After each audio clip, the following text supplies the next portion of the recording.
You're listening to One More Memory, Book 7 of the Mistletoe Matchmakers of Clearwater County Romances by Bonnie R. Paulson.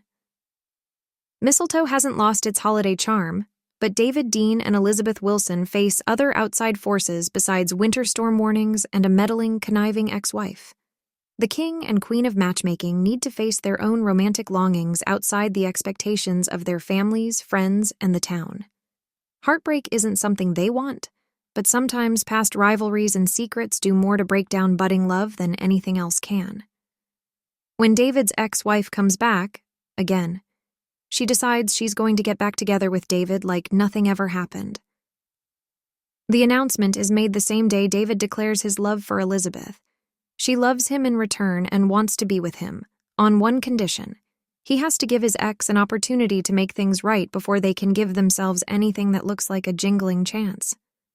David and Elizabeth have to find out what's more important before they lose everything they sell to the rest of the world. Matchmakers can match, but they can't always do. Chapter 1. Elizabeth dropping the phone to her side. Elizabeth sighed, letting her head fall back against the knotty pine railing behind her. A wave of disappointed inevitability washed over her. She was doomed to a life of always looking behind her back in anticipation that her dead husband's ex-mistress would be there to haunt her. Jennifer, the mistress, was out of jail because of a technicality, something no one had been prepared for. Not surprisingly, her lawyers were good, the best money could buy. One more reason for Elizabeth to resent the woman who had done nothing but cause problems for the two prominent families in Mistletoe, Montana. She didn't like the feeling simmering inside her. Normally, Elizabeth was able to give people the benefit of the doubt and not harbor negative feelings. But with Jennifer, that wasn't the case, and Elizabeth wasn't sure how to change it. Living in Mistletoe, Elizabeth usually was able to harness the feel-good emotions of the holiday year-round. Everyone who lived in Clearwater visited Mistletoe throughout the year to capture some of those feelings. But even a town named for the holiday had to have downtime somewhere. Right after the true holiday, there seemed to be a short lull in the year-long festivities. Smack dab in the middle of that lull, Elizabeth experienced negative emotions more intensely and doubted herself with a defined sense of insecurity when she was normally a confident person. A confident woman. Reaching up, Elizabeth rubbed her gloved hands down her face and shook her head. She had to snap out of her insecurities. Why stress out about things she couldn't control? The soft knickers and whinnies from the stalls around her offered the sensation she wasn't as alone as she felt. Even though, in reality, she was. She was alone. Elizabeth had been lonely for years, even before her husband Simon died. He'd emotionally abandoned her, having cheated and broken their marriage vows with another woman. Maybe multiple women.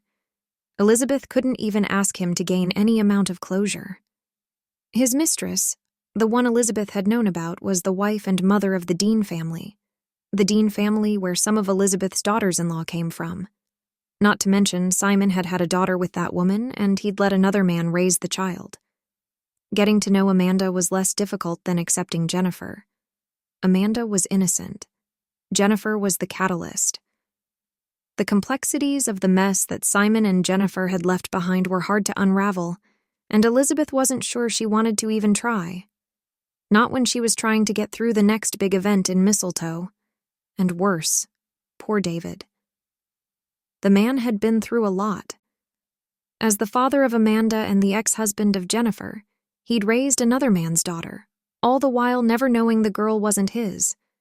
And when he found out, he hadn't let it affect the way he felt about her. Elizabeth couldn't help the soft smile at the thought of David Dean. There was so much about him she'd ignored for so long. But once they'd been brought together by a chance encounter at the clinic in town and the marriage of their firstborn children, it was hard to stay away. Add to that the joining of two more of their children with grandchildren thrown into the mix, and there was little they could do to avoid each other with any success. Not that Elizabeth wanted to avoid him. Quite the contrary. Indeed. The more time that passed, the more Elizabeth wanted to see him, speak to him, talk to him about the little things and the big. She got tingles when they accidentally touched and blushed if he caught her staring. She wasn't in high school. The schoolgirl emotions shouldn't even be a possibility.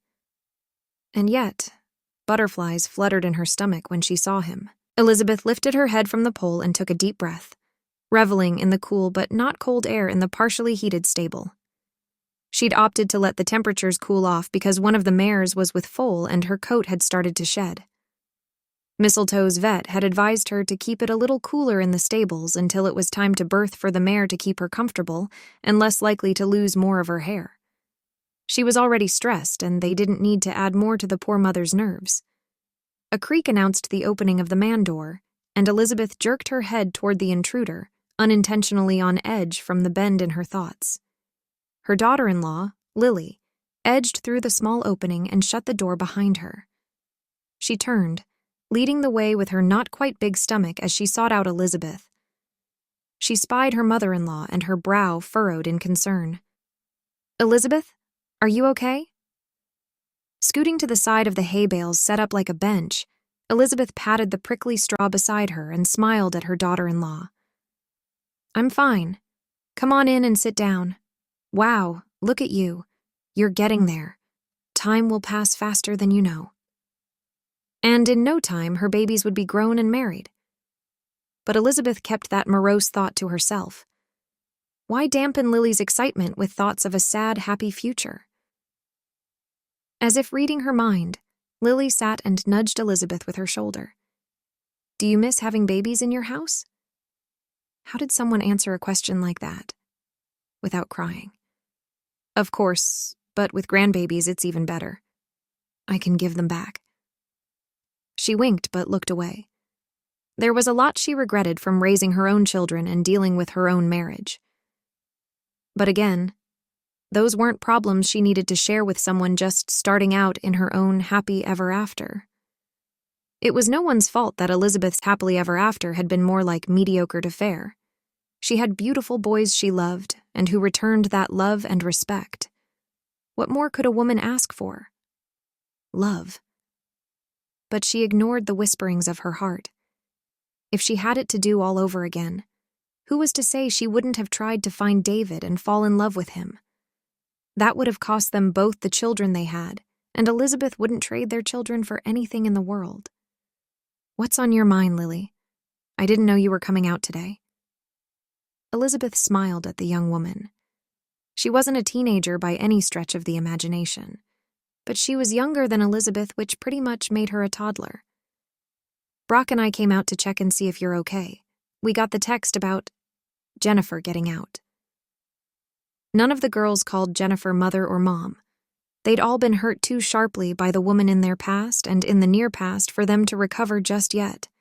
Even if they ever forgave her, they wouldn't forget. None of them would. Elizabeth forced herself to keep her hard-earned, good-natured attitude around her.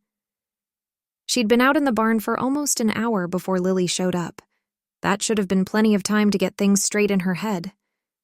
Elizabeth almost had her normal attitude back in hand. She inclined her head. "I'm fine. Is everyone else okay? Where is she?" "She's back in Mistletoe. She isn't trying to stay at the bed and breakfast, but she's got to be staying somewhere. I'm just not sure where. Certainly not with any of us." Lily leaned back, folding her arms and casting her eyes toward the ground. "Well, she wants something. We just need to figure out what it is." Elizabeth glanced at Lily, noting the discomfort in the way she held herself. "Are you hurting? Are you okay?" Lily didn't say anything for a moment, and then she wrinkled her nose, pushing the blonde ponytail over her shoulder. "Okay. So, I don't want to sound like I don't know what I want, or even like I'm ungrateful for my life because I'm not. I love my life. I'm extremely blessed." She cleared her throat, avoiding looking at Elizabeth like she had something to be ashamed of. They sat, and Elizabeth waited for Lily to find more words. "The thing is, I miss a mother figure. Not necessarily my mom, let's be honest. That's missing something that isn't there. But the concept of a mom is something we had a long time ago. Briefly. I think it might have been when she was with your husband. Lily finally met Elizabeth's gaze with her own. After a minute, her voice dropped to a near whisper. Do you think she was unhappy all that time and that's why she didn't love us? Lily's pain was obvious, even though she tried to cover it. Elizabeth reached out, wrapping her arm around Lily's shoulders. She pulled her tight against her side. Lily, your mom loves you girls. She just doesn't show it the way she should. Maybe she doesn't know how. Or maybe, like you said, she's not happy, which makes it hard to see beyond herself. I know when I'm sad, it's hard to see past my own pain. Don't think she doesn't love you. She just doesn't know how to love you like she should. If only Elizabeth could apply her thought process to her own thoughts and feelings. Maybe then she'd be able to sort out the things that didn't make sense and at least attempt to make something more understandable with them. Lily nodded, her hair rubbing on Elizabeth's cheek. Thanks. Is it bad that I feel like you're more of a mom to me than she is? I don't want to put you in a weird position, but I do feel like you're more my mom than she ever was. Lily sniffed, reaching up to wipe her cheeks. Squeezing Lily's shoulder, Elizabeth smiled reassuringly. I feel the same about you, Lily. I think of you as my own daughter. I wish my other sisters could experience it. Lily's smile held a tinge of regret. Like Tanya? Or Brooke? I know I feel that way for Taylor. I just don't think I can push my way onto the other girls who my sons aren't married to. Things would be too weird. It's not really my place.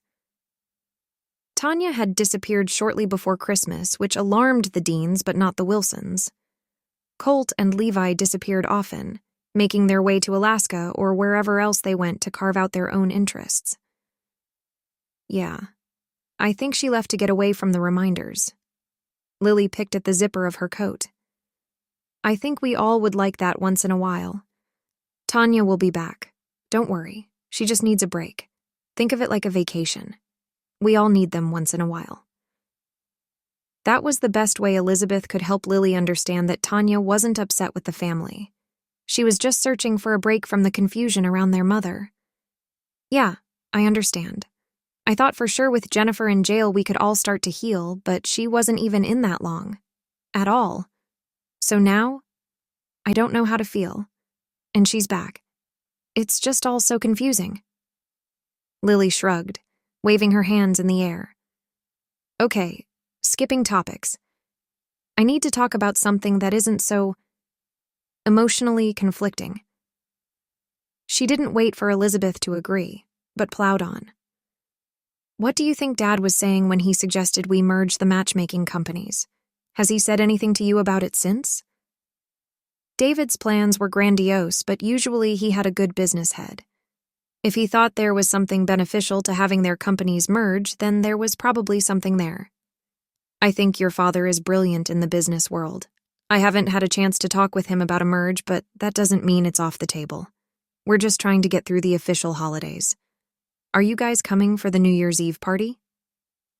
Another topic change. This time, Elizabeth needed the break from discussing David. She wanted things to heal for the town and for the families. Talking about David was just dwelling on someone she couldn't have, someone she couldn't be with, for reasons outside her control. The last thing Elizabeth wanted was to do anything that would hurt their families or their town. She'd already witnessed the pain and confusion that Simon and Jennifer had caused. There was no way Elizabeth would ever participate in something like that willingly.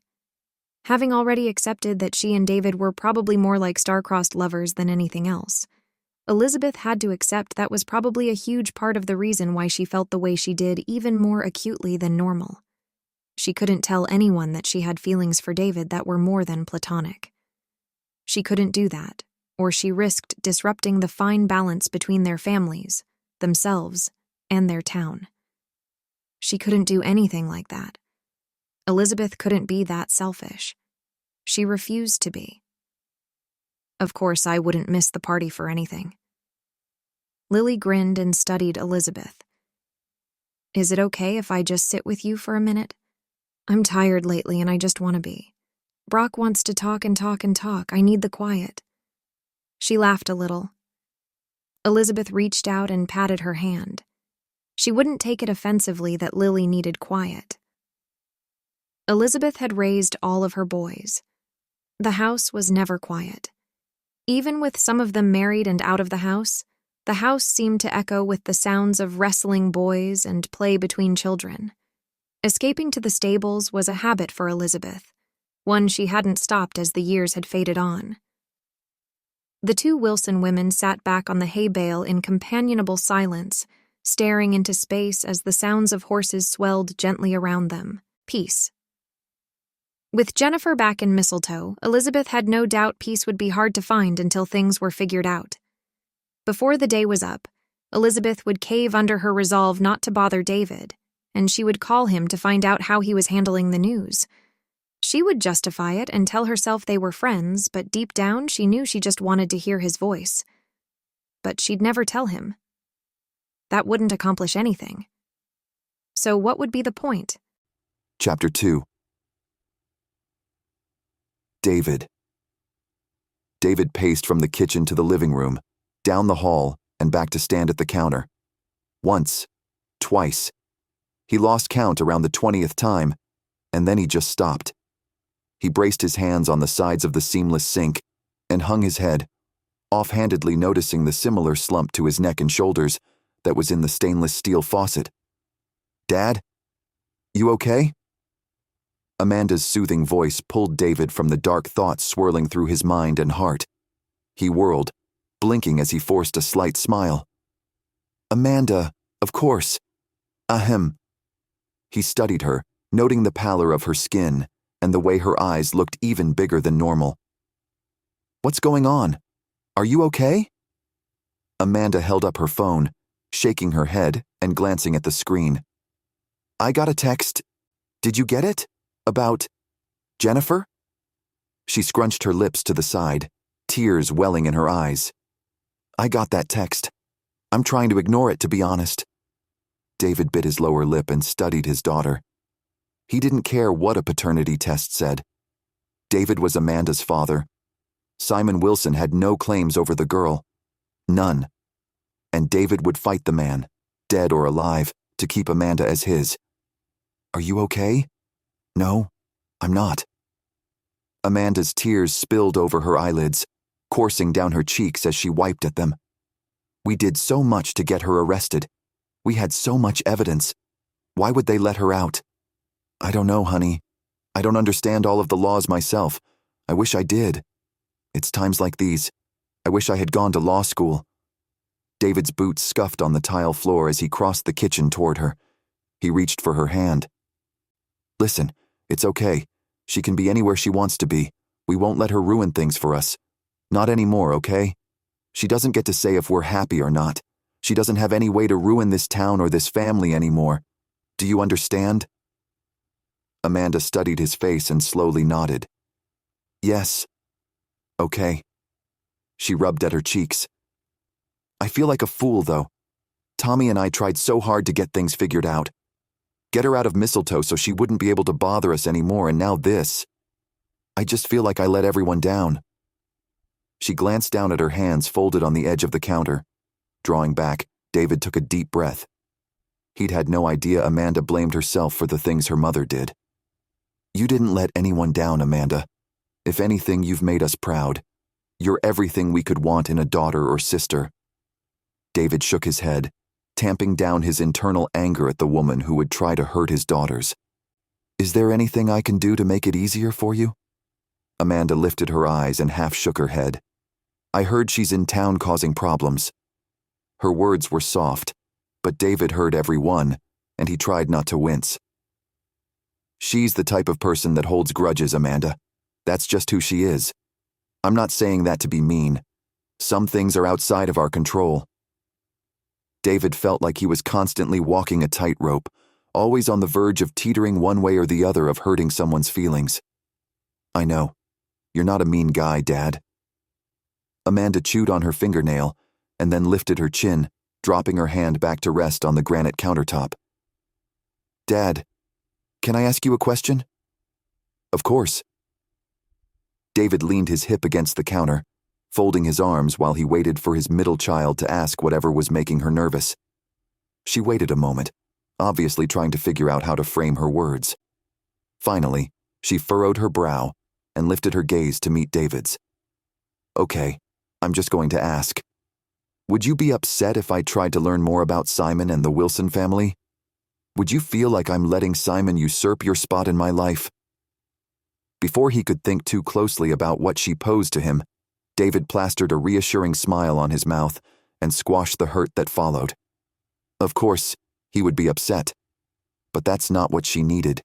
She didn't need the guilt associated with how it would make him feel.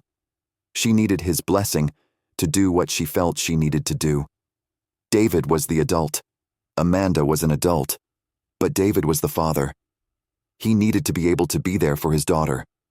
Encouraging her to discover even more about her genetic roots was the best way to empower her to find out who she was. There couldn't be anything easy about knowing her mother and biological father had been the participants of an illicit affair, creating her. That would be hard enough as it was.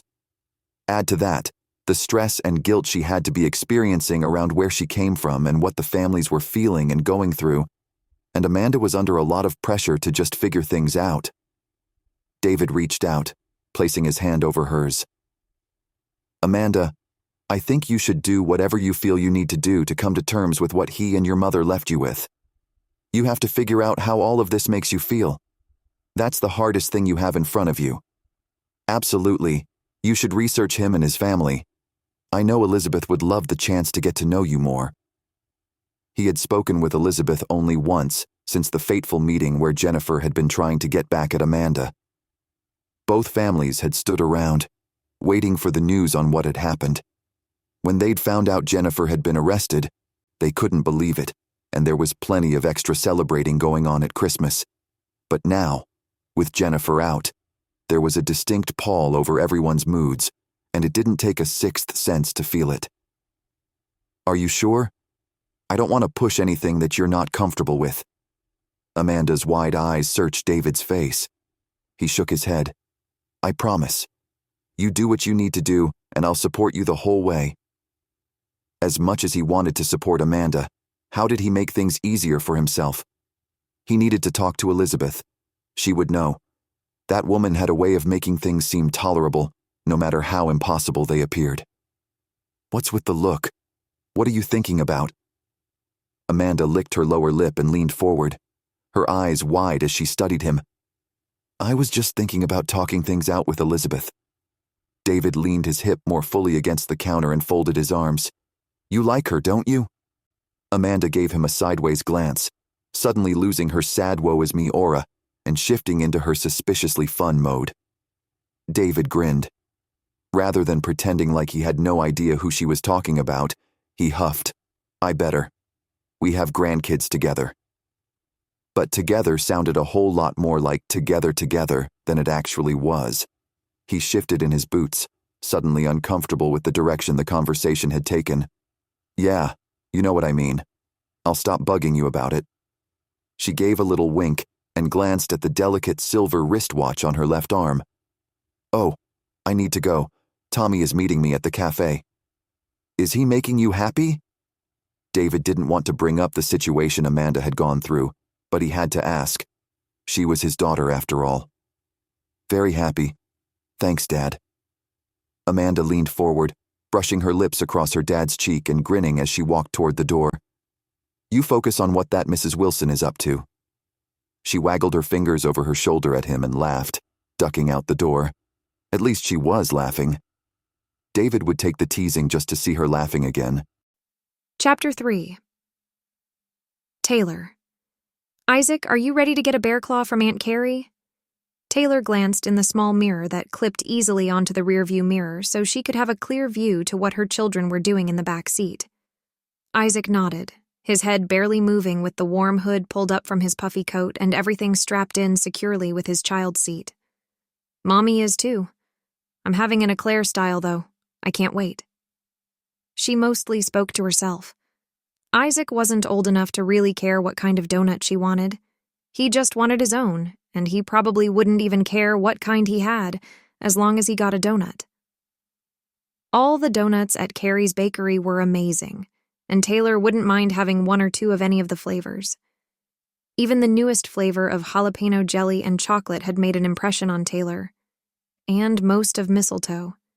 Carrie was sold out consistently on any of her bakery treats. Taylor had texted her that morning, begging her to put some of their favorites to the side so they could come in and not have to be disappointed that most of them were gone. Luckily, Carrie would do anything for her niece and nephews, and she'd said she would put donuts aside for all of them. Taylor had no problem using her kids to get the things she wanted. A woman had needs. Taylor pulled into the parking lot behind the bakery and claimed a spot. She left Isaac and the twins in their car seats while she pulled out the double stroller and got it all set up to pull the kids from the car. After everyone was settled, she grabbed Isaac's hand and pushed the stroller ahead of her onto the salted and well-maintained sidewalk. A line almost reached the doors as Taylor pushed herself through the door and into the bakery. She glanced around, recognizing most of the customers from around Mistletoe. Taylor nodded at another mother with children a bit older than Taylor's own. "Taylor! Oh, Isaac, look at how big you're getting. Auntie Carrie thinks you need to have your very own donut and a cupcake." Carrie waved them to the side of the counter. She grabbed a small box and came around the side, stepping toward a table reserved with a small red table tent. She motioned them to the table, pulling a high chair into position so Isaac would be able to reach. He clapped his chubby little hands as Aunt Carrie set the chocolate cupcake and the bear claw on a napkin in front of him. "Oh, seriously? 2? That's a ton of sugar." Taylor scrunched her nose and then eyed her sister expectantly. "Where's mine, brat?" Arching an eyebrow, Carrie laughed. "Wow, you're so sweet when I'm giving you something." She retrieved a paper sack from behind the counter and slid it across to Taylor like it was some illicit transaction. Opening the bag, Taylor inhaled the sweet chocolatey aroma. She sighed. "I wish I could have you live with us. You're the best baker I know." "I'm the only baker you know, but thanks." Carrie grinned and reached out, tousling Isaac's hair. She glanced up and her smile froze on her lips. "Don't turn around, Tay, but I think Jennifer is here." Taylor's eyes widened. "No, I don't want to see her. Did you hear that they let her out on a technicality? They're not even taking her to court anymore." Taylor stared at the donut she'd pulled from the bag and put on a napkin. Her stomach suddenly wanted nothing to do with the treat. "She doesn't see us, right?" Taylor was doing everything she could to keep her kids away from the person who supposedly was her mother. She didn't want that kind of influence on her children. Nothing good came from relationships with bad people. Carrie flicked short glances at the front of the restaurant. "She's looking around, but it looks like she's looking for me." "Oh, great. She found me and she's coming this way. Remember, this is my business. We can't hurt anyone too much." She smiled tightly as she stood, stepping around the stroller and blocking Jennifer from getting too close to the kids. "What do you want? I thought you weren't supposed to come in here." "I know. I wanted to talk to you about that." Jennifer's voice wasn't vicious at all, but that didn't mean anything. She'd proven she was a good actress. "Oh, wow. Are these my grandchildren, Taylor?" Jennifer's voice got past Carrie, but Taylor continued acting like she didn't hear her. "I think you should leave." Carrie's tone firmed even further. "Listen, I just want to apologize for the way things happened last week. I didn't mean to lose it in here and make you feel like I was threatening you or anyone else. I really am sorry. I want to make up for lost time. Get to know my daughters and my grandchildren." Even her words weren't enough to make Taylor acknowledge her. There was something in her tone that left the moment feeling oily and unsavory. How was Carrie able to sit there and listen to that drivel? "Thank you for the apology. You'll understand when I ask that you still leave, I hope." Carrie was unyielding, and Taylor smiled at the donut sitting in front of her. If nothing else, Carrie would protect them all if it came right down to it. "I want you to leave." Carrie's tone changed when Jennifer ignored her, and even Isaac glanced at his aunt in alarm. Taylor peeked over her shoulder, taking in the careful way her mother's makeup had been done, and the way her hair had been coiffed. She had dressed conservatively and wore a knee-length duster over a pair of black slacks. "Why won't you give me a second chance?" Jennifer didn't sound confrontational, but they couldn't be sure with her. There was something mercurial about her moods. Taylor pulled her phone out, careful to keep her gaze averted from her mother. She wanted nothing to do with Jennifer. She wanted her away from her children and Carrie's business. Pulling up the contact list, Taylor dialed Lily. But Brock answered. "Hey, Taylor, Lily's outside." "Hey, I'm at Carrie's bakery enjoying some donuts and the brass is here."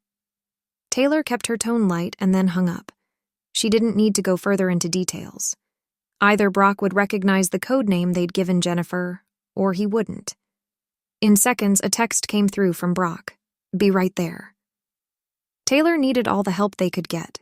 She could have texted Lily, but calling made sure she made contact with someone instead of waiting for someone to receive the text. A call was real time. Jennifer wouldn't leave. Taylor stood, unwilling to let Carrie bear the burden of their mother in her business. "Jennifer, I thought we discussed this already. You're not welcome. No one wants you in Mistletoe. You should go back to where you came from." Taylor folded her arms and settled onto her hip jutted to the side. But Jennifer donned a pained expression and pressed her fingers to her chest. "Don't you think I know how I've made you all feel? I can't even imagine how poorly you must all think of me, even your father." What was she saying? What was she trying to get them all to do? What did she want? Jennifer only wanted something. She only took care of herself and her selfishness. Nothing was going to change no matter what kind of words came out of her mouth. "You're trying to say you want to be a part of our lives? Is that what you're trying to lie about?" Taylor's temper flared and her chest rose and fell. "I really just want to fix things with you girls and your father. I've made a lot of mistakes. Don't you think people deserve another chance?" Jennifer batted her eyelashes at Taylor, the picture of sincerity. And yet, Taylor didn't believe her. Where was her backup? Chapter 4. Elizabeth Lilly had a rough start to her pregnancy journey. She didn't deserve the problems with getting pregnant that she'd had. No woman who truly wanted children did, but the poor girl had been through a lot with Elizabeth's son, Brock, and Elizabeth didn't want her to have anything but happiness. Sitting there in silence together seemed less lonely and more cathartic for Elizabeth. Maybe it worked for Lily, too. Brock suddenly appeared in the doorway to the barn, his features set as he reached up and tugged the brim of his Stetson low over his eyes. "Lily, we need to go. Mom, we'll be back as soon as we can." "What's going on?" Lily stood, her eyebrows knit together as she glanced between Elizabeth and her husband. "Jennifer is at Carrie's bakery. Taylor called and asked for backup. We need to get there fast." His rumbly voice was so like his father's, but the way things were being revealed about Simon's behaviors, Elizabeth would never tell Brock that. Elizabeth stood from the hay bale, brushing the stray straw from the hem of her jacket and the back of her pants. "I'll follow you guys." "Mom, that's okay. You don't need to deal with—" Brock glanced to the side, his cheeks suddenly redder than they were a moment ago from the cold.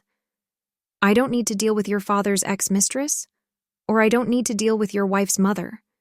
This woman is a lot of things, Brock, but a danger to me or my mental health isn't one of them. Now let's go. We need to support Taylor and Carrie as much as we can." Elizabeth set her own jaw and strode past her son. All the boys thought they got their stubborn streak from their father, but the iron hold came from Elizabeth. Simon gave in way too easily when he wanted something over what he had said he would do. Integrity had never mattered to that man. David had proven to be a man of his word, and Elizabeth enjoyed that about him. Why had her thoughts turned to David so easily? Probably because Elizabeth was headed to deal with his ex-wife. That had to be it. She climbed into her own SUV and pulled out behind Brock and Lily in their truck. The drive into town normally took 15 to 20 minutes, but they cleared it in less than 10. They parked in the lot behind Carrie's bakery, and Elizabeth released a slight sigh of relief at the sight of Taylor's car still there. Whether it was good or not, at least Elizabeth and Lily had made it to the bakery in time to support Taylor. Grabbing up those babies and getting them out of the situation might be the best thing for Elizabeth to do.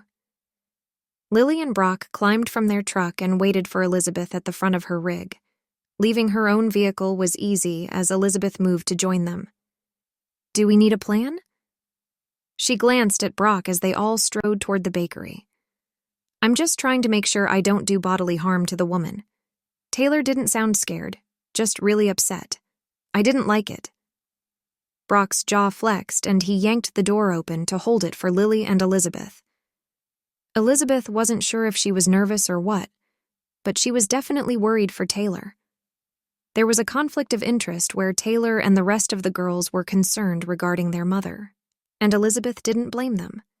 It was similar to the dichotomy her own boys faced. The smells of the bakery enveloped them with a buttery sweetness.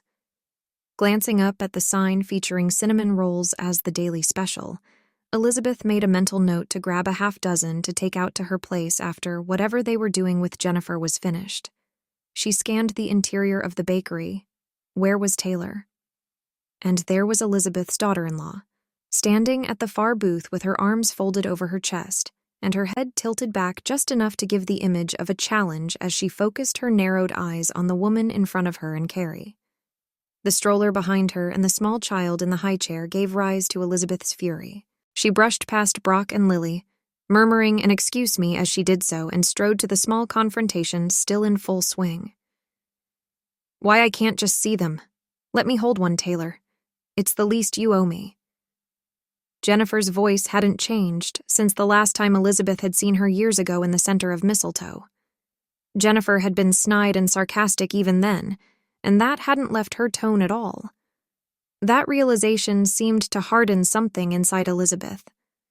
She hadn't wanted to step on toes if there was any chance that her daughters-in-law might be able to have a relationship with their mother, that maybe Jennifer had changed enough to actually want to do good for her girls. But there was no change in her tone from all those years ago. And Elizabeth lifted her chin. If Jennifer hadn't changed, then it fell on Elizabeth to protect those women who were David's daughters. "If Taylor told you no, Jennifer, then I suggest you take the no and walk away." Elizabeth came to a stop not more than 3 feet from Jennifer. She placed her feet shoulder-width apart and left her arms down by her sides. No reason to give Jennifer the impression that Elizabeth was intimidated or anything else. Brock and Lily came up behind Elizabeth, flanking her like they were in a gang from long ago. If the situation were any less serious, Elizabeth would be laughing with the younger generations. Jennifer stilled, her silver-streaked blonde hair falling in a straight line down her back. After a breath, she turned slowly, eyeing Elizabeth as if she couldn't believe another woman had dared intrude in the situation. But Elizabeth was under no misconceptions about where she was, or what her rights were, or what the expectations were that she had for herself. If Jennifer was going to be a threat to any of the Wilsons or Deans, then Elizabeth would take it upon herself to get rid of Jennifer. At least get her to leave Mistletoe. "Elizabeth Wilson, what brings you to Carrie's bakery? She's not your daughter." Was Jennifer suggesting Elizabeth didn't have the right to be there? "I don't need Carrie to be my daughter to visit her bakery in my town. Taylor, on the other hand, is my daughter-in-law, which gives me the right to step in where I feel she's being threatened.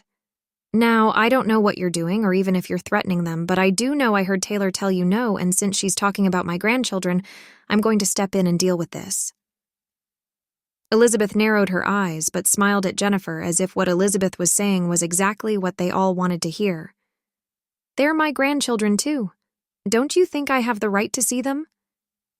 Jennifer's plaintive tone didn't soften Elizabeth's intentions. Taylor's wide eyes as she watched the interaction between the two older women helped solidify Elizabeth's resolve. "No.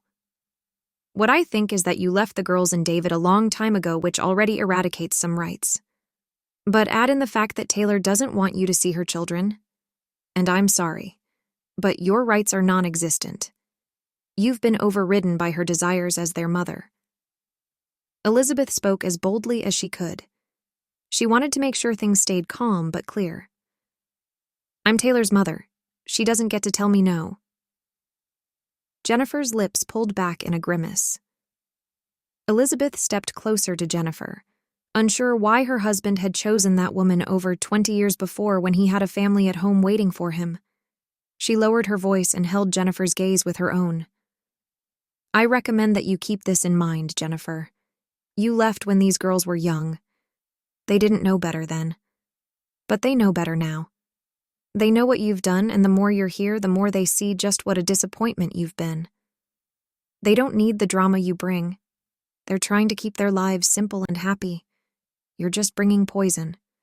Quite honestly, I think it's time for you to leave. Not just the bakery, but the town. For good. Elizabeth studied Jennifer as she finished saying her piece. Anger hardened the other woman's gaze, and for a split second, Elizabeth expected Jennifer to start swinging.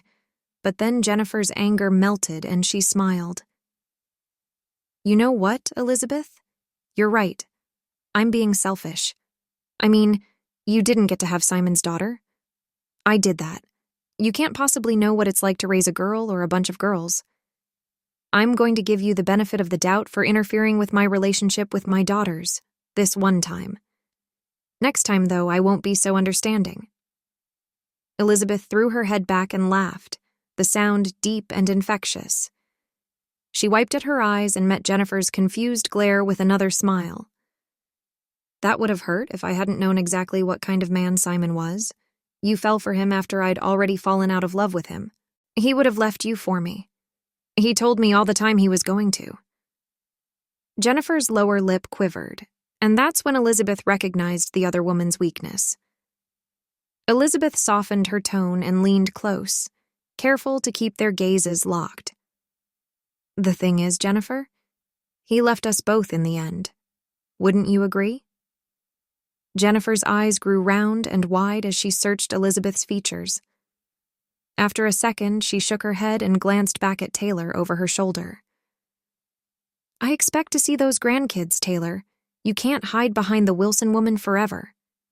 She shook her head and hit Elizabeth's shoulder with her own as she pushed past to leave the bakery. Jennifer was obviously there for a reason. But what could it be? What else could she possibly want from the two families she'd sought so hard to destroy? Chapter 5.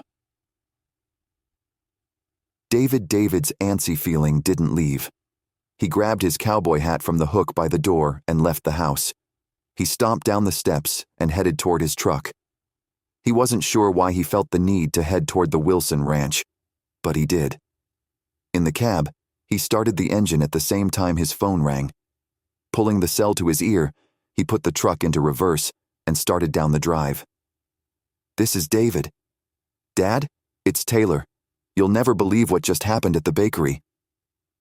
Taylor went on to recount a story about Jennifer's confrontation at the bakery and how Elizabeth showed up with Lily and Brock and had words with Jennifer. What did Elizabeth say?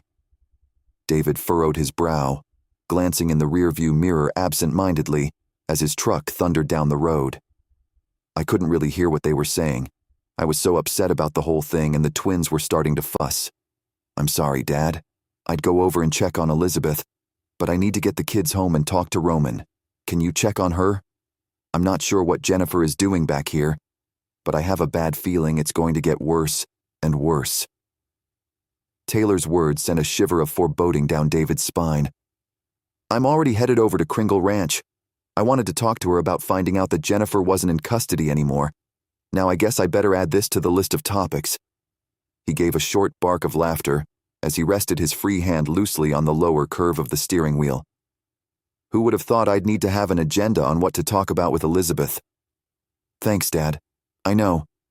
I don't understand why Jennifer can't just leave and not come back. This is making things hard for the town as well as the rest of us. I'm sorry, Dad. I feel like this is my fault. Taylor's despondency cut David to the quick. Now, you listen here, little girl. This isn't your problem or your fault. The only blame for this entire situation is at Jennifer and Simon's door. Unfortunately, he's no longer around to be pulled on the carpet. Don't worry, I'll check on Elizabeth. There's a lot more going on than we know.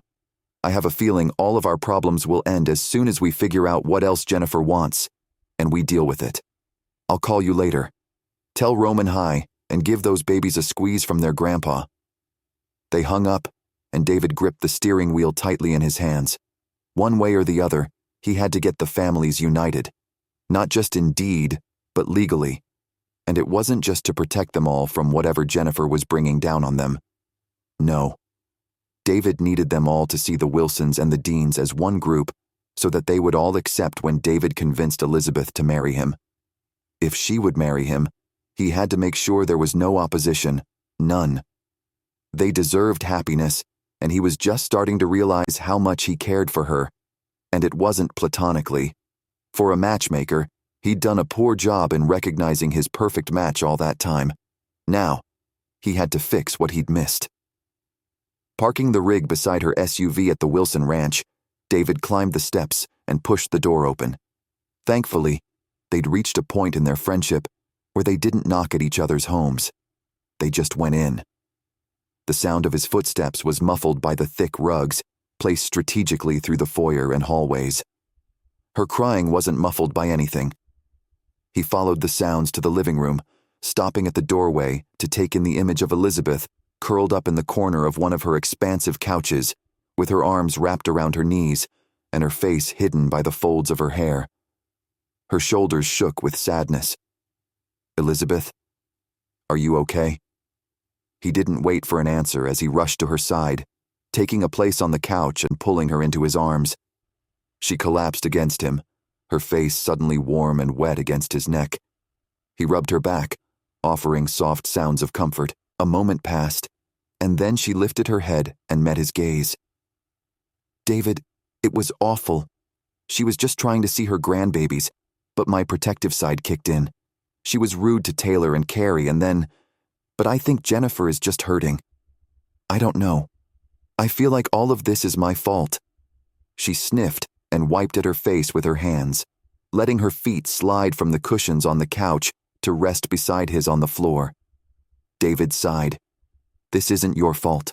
I promise. I just got done telling Taylor that." He offered a soft chuckle. "I'm sorry. I'm not trying to be selfish. I shouldn't be trying to push her away." She glanced at him, her eyes swollen from tears and her lips puffy from crying. She'd never looked more beautiful.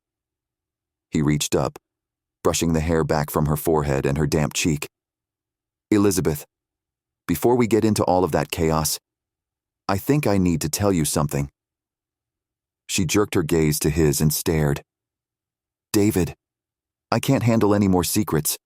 No more startling revelations. Jennifer has ruined me for surprises for this life and the next." "I'm not trying to surprise you, Elizabeth. I promise. I feel like you already know what I'm going to say. I just want it out in the open between us, so you're not surprised when I start telling others." David searched her face, looking for evidence that she knew what he referenced. Confusion quirked her eyebrow, and she tilted her head toward him. "I don't know what you're talking about." But was that a flicker of doubt in her eyes? David turned to fully face Elizabeth, taking her hand in his. "Elizabeth, you have to know how close we've grown over the last couple years.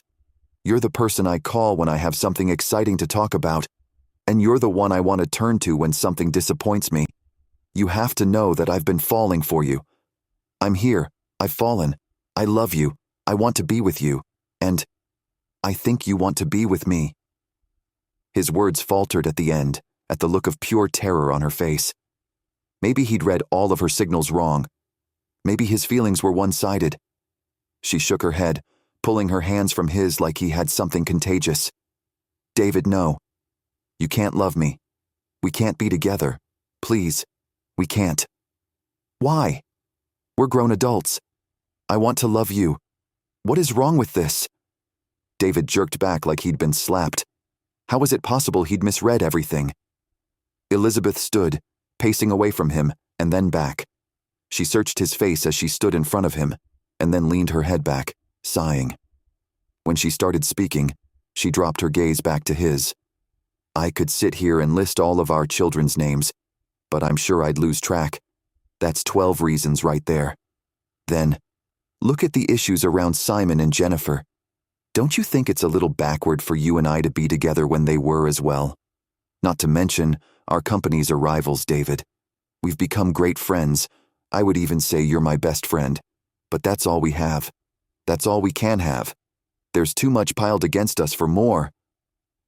She pressed her lips together into a thin line, like she wouldn't say more on the matter, no matter how much he pushed. All I'm hearing is that you've put a lot of thought into this. That's reassuring. David grinned at her, not put off at all by her rejection. In fact, he was more than a little relieved. A woman who felt that passionately about something she shouldn't be doing must actually really want to do that thing. She blinked at him in confusion. How is my no reassuring? The no doesn't bother me. The fact that you've thought about us together enough that you've compiled a list of reasons why we shouldn't be together tells me the most what I want to hear. You have feelings for me. You can fight them all you want, but I'm not going to help you on that front. David stood, keeping his hands at his sides. He wanted to reach for her, pull her into his arms, and kiss her with all the love in his heart. Elizabeth eyed him warily. She swallowed. Yes, I have put a lot of thought into this. Like she hadn't said anything off-putting, David gave in to part of his desire and reached out, pulling her in for a tight hug before letting her go. He inclined his head and winked. Good. So, have I. I'll come back later to discuss the situation concerning Jennifer. But for right now, just keep in mind that while I'm dealing with her, I'm thinking of you. He leaned forward and kissed her forehead, and he walked out of the house whistling. Chapter 6. Tanya. The summer air in Alaska had a crisper feel to that of Montana, where you could smell the alfalfa and tamarack in the breeze. In Anchorage, though, the salty sea air covered the scent of the surrounding woods. Pulling her hair back into a long braid, Tanya climbed from the rental car she'd been using since arriving in town. She glanced at the large false front building she'd been hired by a longtime friend to decorate the interior of. Restaurants were fun interiors to work magic in, and she'd been known to change the entire ambiance and clientele to an eatery just because she'd come in and changed things around. She locked the car with a push of the button and turned toward the front of the seafood place, sighing at the prospect of eating more fish. She really wasn't a fan of seafood in general, and she couldn't help feeling like that's all they wanted to offer her in that chilly state. At least the chef at Phil's Gills knew his way around the kitchen, and with considerable skill. Tanya needed a reminder of home before she went back in for another review meeting on how the design was coming and what the client thought of the progress. Brett was a family friend, but he took business relationships a little too seriously. Crossing the street, Tanya ducked into Moose Crossing Cafe and Eatery. She'd been there multiple times and had enjoyed the peppermint hot chocolate more than once, and peppermint with chocolate never failed to take her back home. She ordered, smiling at the sweet girl who couldn't be more than 18 at the register. Taking a seat on the bench to the side of the main counter, Tanya took a deep breath. She looked around as the door opened, a jingling sound catching her attention. She glanced toward the new arrival and wrinkled her nose. Colt Wilson. Lovely. He glanced at her and then away, only to pause and look at her again. He arched one of those famous Wilson dark eyebrows as he inclined his head. Where was his cowboy hat? Did the man leave his hometown and part of himself behind when he left? Tanya wished she could do that, but no matter where she went, she couldn't escape Montana. Instead of making his way toward the counter, Colt changed course, headed toward Tanya. I didn't expect to see a dean here. You're a long way from Mistletoe, Montana, cowgirl.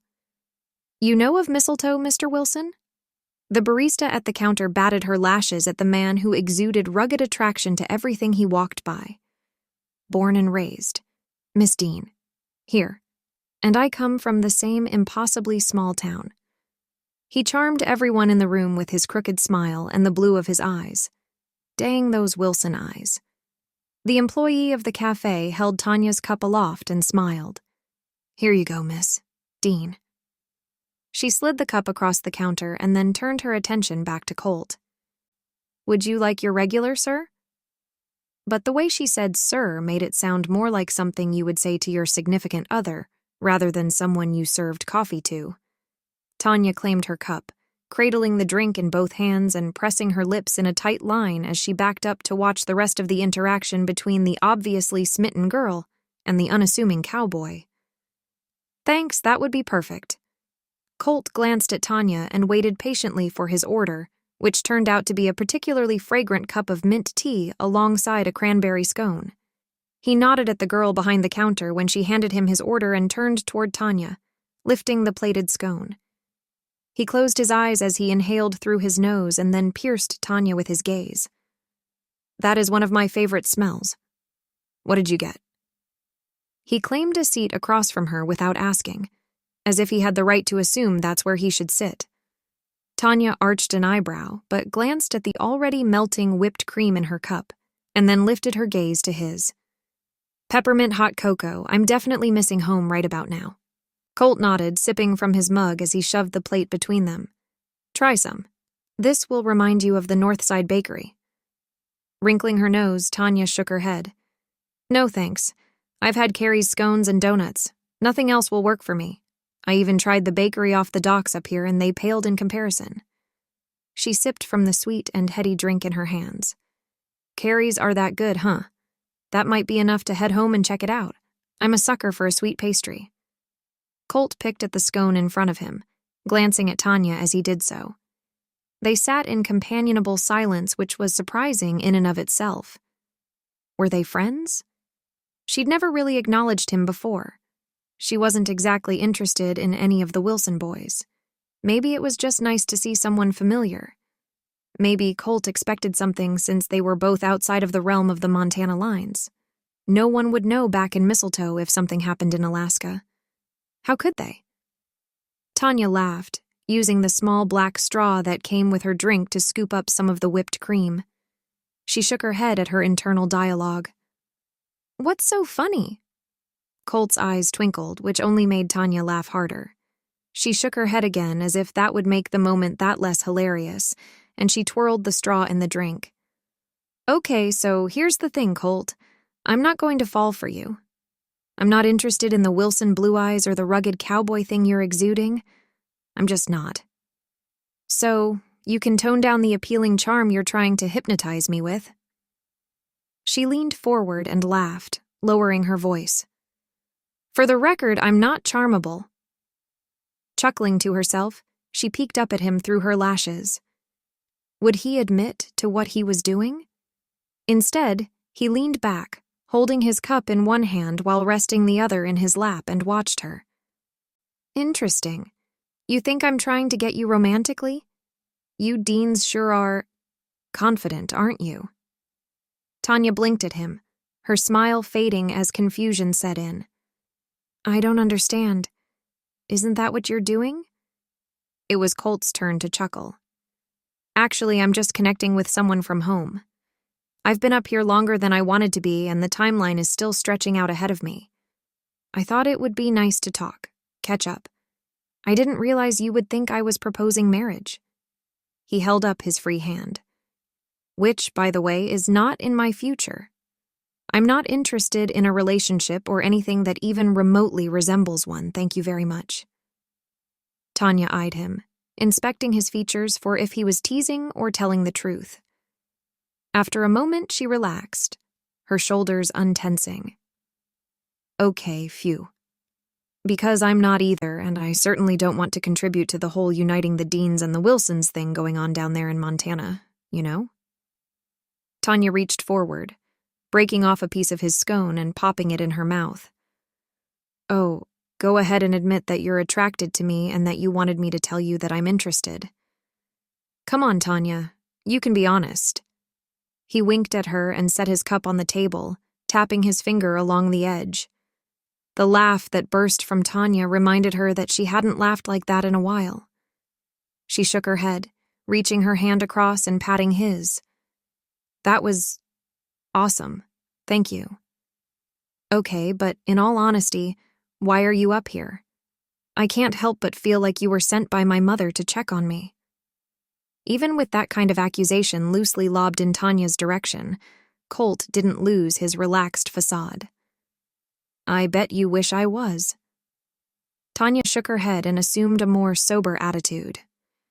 "Actually, I'm decorating that restaurant across the way." She jerked her thumb over her shoulder and quirked her eyebrow. He glanced past her and then back. "That place is all the buzz right now. Are you sure you don't want to admit to any growing attraction for me?" Tanya considered him, her chin tucked as she studied out what it was exactly she wanted to say. After a moment, she sighed and leaned forward, resting her folded arms on the table. "Okay, so here's the thing, Colt. You are immensely attractive. I would even go so far as to say you're the most handsome of all the Wilson guys. However, and let me be very clear here, as physically attracted to you as I am, I'm not going there. I don't want to tie myself to anything or anyone. I want commitment even less than you, probably." She didn't want to chance a broken heart. The romance found in Mistletoe wasn't available in other parts of the world. How could it be? There was a magic in Montana that lent itself to the story that the matchmakers in Mistletoe sold, and the story that Tanya herself fully believed in. She wasn't going to find love anywhere else. She just needed a break from the town that had, as of yet, failed to deliver her a happy ever after. "Tell you what, since we both agree on what to expect, why don't we go to dinner and talk about our mutual disdain for romance, commitment, and matchmaking over crab?" Colt's side smile triggered a tickling in Tanya's stomach. She didn't need any claims on her feelings. Tanya shook her head. "No, I'm not eating anything that once lived in the ocean." She relented at the discouragement on Colt's face. "Actually, I would love to eat with you. I just really want a steak." Why not? They both hated commitment. They'd be out as friends. There were no expectations there. Colt's grin spread across his face, lighting his eyes as he nodded. "Yes, steak sounds exactly like what we need to have. Maybe even some moose drool ale. I'll see what I can find." The dark beer came from Montana and was brewed with a dark hazelnut underflavoring that was popular with the locals. Tanya inclined her head. "That sounds perfect. I'll probably have more cocoa, but you do what you want with the beer. I'll follow anyone to the ends of the earth for a solid 24-ounce sirloin." 24? I like that. Maybe we'll compete in the eating arena. "Okay, Tanya, tonight." Colt stood and glanced at his watch. "I'm running late. I'll meet you at Lou's tonight at, say, 7? Lou's. The ambiance was more romantic than Tanya really wanted. But whatever. It wasn't going to hurt them, and she'd deal with anything unappealing just to get a taste of home. Maybe that's why she was fine with Colt's presence. It was going to be hard to keep her distance from a man as magnetic as Colt. Thank goodness they both agreed they wanted nothing more between them besides Montana history. Tanya could keep that in mind. Could Colt? Chapter 7. Elizabeth. Elizabeth stared after David, toward the door with her hands folded in her lap. What in all that was insane had just happened? Licking her lips, Elizabeth mulled over what David had just claimed. Out loud. To her. Was it possible that he really did feel that way about Elizabeth? What if he was only saying those things because he wanted their businesses merged? Elizabeth already thought the merging was a good idea. To take a monopoly on the matchmaking industry wasn't the main goal. But it would lessen the competition in Mistletoe at least, and maybe even eliminate the contention between the two families, at least what was left of it. And all of that made sense. All of it made perfect and logical sense and would look good on paper. David looked good on paper and was appealing and charismatic in person. None of that was the problem. No, Elizabeth's problem didn't even stem from a lack of interest or similar feelings for David. If anything, her own connection with the man was even significantly stronger than what she'd felt toward Simon, which was embarrassing to admit. But she would if she honestly thought she had a chance with David. If she honestly thought there wasn't something in the background causing him to say the things he claimed. She never even suspected he could feel that way for her. Not when he'd been married to someone like Jennifer. Jennifer. The woman who had stolen Elizabeth's husband's heart. The woman who had been more appealing than Elizabeth. The woman who had openly defied everything right and moral and had won. She'd taken Simon. She'd taken Elizabeth's shot at a daughter. As illogical as that sounded or even was, it ran through Elizabeth's mind as a real concern, and the woman had even returned to drive a wedge between Lily and Taylor and Elizabeth. How could David even care about Elizabeth? It just didn't make sense. She shrugged off the meeting with David, rolling her shoulders back and then stretching her neck side to side. Okay. She had to get everything that had been going on out of her head for a few minutes. She just needed to clear her mental space and figure out where she was going and what she was doing and how she could help both families more. Grabbing her jacket from the hook by the door, Elizabeth could at least say she was no longer crying. David had at least done that for her. And that's when she had to admit that he was always there for her. He never let her down. In the friend zone, he was the champion as he constantly bolstered her without asking for anything for himself. Striding from the house, Elizabeth retrieved a horse from a stall and nodded at the ranch hand who stepped forward to assist with the tack. In a handful of moments, Elizabeth settled on the leather saddle, sinking low over the horse's neck. The hood from her warm coat kept the heat on her head as they rode off into the snow-sprinkling sky.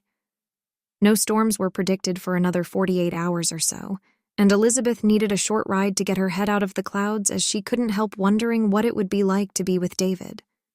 As man and wife, like he'd suggested. Melding with the mare and letting her have her head gave Elizabeth a moment to just be. She relished the feel of the chilly air on her face and let the wind push her tears to her hairline. By the time she returned to the stables, her tears had fully dried, and she felt refreshed from the situations around her. Handing over the honey-colored horse to the stable hand, Elizabeth smiled and thanked the young man. "Ma'am," she demanded to wait until you returned. "She hasn't been here long." He inclined his head in the direction of the house, the crown of his hat pointing the way. Curious, Elizabeth nodded her thanks and pulled off her gloves. She drew her hood down and ran her fingers through her hair, not recognizing the car parked in her driveway. No one else was home to let any visitors inside, so where had the newcomer disappeared to? Elizabeth climbed the steps to her porch with a slight skip, coming to a startled stop as she rounded the corner of the house. She glanced back at the car and clenched her jaw before turning back to the woman standing at the railing of the deck. Dressed warm for the weather, Jennifer stood beside a pole and rested her hand above her head as she surveyed all that Elizabeth owned. That fact, that it was Elizabeth's home, was a small consolation as Jennifer studied what she could see with narrowed eyes. "What can I do for you, Jennifer?" Elizabeth lifted her chin, folding her hands and keeping them at waist level. She would rather freeze than let that woman into her home. The home she'd shared with Simon. Elizabeth had never asked and she never would, but she wanted to know if Jennifer had been with Simon in the family home. Jennifer turned slowly, her hair stiffly moving with her as if it were frozen in place. She smiled sweetly. "Elizabeth, I wondered if you'd make it home before I had to leave to meet my family." They stared at each in relative quiet for a moment, Elizabeth choosing to ignore the jab Jennifer made that it was her family. Two could play the polite game. "What can I do for you? I'm assuming you're here because you want something. At least that's your track record." And as soon as the words left Elizabeth's mouth, she regretted them. Elizabeth didn't want to be the reason why her daughters-in-law couldn't have a relationship with their mother. That's the last thing she wanted at all.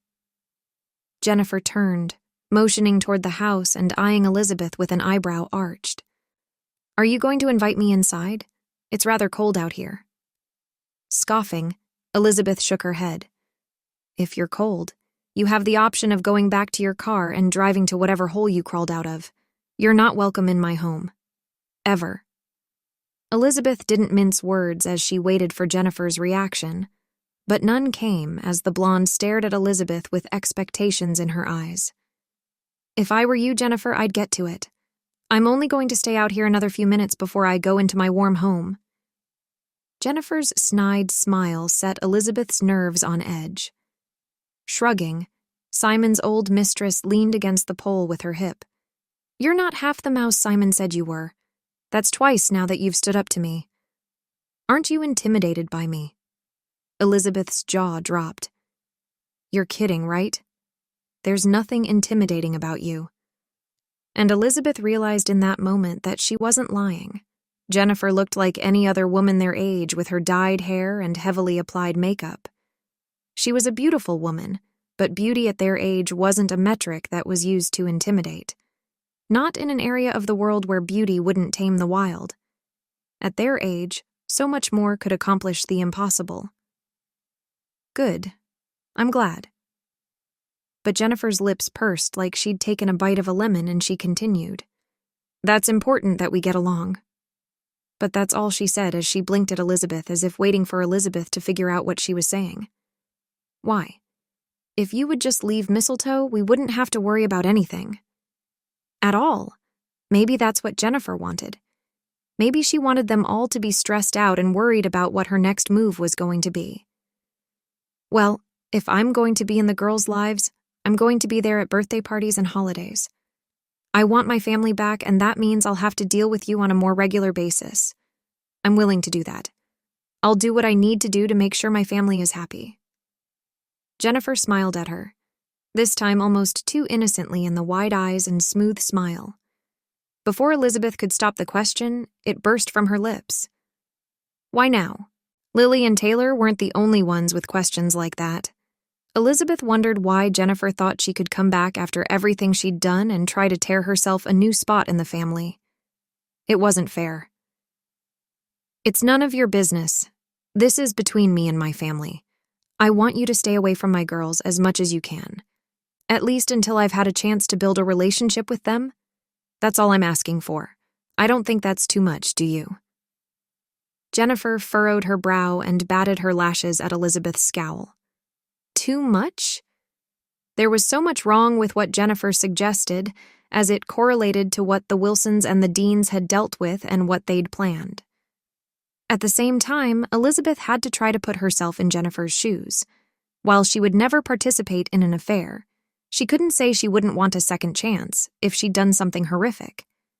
Things would fall to Elizabeth's fault if she stood in the way of a family trying to heal its fractures and wounds from the past. Elizabeth didn't have a mean enough streak to try to step between Jennifer and her daughters. But what about Jennifer and David? I understand what you're saying, but what if that's not what they want? What if David didn't want that with Jennifer? Did Elizabeth really think that was possible? Jennifer shifted on her feet and tilted her head to the side, sending her hair to the side of her face like a thick blonde veil. Well, I think if you stay away from my girls and my husband, it will make it easier for them to come back to me. I'm simply asking that you help me try to fix what I broke. That's all. She pushed off the railing and splayed her hands out in front of her. Elizabeth shook her head, folding her arms over her chest. You divorced him, Jennifer. He's not your husband. Not anymore. And Elizabeth didn't want to lose him or the possibility of him to someone who had already thrown him away.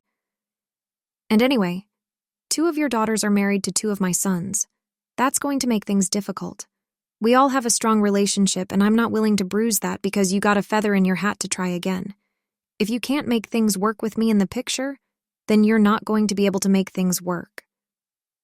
Jennifer's smile didn't shift, but a hardening in her eyes forewarned Elizabeth that a shift was coming. I gave you the benefit of the doubt at the bakery, because there were people there, and I didn't want to put your pride in check. But your grace period is over. Stay out of my way, stay away from my family, or I'm coming after yours. Jennifer held her glare on Elizabeth's face as she stormed past, brushing by and returning to her car. Elizabeth didn't reward the woman with any reaction as she continued facing away from the drive. She couldn't give in. Jennifer didn't have the power to control Elizabeth. But Elizabeth did, and getting in the way of a family reuniting just wasn't her style. David would fall back in love with Jennifer, and he'd forget about the things he'd promised Elizabeth. He'd forget all of the things they'd shared over the years.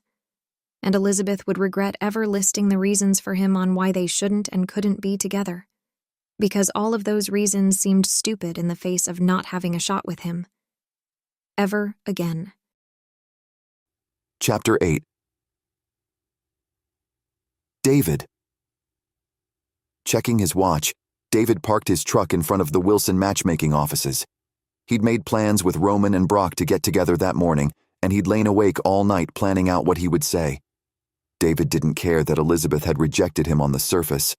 She wasn't really saying no. She was a researcher. She took her time and never rushed into anything. Respecting that, David knew he had to give her a little bit of time to think about what he was offering. She'd have to work through the reasons they couldn't be together on her own, and then, if the answer was still no, he would never bring it up again. But he wasn't done fighting just yet. Winning Elizabeth's heart hadn't yet begun. Grabbing his Stetson from the seat beside him, David slammed the bucket on his head and climbed from his rig. He made short work of the path leading to the office building and let himself inside. Nodding at the other men sitting around the front offices as they laughed and joked about something to do with donuts, David walked on by to the conference room his two sons-in-law had told him to meet in. He'd been there numerous times, but never with this kind of pressure on his shoulders. He knocked on the door as he opened it, smiling at the men he'd taken on as his own boys, and couldn't be happier. They made his daughters happy and had given David beautiful grandbabies. As far as David was concerned, they couldn't do anything wrong. Their opinions meant a lot to him, but not enough to degrade what he wanted. He let the door shut behind him and took a seat across from Roman and Brock. "Hey, guys. Thanks for meeting with me." Roman glanced at Brock and then smiled at David. "Of course. We're always excited to see you, David. Do you have a specific agenda in mind for this official meeting? Or are we just discussing the merging of the companies like you previously suggested?" Brock lifted his hand. "I think, if that's what we're talking about, we need to have Mom here. It doesn't seem right to do this behind her back." His furrowed brow attested to his discomfort with the situation, which only made David respect the man more. It couldn't be easy to stick up for what was right to your father-in-law. David understood that. David lifted both hands from the table and shook his head. "Hold on, guys. I don't want to talk about merging the companies, not just yet." Brock's confusion etched itself in the creases at the sides of his eyes and in between his eyebrows above the bridge of his nose. "Then, what are we meeting here for, if we're not discussing a merging?" "Actually, I do want to talk about a merging, but not of the companies." David plowed on at the Wilson boys' increased confusion. "I'm talking about a merging of the families. I want to marry your mother. I love her. I just don't know how to convince her that it's okay to love me back. I know she cares for me." He sighed, his shoulders rounding forward. "I told her yesterday how I felt, and she just listed off a bunch of reasons why we couldn't be together. All of you children made the top 12 on her list." Leaning back, David pressed his lips together and studied the men sitting across from him. He wasn't above begging, he just hoped he wouldn't have to go that far.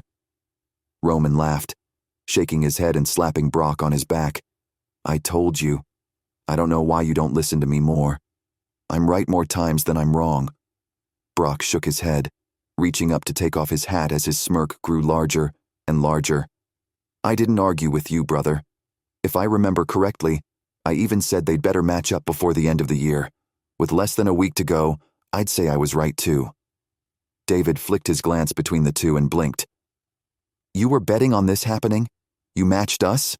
We didn't make you two get together, if that's what you're saying. No, we just figured it would be a matter of time. You're too perfect for each other, and your friendship rivals that of Samantha and Austin's, and look at how they turned out." Roman half shrugged, folding his hands on top of the table and leaning forward. "We never thought you'd own to it. Mom's holding out, though. We need to speed things along. Lily and Taylor have a bet on Easter. I want this done before the year's up. You think we can pull that off?" Brock leaned toward David, narrowing his eyes as he studied his father-in-law intently. "New Year's?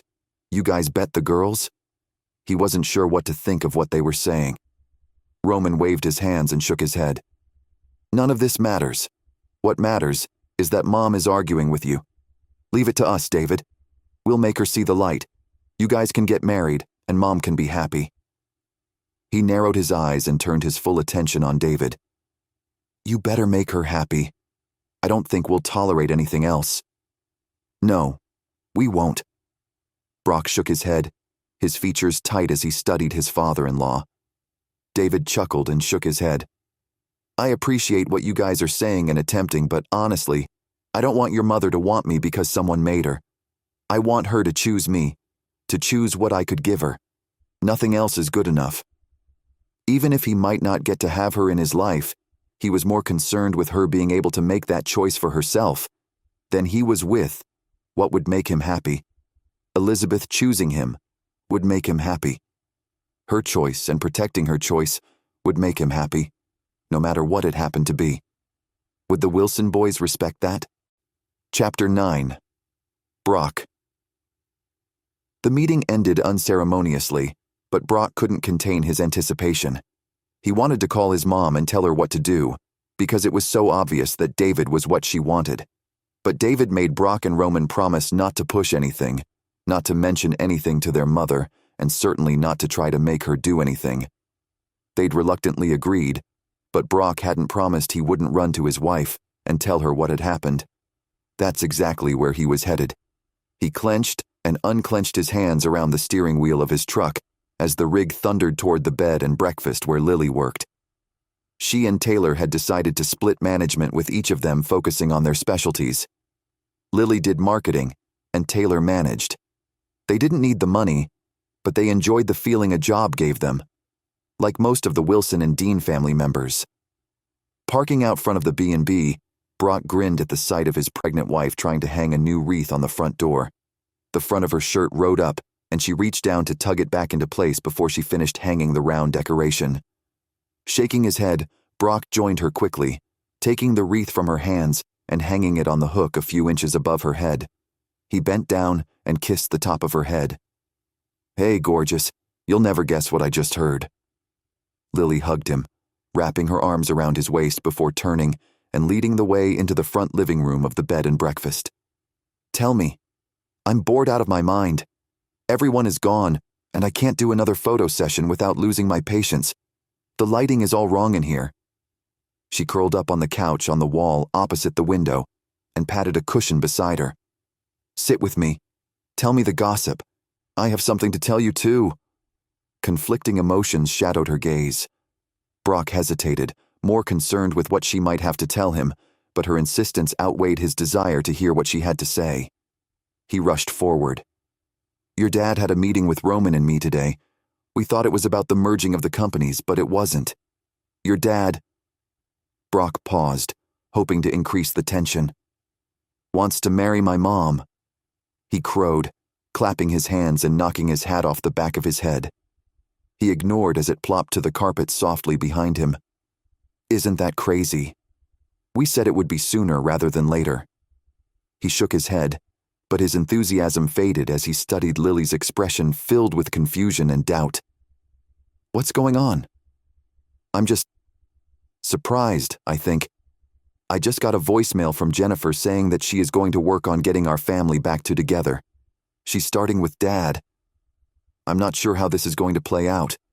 I know Dad tried so hard to keep their marriage together, but at the end, she walked out. Now, she's back? What is that going to do to him? To the rest of us? I don't know if I can forgive her for what she's done. How can Dad? What felt like a hard pit tightened in Brock's stomach. He shook his head. If Jennifer did what she was saying, she would tear another man from the arms of his mother, and Brock couldn't allow that to happen. He might have to ignore his promises to Roman and David, and make sure his mother had more information at her disposal. Letting a woman like Jennifer win wasn't an option. Unless... How do you feel about that? Do you want her back in your life? His wife was the most important person to him, but he couldn't believe she would want to let the woman into their lives when she'd done nothing but lie and cheat over the years, including the most recent few months. I have a bad feeling that she's just going to prove again that she's the worst thing for Mistletoe and our families. I just don't know how to protect everyone from her when she's like a snake." Lily shook her head and leaned over, resting on Brock's shoulder. "Do you think she's up to something besides what she says?" Brock closed his eyes and leaned his head to the side, resting it gently on top of Lily's hair. "I'm sorry, honey. I don't want it to be, but I do think she has something else up her sleeve. Why would she come back now? After trying to destroy us all with the truth about Amanda's parentage? Why would Jennifer come back and rub it back in our faces that she'd gotten away with all of the lying and the fraud? There's something there, and it's not right." He could feel it in his gut. She was up to something, but he didn't think like her, and figuring out the mind of a snake wasn't something that was easily done, unless of course you were a snake. "Do you want to give her a second chance? I wouldn't blame you if you did. I know you're a forgiving person. I don't want to squash that part of you." Brock pulled back, turning his wife's face toward his with a soft finger under her chin. Lily's clear eyes met his, and she ever so slightly shook her head. "No, I don't. She's been gone long enough. I think we all deserve the chance to move on from the damage she's caused. Plus, we have no idea what else she wants to do. I think it's safe to assume she has something planned, and we need to figure it's going to tear Mistletoe apart. As long as we prepare for the worst, then nothing will surprise or ruin us, right?" Lily licked her lips and leaned up, brushing her lips against Brock's. "I love you. Just remember that no matter what Jennifer does, it won't come between us. I promise, okay?" Brock's slow smile was inevitable. He squeezed Lily tighter to his side and groaned as they rocked side to side. "I love you, Lils. We'll figure out what to do. Don't worry about anything." But while Lily had a strong pulse on what was going on with her family, Brock knew she couldn't honestly say what everyone else in the family wanted to do. Maybe Tanya or Brooke would want another chance to get to know Jennifer. Or maybe Amanda would want to figure some more things out, get more answers for the messed up situation Simon and Jennifer had put her in. Who knew what other people were going to need? All Brock knew was that his main responsibility was taking care of Lily. He wanted to be there for Elizabeth, and he would. But he needed to protect his wife first and foremost. David had to get through to Elizabeth on his own. He had to convince her to marry him. The Deans and the Wilsons would only be stronger together. Maybe a marriage between the two of them would help eradicate any lingering rivalry between the two families, and they could truly join the teams together. Wouldn't that be the final nail in the coffin for whatever Jennifer had planned to destroy them all? Chapter 10. Colt. The last thing Colt wanted was a dean in Alaska. They were distracting and altogether know-it-alls. Not that that made them bad people. Quite the opposite, in fact. But he didn't need to be checked on by a woman from a town he was trying to escape without giving up the Western feel. Sitting with her at the coffee shop had been eye-opening, to say the least. Maybe there was a woman in the world that wasn't looking for commitment. He could handle that. Plus, as much as he wanted to deny it, he liked the reminder of home sitting there in the shop and sipping her minty hot chocolate. Pulling up to the address she'd texted him, Colt climbed from the truck, rubbing his gloved hands together. Alaska winters put Montana winters to shame. Even with the brutal cold, Colt refused to use anything but his cowboy hat. The Stetson was as much a part of him as his name. He wouldn't wear a knit hat in lieu of the wide-brimmed one. As he approached the door to the apartment complex, Tanya came bounding out with a fur-lined hood pulled up over her blonde hair and buttoned snugly over her chest. She wore tight jeans tucked into the tops of dark brown cowboy boots and little cream gloves on her hands. She cocked her head and pointed at the truck. "This isn't a date, remember? Come on, let's go. I'm freezing and I need to dance." Colt couldn't stop the grin spreading across his face as he followed suit and climbed back into his rig. He'd thought they were on a date, but apparently Tanya didn't want that. He was good with that interpretation of their night. At least, he thought he was. Tanya pulled her gloves off and rubbed her hands in front of the blast of heat from the heaters. She grinned at him as he buckled his seatbelt. "I can't believe this weather. I used to think winters back home were brutal. This is another level. I miss the sun." She laughed, the sound tinkling over the air between them. Colt just grinned as he drove toward the club he'd been assured was the best in Alaska. Everything in that state seemed to be on the edges of the spectrum. Weather was either extremely cold or extremely cold. The daylight was completely absent, not just partially, and the jobs were borderline insane for their difficulty, but also more than satisfying. Even with all his money, Colt just wanted to feel like he had a purpose in life. Money didn't give him that purpose. Working with his hands made him feel more connected to the earth and who he really was. Tanya moved animatedly in her seat as she talked, joking and laughing like they'd known each other for years. By the time they got to the club, Colt felt like he had known her all that time. The night was already looking up. At the club, they parked and walked up to the doors side by side. Colt was grateful he didn't have to worry about the appropriateness of holding hands or not. Should he offer to take her coat? Should he hold the door? It was just the two of them, so he did what he wanted. He held the door for her. He took her coat. She didn't read anything into it, judging from the way she laughed and winked at the man behind the coat-checking counter.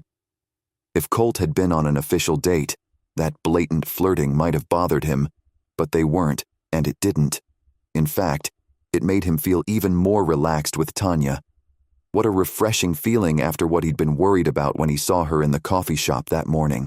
As they found a table along the far edge of the dance floor, Colt laughed and leaned toward Tanya. "Just so you know, this is already turning out to be the best non-date I've ever been on." Tanya readjusted the shoulders of the strappy top she'd worn, which left the creamy skin of her neck bare, except for a thin gold chain with a gold State of Montana pendant nestled just below the hollow of her neck. Her makeup was applied artfully and without a heavy hand, and Colt couldn't look away from her smile. That was annoying, but not a negative thing. It wouldn't do anyone any good to be hypnotized by a woman he'd promised not to seek commitment or anything resembling a relationship with. He wasn't even sure if they'd agreed on being friends. "Well, thank you." She arched an eyebrow and glanced past him, her grin spreading into a full-on smile that had nothing but invitation written in it. Seconds later, a man stood at the side of their table, staring down at Tanya and pointedly ignoring Colt, who wasn't a small guy. "Would you like to dance?"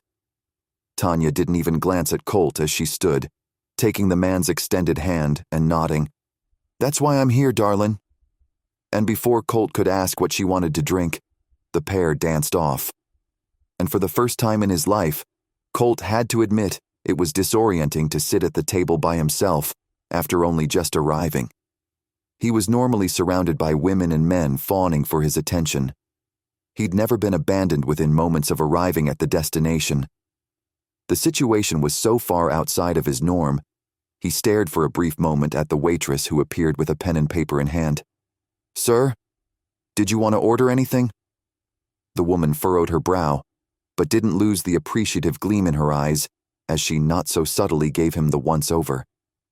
He wasn't drinking that night, since he was driving, and he had no idea what to order Tanya. Maybe food was the best place to start. "I'll get 2 pops and your appetizer sampler will work, please." He nodded at her, but turned away, looking subconsciously toward the dance floor as he searched for Tanya. She danced like she talked, lively and with passion, but she didn't let her partner get too close. For some reason, Colt liked that. She might be a flirt, but she wasn't going to let anyone push her into anything she didn't want. Colt's respect ratcheted up another notch for the woman he'd been sure wouldn't fit in with the Alaska he'd come to love. When the song switched, Colt expected Tanya to make her way back to the table, but instead, she turned to the next guy who approached her and started dancing again. Another dance, and Colt was left sitting there, waiting for their food. This happened for 3 more songs as their food arrived, and Colt continued sitting at the table all by himself, expecting something from Tanya that wasn't coming. Finally, a slow song came on, and Colt pushed up from his seat. Enough. He closed the distance on the dance floor to Tanya and tapped on the shoulder of the guy cradling her in his embrace as they swayed to the music. Tanya looked more bored than anything. Maybe he needed to fix that. Colt inclined his head. "I'm cutting in. Thanks." It wasn't a question, and Colt didn't wait for the guy to acquiesce. He slipped Tanya's hands from the man's and whirled her into his arms, maneuvering her around the floor and the other couples. He looked down at her, the surprise on her features slightly gratifying. "I thought I'd never get to dance with you." "Well, you could be like the other guys and ask." She shrugged as she moved to the music. "It's hard to do when you're getting so friendly with so many. I ordered some food to start with. I don't like eating alone." Colt studied her features under the ambient lighting of the club. She arched an eyebrow and twisted her lips to the side. "Marking territory that isn't yours? That seems like that's beneath you, Colt." She said it teasingly, but the challenge was there in her eyes. Colt shrugged, spinning her to the side and dipping her before pulling her back up to face him. Her eyes widened. He narrowed his eyes. "I don't know. I just want to make sure you're not trying to be something you're not. Want to know what's great about being up here? I can be whoever I want, and it won't matter. If you can't handle that, maybe you need to go back to the table. I'll continue having an enjoyable evening. Your call. Remember, we both don't like commitment, and it feels distinctly like you're pushing something on me." She smiled, and he whirled her away and pulled her back. He nodded. You could be right. But even as he verbally agreed with her, he couldn't help wondering why he was bugged. They'd both agreed they didn't want anything serious, and that they weren't really together that evening. So, then why did it feel like she should be acting like they were on a date? Why did it feel like she was being rude when she really wasn't? She was acting and behaving the way they'd agreed was okay. Colt didn't want to look too closely at how his thoughts were affecting the way he was acting. That would suggest that his thoughts were affected by his feelings, and he didn't want to have feelings for anyone, especially a woman from his hometown who definitely wasn't going to view him as anything but a ride to the club. Yeah, Colt was rankled. He just didn't want to admit it. Chapter 11. Elizabeth David had no idea that Jennifer had been out to visit Elizabeth. Not that Elizabeth really wanted to tell him anything about it, because deep down, Elizabeth knew Jennifer was right. If Elizabeth really cared about those girls and David, then she would want their torn family to be fixed. She would want what was best for their whole family, not just what felt right for her. David had wanted Elizabeth to think about what he'd suggested, and she had. Now, she had to be responsible for her decision and tell him in person. She didn't want to string him along while he could be fixing things with Jennifer. The decorators would be at the barn in the next hour, and Elizabeth finished picking up her kitchen. David was supposed to be joining her since both matchmaking companies were sponsoring the party. They'd just opted to have the location of the event out at Kringle Ranch since Elizabeth had recently put in a brand new oversized barn and stable that more or less looked like a small arena. Plenty of space for everyone in town to have a fun party to ring in the new year. With the counter wiped as many times as she could manage without feeling crazy, Elizabeth set the cloth on the side and grabbed her coat. She pulled on her gloves and hood and headed out to the barn. 15 minutes early would just give her some time to think out what she had to say to David. Cutting all possibilities at a relationship off at the knees wasn't something you just dove into. In the barn, Elizabeth could still see her breath. The cold hadn't yet been dispelled. She'd had the furnace guys over twice since the radiant heating had been installed and supposedly working right. She didn't feel like calling again, but she wasn't going to take a chance on a fireplace heating the barn when they'd just barely recovered from the last wildfire. There was too much at stake to chance that, even in the middle of winter. With the radiant heating, they wouldn't need anything else to heat the barn. That appealed to Elizabeth on quite a few levels. Where the radiant heating had been working just a day or two ago, there was a glitch now. The delights of cranky weather and heating equipment. She paced to the thermostat which controlled all of the pieces associated with running the heat and then back to the door. Back and forth. What was she supposed to do? She had no idea how to control anything. And in the exact center between the door and the thermostat panel, Elizabeth stopped and her eyes opened wide. She wasn't supposed to control everything. She just needed to let things happen the way they were meant to. Except that didn't sit well with Elizabeth. She didn't have to control everything, true. But she did need to give family a chance at figuring out what it was they needed to do. Her answer wasn't the wrong answer. It just needed to be altered a bit. A knock on the door broke her concentration. She turned, smiling as the door opened and David strode in, casting his gaze around the interior of the barn. "This looks great. I think we can set up a bandstand at the far end.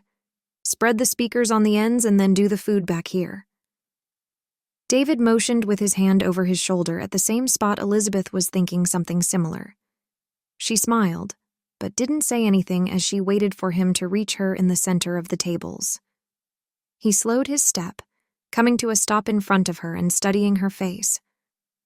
"Elizabeth, why do I feel like you have something to tell me?" His lips curved ever so slightly at the edges as he continued scanning her features. She did, but how did she just jump into telling him the idea she had without sounding self-righteous? "I do have something to talk to you about, but I really don't know how to say it." She searched his face, careful not to reach out for his hands like she wanted. If she was going to make a suggestion like the one she wanted, she needed to make sure she wasn't giving conflicting information or signals that didn't back what she said. David's hope seemed to wane as he nodded tightly and then spoke with a frown. "Don't beat around the bush, Elizabeth. We have a better relationship than that. Just give it to me straight." Elizabeth took a deep breath and nodded. "You're right. The problem is, well, Jennifer was here and I wasn't expecting the things she said, let alone the fact that she just showed up at my house." And that's when the reality of what had happened hit her. Simon's mistress had been there, at Elizabeth's home. The other woman had challenged Elizabeth as if she hadn't destroyed so many pieces of Elizabeth's life and hopes and dreams. Jennifer had disillusioned so many people. Not just Elizabeth's family, but David's as well. There were so many people who had been hurt. And Jennifer stood on Elizabeth's deck and demanded Elizabeth stay away from her family, like Jennifer had any right to demand anything. Tears welled in Elizabeth's eyes. No matter what she did or who she talked to, Jennifer seemed to always be there, lurking under the surface, ready to strike. "She was here?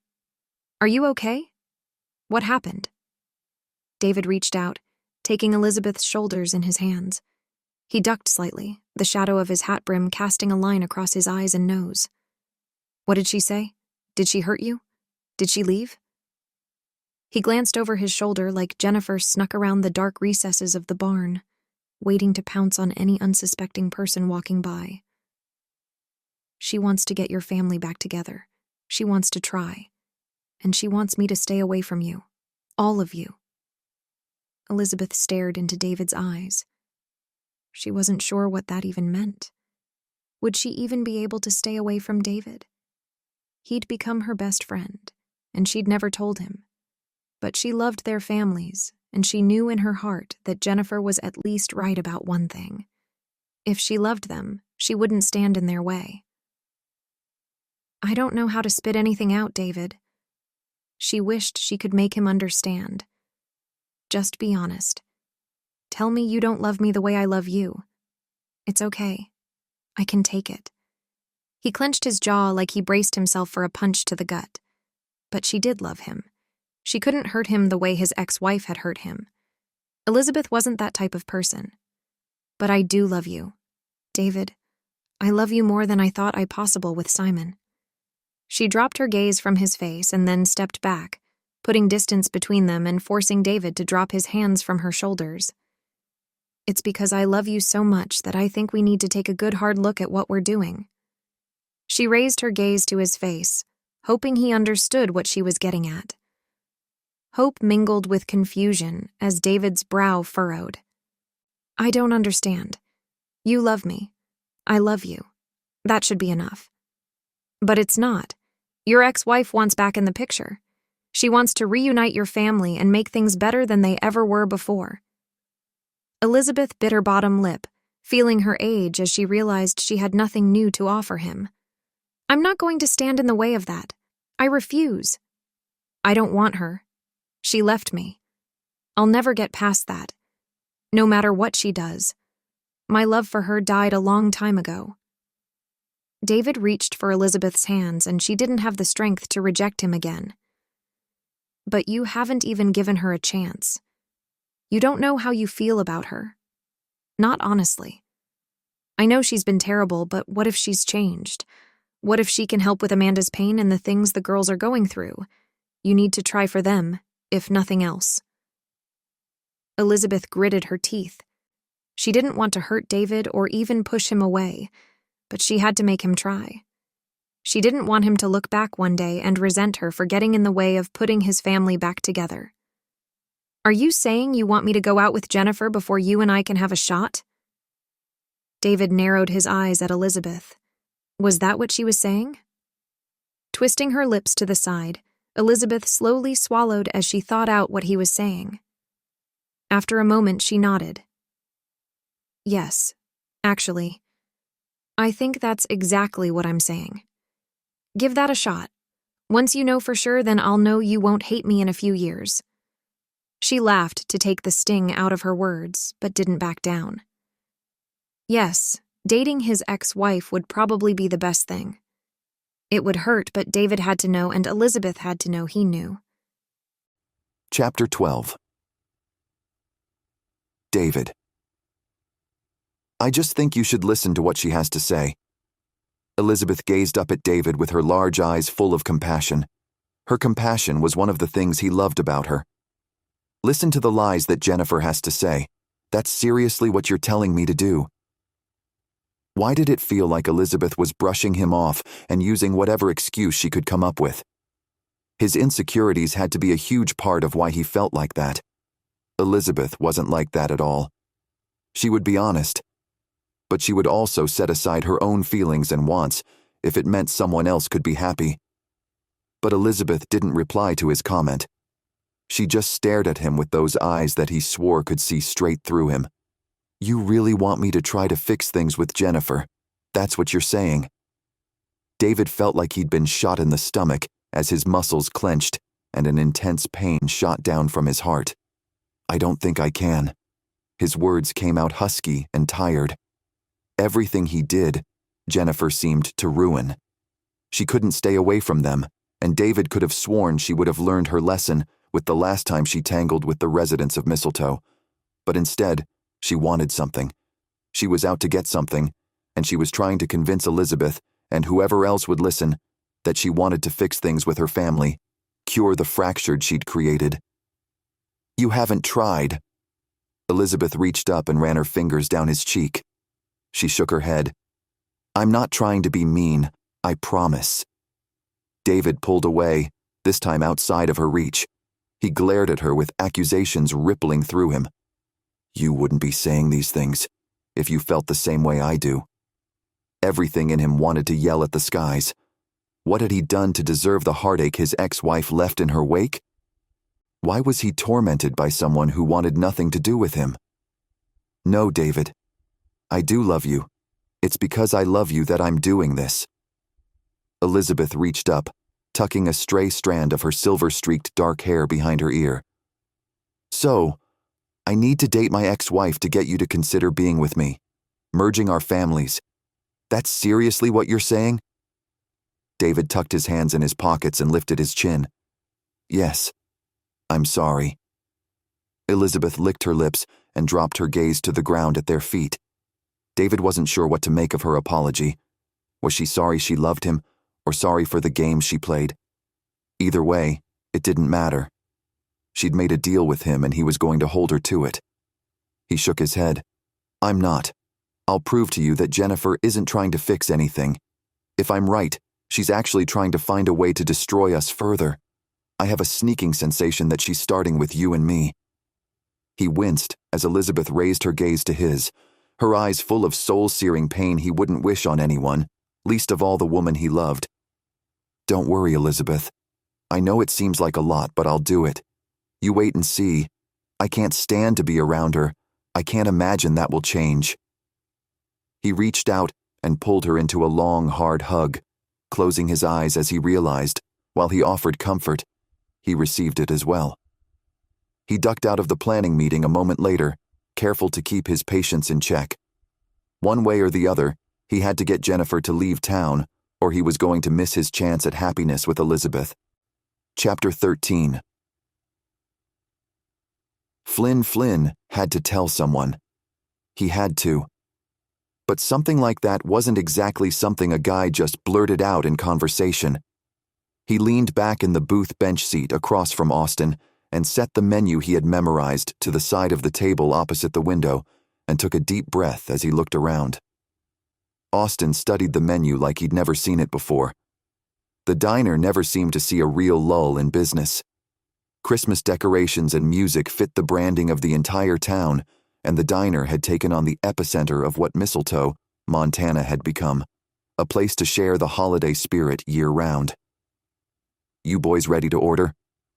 Flora, the newest waitress in the diner, smiled as she stopped at their booth.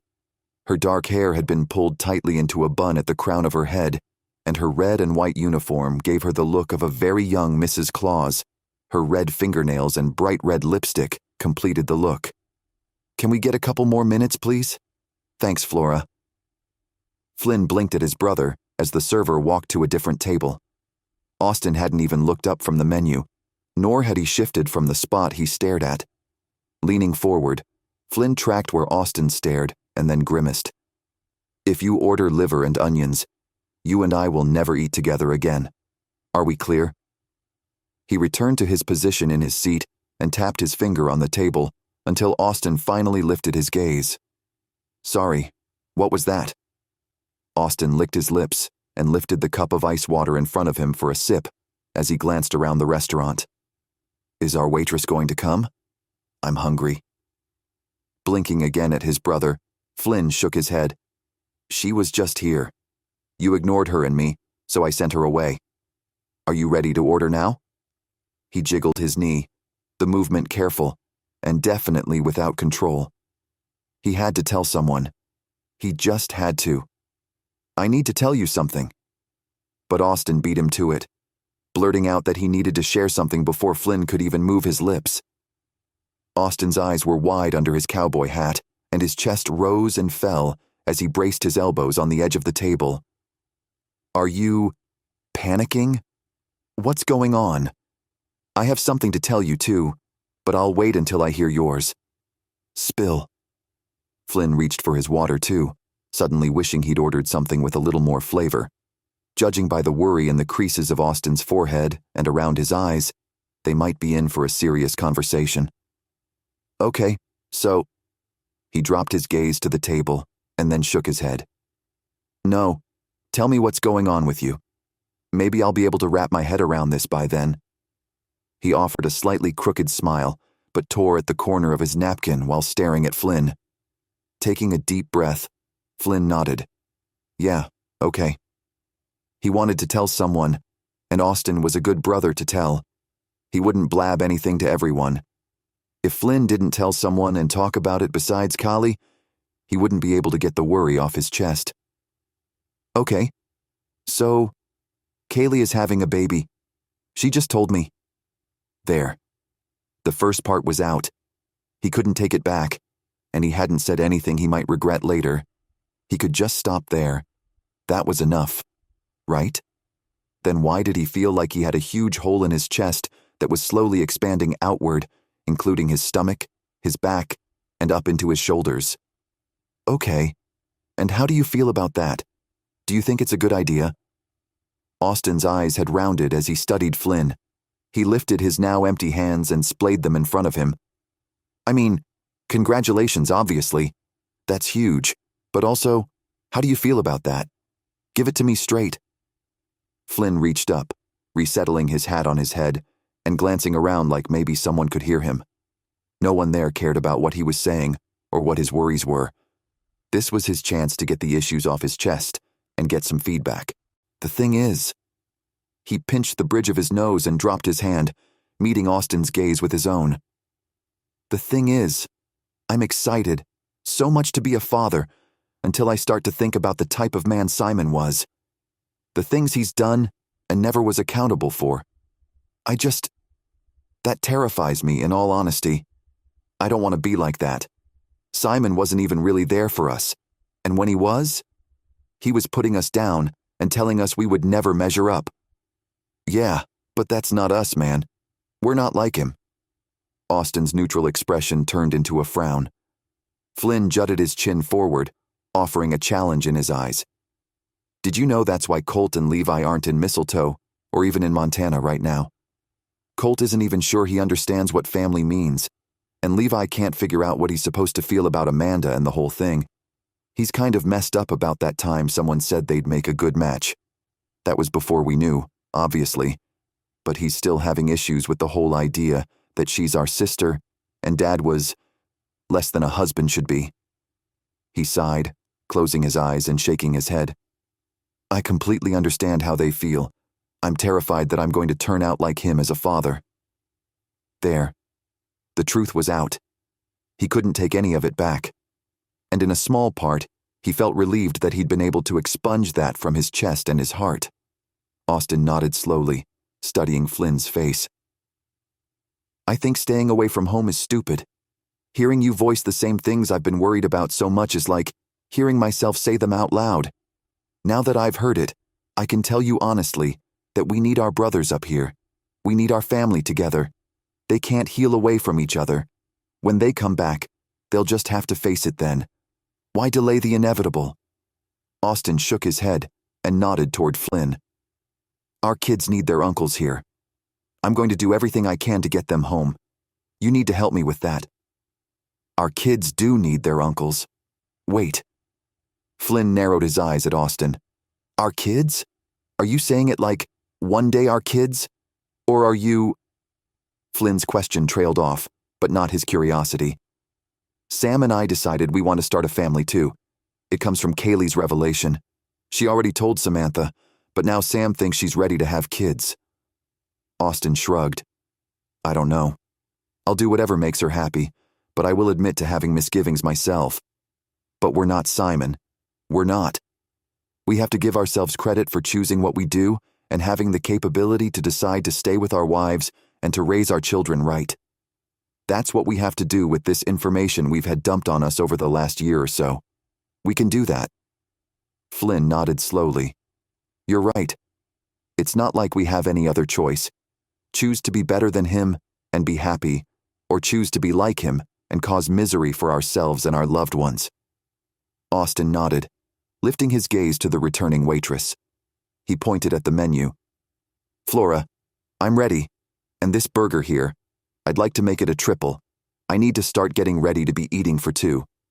That's the wife's job. Flynn grinned and waited for Austin to finish ordering so Flynn could have a turn. Austin was right. Flynn had the chance to choose to be better than his father had been, and he was going to make every decision better than that man. He would be there to help his brothers do the same. Chapter 14. Elizabeth Taylor and Lily sat at the table, poring over the menu the caterer had delivered the day before for one last approval. Poking her long fingernail at the prime rib listed, Lily shook her head. Please, tell me we have a secondary option for this. I can't stomach beef right now. What about chicken or something, anything? She raised her eyes to Elizabeth and then winced. I'm sorry, that sounds extremely ungrateful. Nothing sounds good to me. Maybe this isn't the right job for me. She looked at Taylor hopefully, like maybe Taylor had the right answers. Setting the towel in her hands on the counter, Elizabeth walked up beside Lily and rubbed her shoulder. No, that's totally fine. You tell me what you want and I'll make sure we have something for you. I remember being pregnant. You want what you want and there are very few things that can make us feel great. No point in forcing you to eat something you don't feel like. She winked at Lily's hopeful expression, and then leaned down to inspect the menu with her daughters-in-law. What did you think about having both a Caesar salad and a house salad option? But did she really care about salads? Did Elizabeth care about anything that had to do with the party? She wasn't even sure they should be having the event with everything else going on. Do both. Not everyone loves Caesar for some strange reason. Taylor rolled her eyes. I don't understand it. I love Caesar. Laughing, Elizabeth moved around the table to sit across from the girls. You only wanted to eat Caesar dressing, though, when you were pregnant with Isaac for that 1 week, remember? Roman said you were eating it with a spoon at one point. Elizabeth grinned as Taylor's cheeks pinkened at the memory. Yes, it's not a lie that I love Caesar salad. She huffed as she stared at the menu. Okay, so what about the sides? I don't think they should do garlic mashed potatoes again. No one liked them last year. I know it's their specialty, but we need something different. What about au gratin potatoes or a scalloped version? Those are creamy and don't need a gravy to go with them, and the garlic amount is more controlled than with the mashed potatoes. Lily continued looking at the menu, speaking like it was an afterthought. Oh, I like that idea. Elizabeth picked up the pencil nearest her and made a note on the pad of paper she'd set on the table for any suggestions. What vegetables do you want to go with it then? He has the steamed carrots and Brussels sprouts, but... She glanced up, finding Taylor and Lily staring at her with confusion on their faces. No, to the Brussels sprouts? Lily set the menu down and interlaced her fingers before resting her hands on the top of the table. She glanced at Taylor before looking back at Elizabeth. I'm just going to say what we're all thinking, and it has nothing to do with the food. I just want you and Dad to get together. Taylor exhaled on a whoosh and slumped forward, resting her forehead on her hand. Oh, thank heavens. I was hoping you were going to say exactly that. Yes. Taylor lifted her head and reached out, claiming Elizabeth's hand in hers. Please get together with Dad. We love him and we love you so much. You would make a great match. Lily nodded emphatically, smiling at Elizabeth like all the world's problems had been solved right then. A sinking sensation in Elizabeth's chest caused a constriction in her throat that she swallowed against. After a moment, she licked her lips. This is going to be really hard to say, but I hope you'll hear me out as I do. She studied them, waiting in case they were going to cut her off. She didn't want to disappoint them, but she had to be honest. That's all she asked of anyone, and that's all she was going to give. Neither of the women said anything as they stared expectantly at Elizabeth. Okay, so here's the thing. You both want us together, but you can't say that for everyone. You can't honestly say that Colt and Flynn and Brooke and Tanya want your father and I to be together. That's a lot of people just inside our family who have a say in what happens here. Elizabeth wasn't going to discount how everyone felt. She couldn't do that to anyone in their families. Taylor glanced at Lily and then back at Elizabeth. Sorry, but why do we all have a say? It's not our lives. It's yours. If you love Dad, then you need to go after that. Isn't that what we're selling to the rest of the world as matchmakers? That love is the most important thing? Shaking her head, Elizabeth firmly replied, No, that's not what I'm selling to anyone. Family is the most important thing. Community, romance, all of that is important, but it all comes down to creating and nurturing a family. That's why Jennifer knew this kind of information would be detrimental to our town's existence. Mistletoe is about all of that with the centrification of Christmas. The holiday embodies family and love and loyalty and all the things that make people happy. If our companies are trying to deliver matches that could be good for the building up of families, then it doesn't do anyone any good to have information about infidelity between two of the heads of the main families of that town getting out. We can't expect anyone else to believe in happy ever after if we don't. She pressed her lips together as she searched their faces. I don't know about you, but I do. I believe that families need more than one chance to make it. If Simon were alive, I'm not sure how I would feel about all of this. I'd rail and scream and slap him, probably. Actually, that's a guarantee. But I don't know that I would leave him. He might leave me. I won't deny that. But I care so much about family that I'm not sure I would be able to. She fell silent and stared at the table for a moment before continuing. Your mother wants another chance with your father and with you girls. That's what she told me. That's what she said to me as she stood on my porch and asked me to stay away from you all. Now, I said I wouldn't stay away from you, but I certainly won't try to get in between you and her in case there's something worth pursuing there. I just can't do that in all good conscience to any of you, least of all you girls. I love you like you're my own, and I'm not going to stand in the way of you finding something with your mother. I just won't. But you love him, right? At least tell us that much. Lily furrowed her brow as she stared at Elizabeth. Honesty. That's what she had to focus on. Could she be honest with them as well as with herself? She inhaled deep, her chest pushing out as she did so, and then she exhaled. Yes, I do love him. He's become the most important person to me, which is another reason I think he deserves to make sure that there is nothing there with his ex-wife, your mother, before we jump into anything. How did Elizabeth explain that experience in life brought wisdom, and often that wisdom blocked emotional decisions? She didn't want to deal with resentment when she was older. What if he resented her? Or the daughters blamed her? None of that was going to work for her. Do we need to tell you all the reasons we want you and not her? Lily leaned back in her seat, rubbing the side of her growing stomach. Elizabeth gazed on the women who had married her sons. If nothing else, they were persistent. Promise me that you won't interfere. Your father needs to make up his own mind, and I need to know he's choosing me because he's made sure that's what he wants. Simon had apparently not known. Elizabeth wouldn't go through that again. Taylor and Lily nodded carefully, like they weren't sure what they were promising. As long as those girls kept their promise, Elizabeth could hope and pray that David was doing what they agreed, figuring out if he really did want Elizabeth or if he wanted another shot with his family. Chapter 15. David. The sooner David got together with Jennifer, the sooner he could hold Elizabeth to her promise. He wasn't going to cave with Jennifer. He knew how he felt. Things weren't going to change, but maybe it was a good opportunity to find out just what Jennifer was up to. Why was she back in Mistletoe, and what did she want? That's the only reason Jennifer did anything, because she wanted something.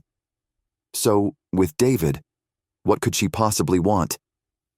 Back at his place, David decided to actually text Jennifer and find out how much she was open to. He pulled out his phone, leaning on the counter in the kitchen and swiping up on her contact information. We need to talk. That's all he could put. He honestly couldn't stomach the fact that he had to actually tolerate being around her after all she'd done or tried to do.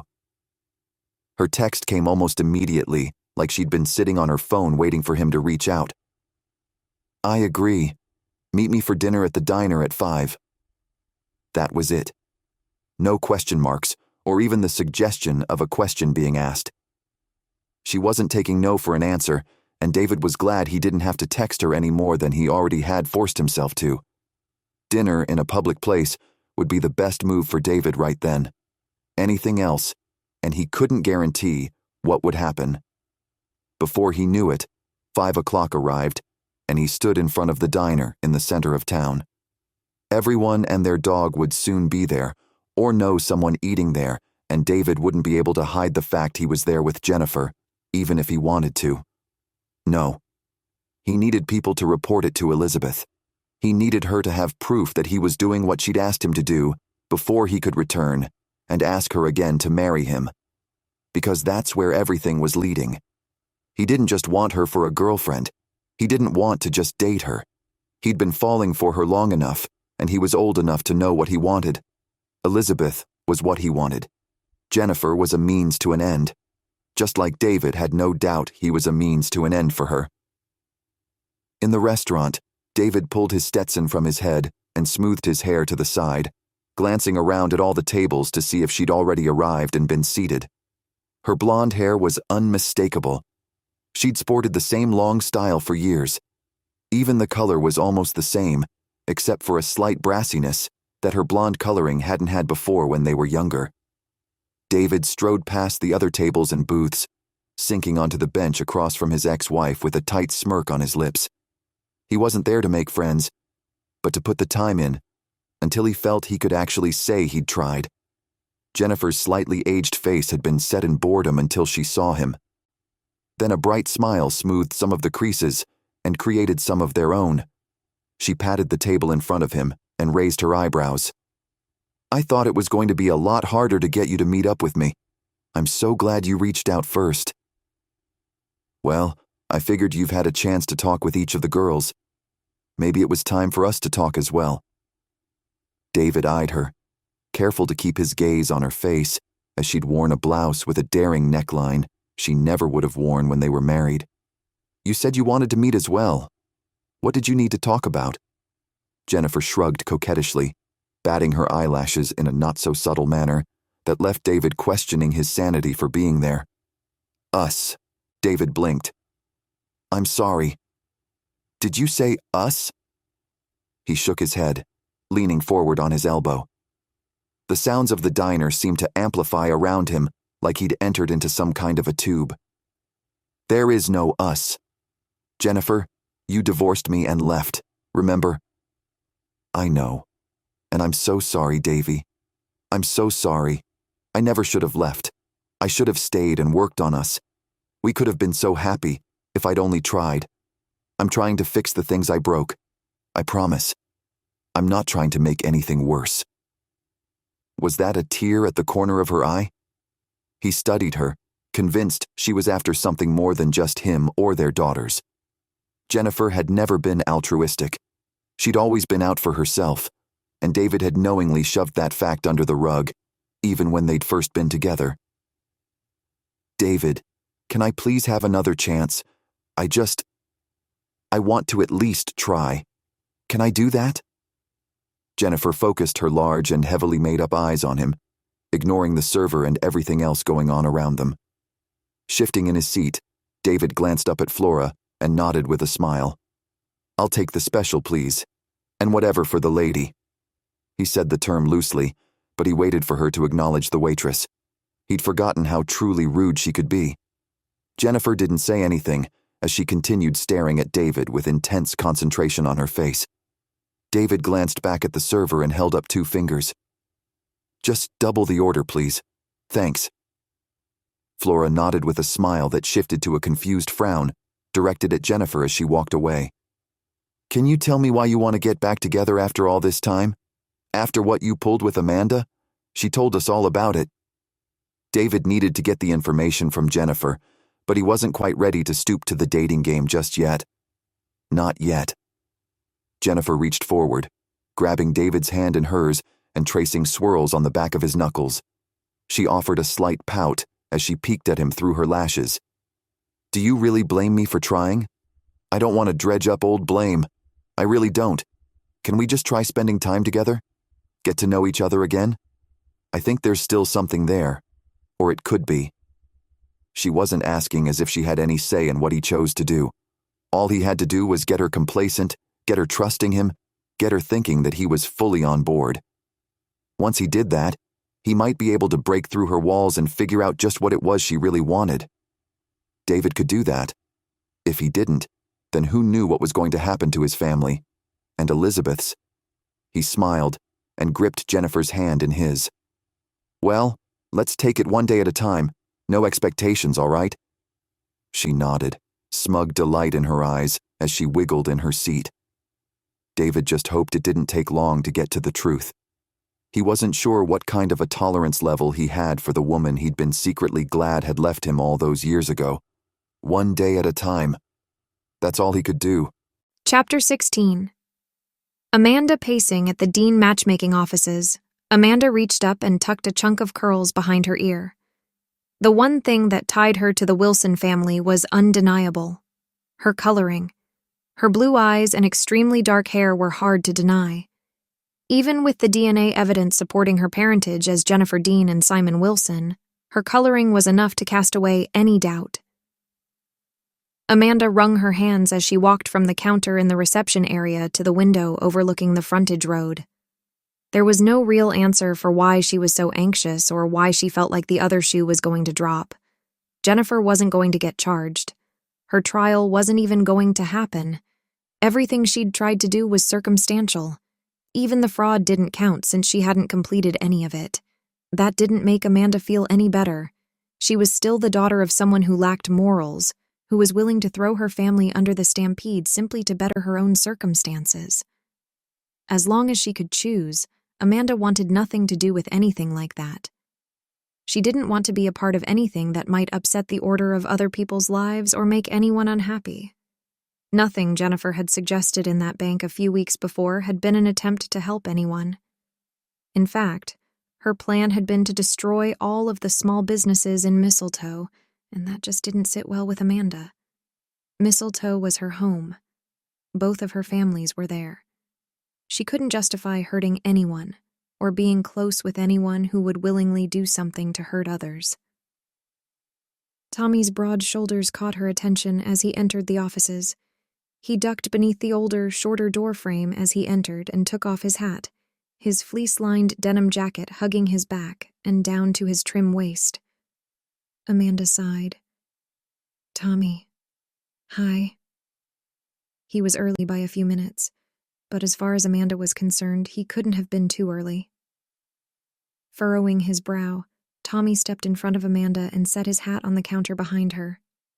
Then he took her upper arms in his hands and stared down into her eyes. "Hey, are you okay? What's going on? You're all flushed." He pressed the back of his hand to her forehead and then her cheeks. His skin, cool from the outdoors, soothed the frantic pace of her pulse. She closed her eyes and sagged forward into his hold, leaning her forehead against his shoulder. Jennifer is back in town and she's causing all kinds of problems. Why can't she just leave? I need her to leave, you know?" She pulled back, studying the depths of his eyes, searching for some kind of answers she wasn't finding in herself. Tommy rubbed his thumbs on her shoulders and nodded.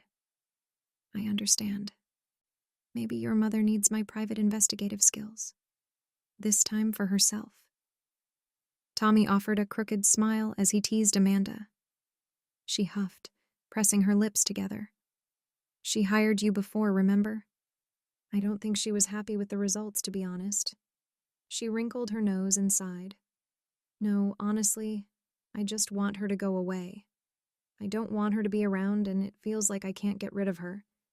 Everyone is saying she's been trying to convince everyone that she wants to be back with Dad and wants to try to fix this family. I find that hard to believe when she was just sitting in that bank room telling us how she wanted to destroy all the local businesses. How can she want one thing when she's willing to tear down what the rest of us care so much about? Well, maybe she misses what she had?" Tommy continued holding Amanda, not letting her go as if he needed the connection as much as she did. Amanda shook her head and dropped her gaze to the floor. "Jennifer isn't exactly the type of person to seek out marriage a second time, let alone marriage to the same guy years later. She's more interested in the bling and pomp." Pulling away, Amanda led the way to the settee where she sank onto the cushions and waited for Tommy to join her. His shoulder gave her a strong support to lean against as she continued trying to work through the things she couldn't quite figure out. "Okay, so we know Jennifer isn't the marrying type. Definitely not the monogamous type. But what about you? Are you interested in marriage?" Tommy turned his head, his thick hair tousled over his forehead. Amanda drew back. His question surprised her, and she twisted her lips to the side while she thought. I don't know. I mean, yes? I think so. I'm definitely monogamous. You and I never said we were exclusive, but I've treated it like we did." She gave a small shrug, embarrassed that she would even bring it up. She loved Tommy. The things they'd been through had only strengthened her determination to be with him. The last thing she wanted to do was push him away. But he should know. She was interested in marriage. "Well, I always wanted to get married when I was growing up. I think the idea of family is the greatest dream, and I definitely want that." Tommy reached over, taking Amanda's hand in his. "What if you were going to marry me? Could you see that happening?" Tommy's voice was quiet but firm. Searching his chiseled features, Amanda took a deep breath. Butterflies flapped in her stomach, and she kind of wished they weren't there in the office building where anyone could walk in on them. "What are you asking me, Tommy? I don't—" She swallowed. "I mean, I think so. I don't—" He'd caught her off guard, and she wasn't sure how to respond. With the truth? Because she could definitely see herself married to him.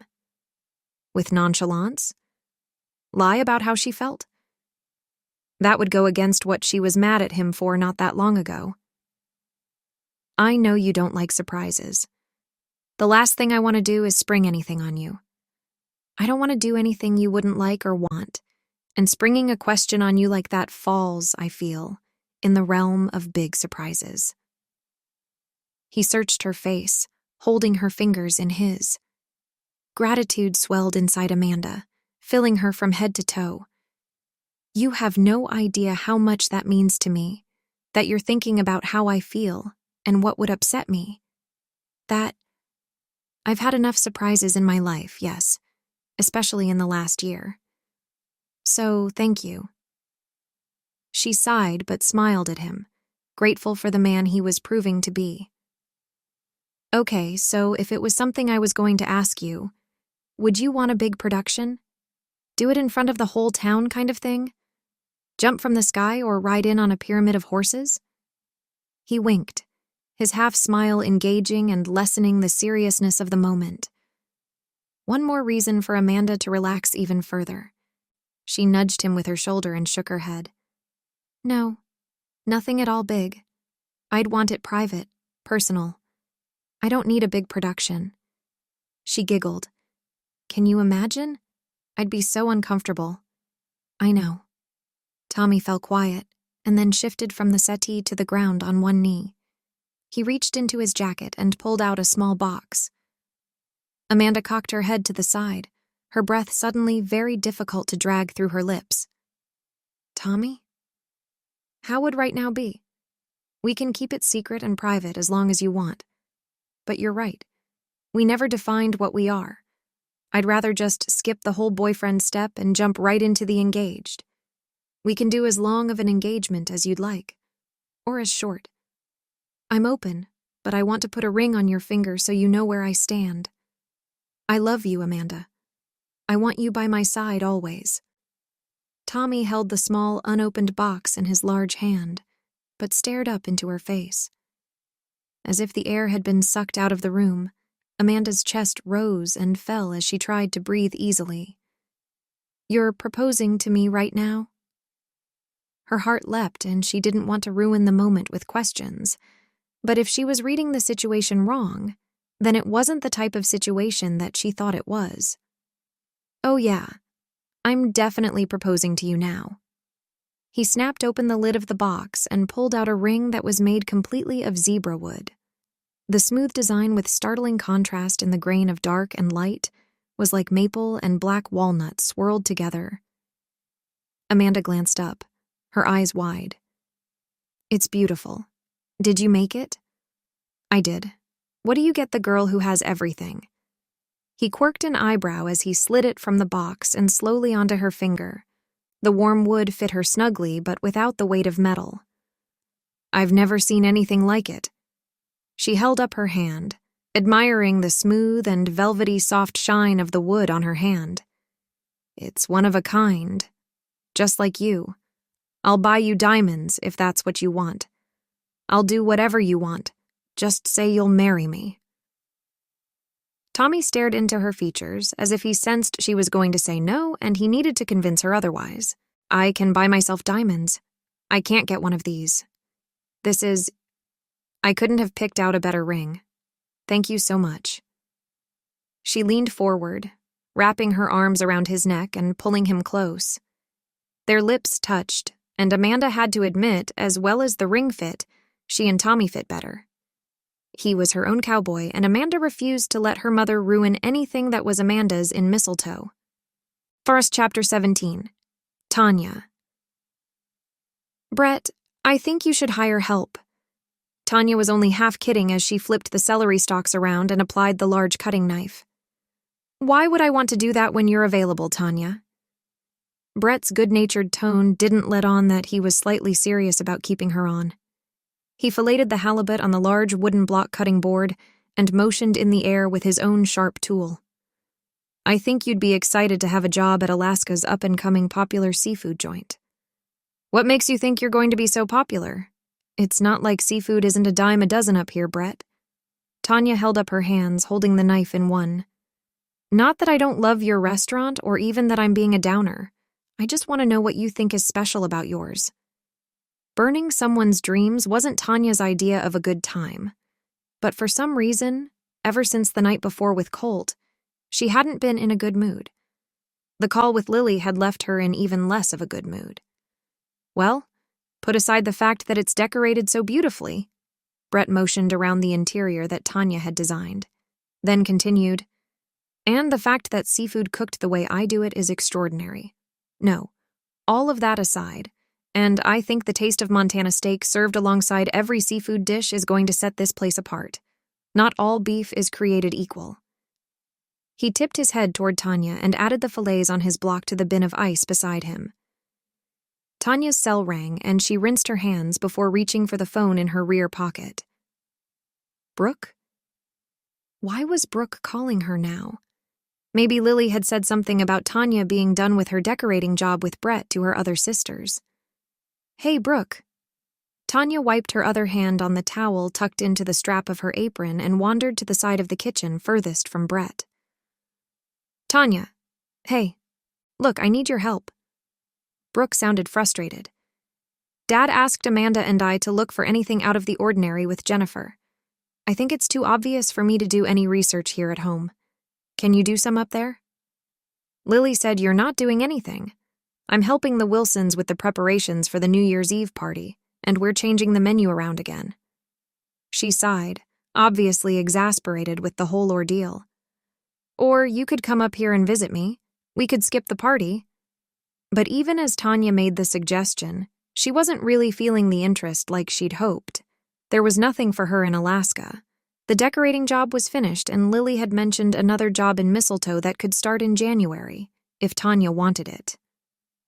For a brief moment the day before, Tanya had hoped she could have some fun with Colt, but the way he'd acted at the club the night before had left a disgruntled taste in Tanya's mouth. She didn't want a relationship.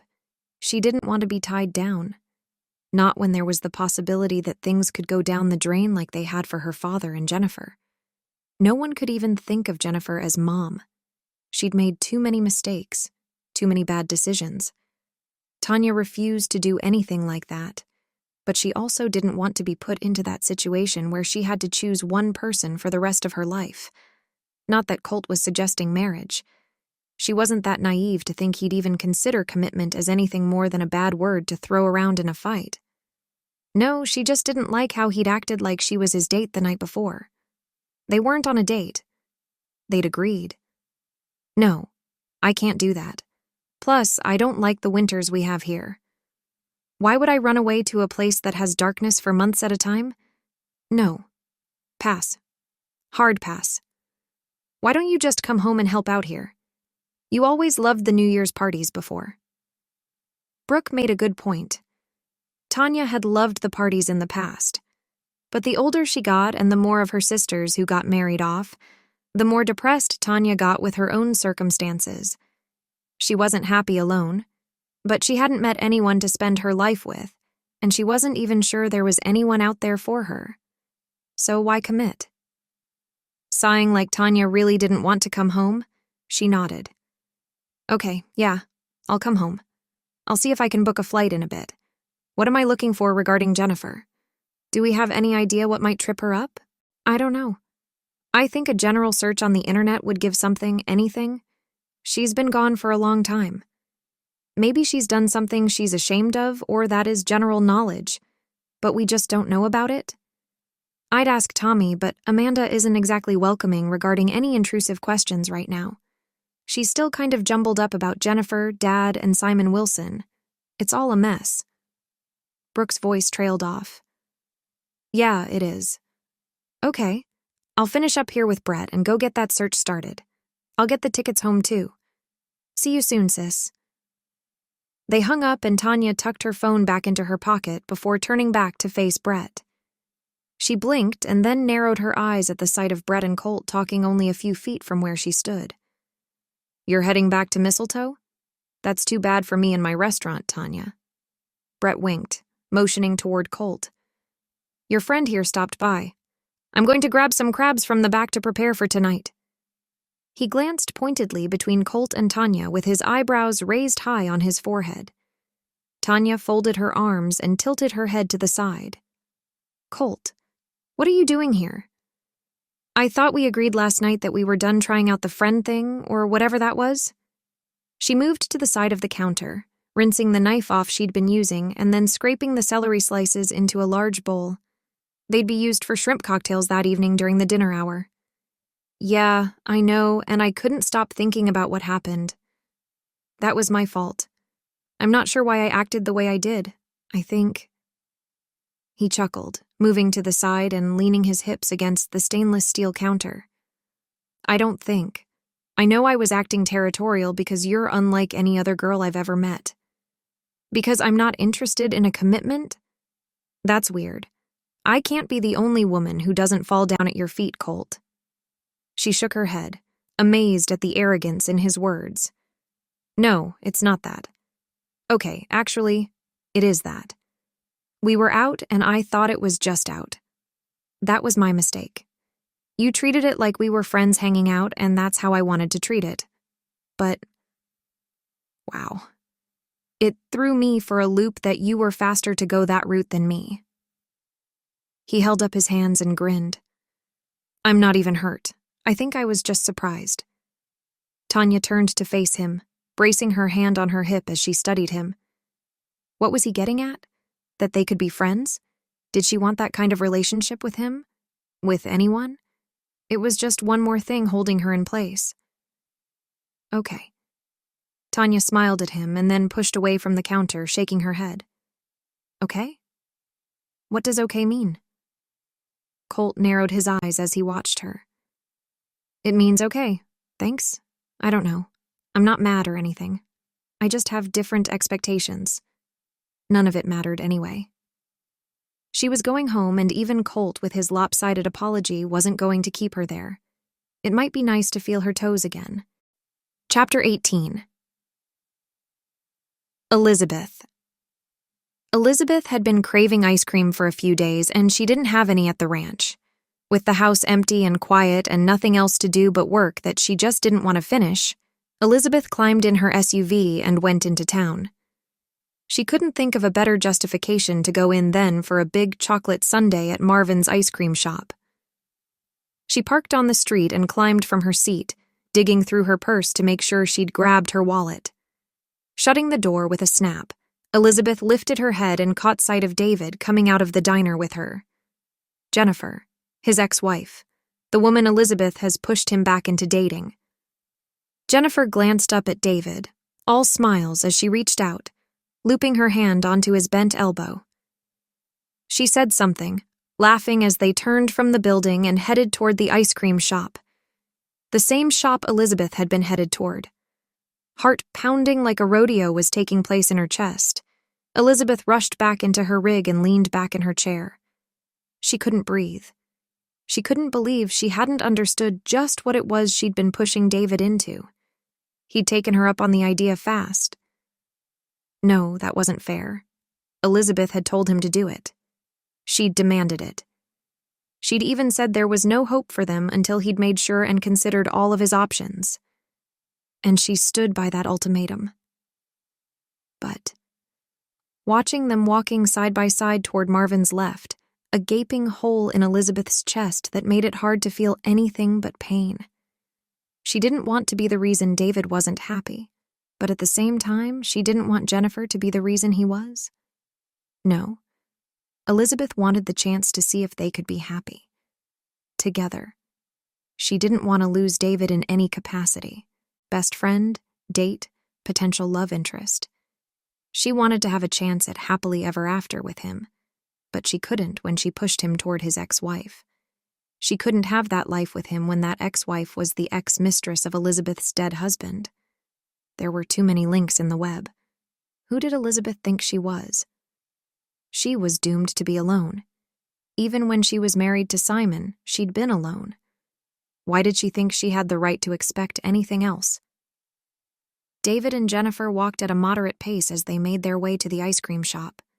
Little white puffs of breath lightened the air in front of them as they walked.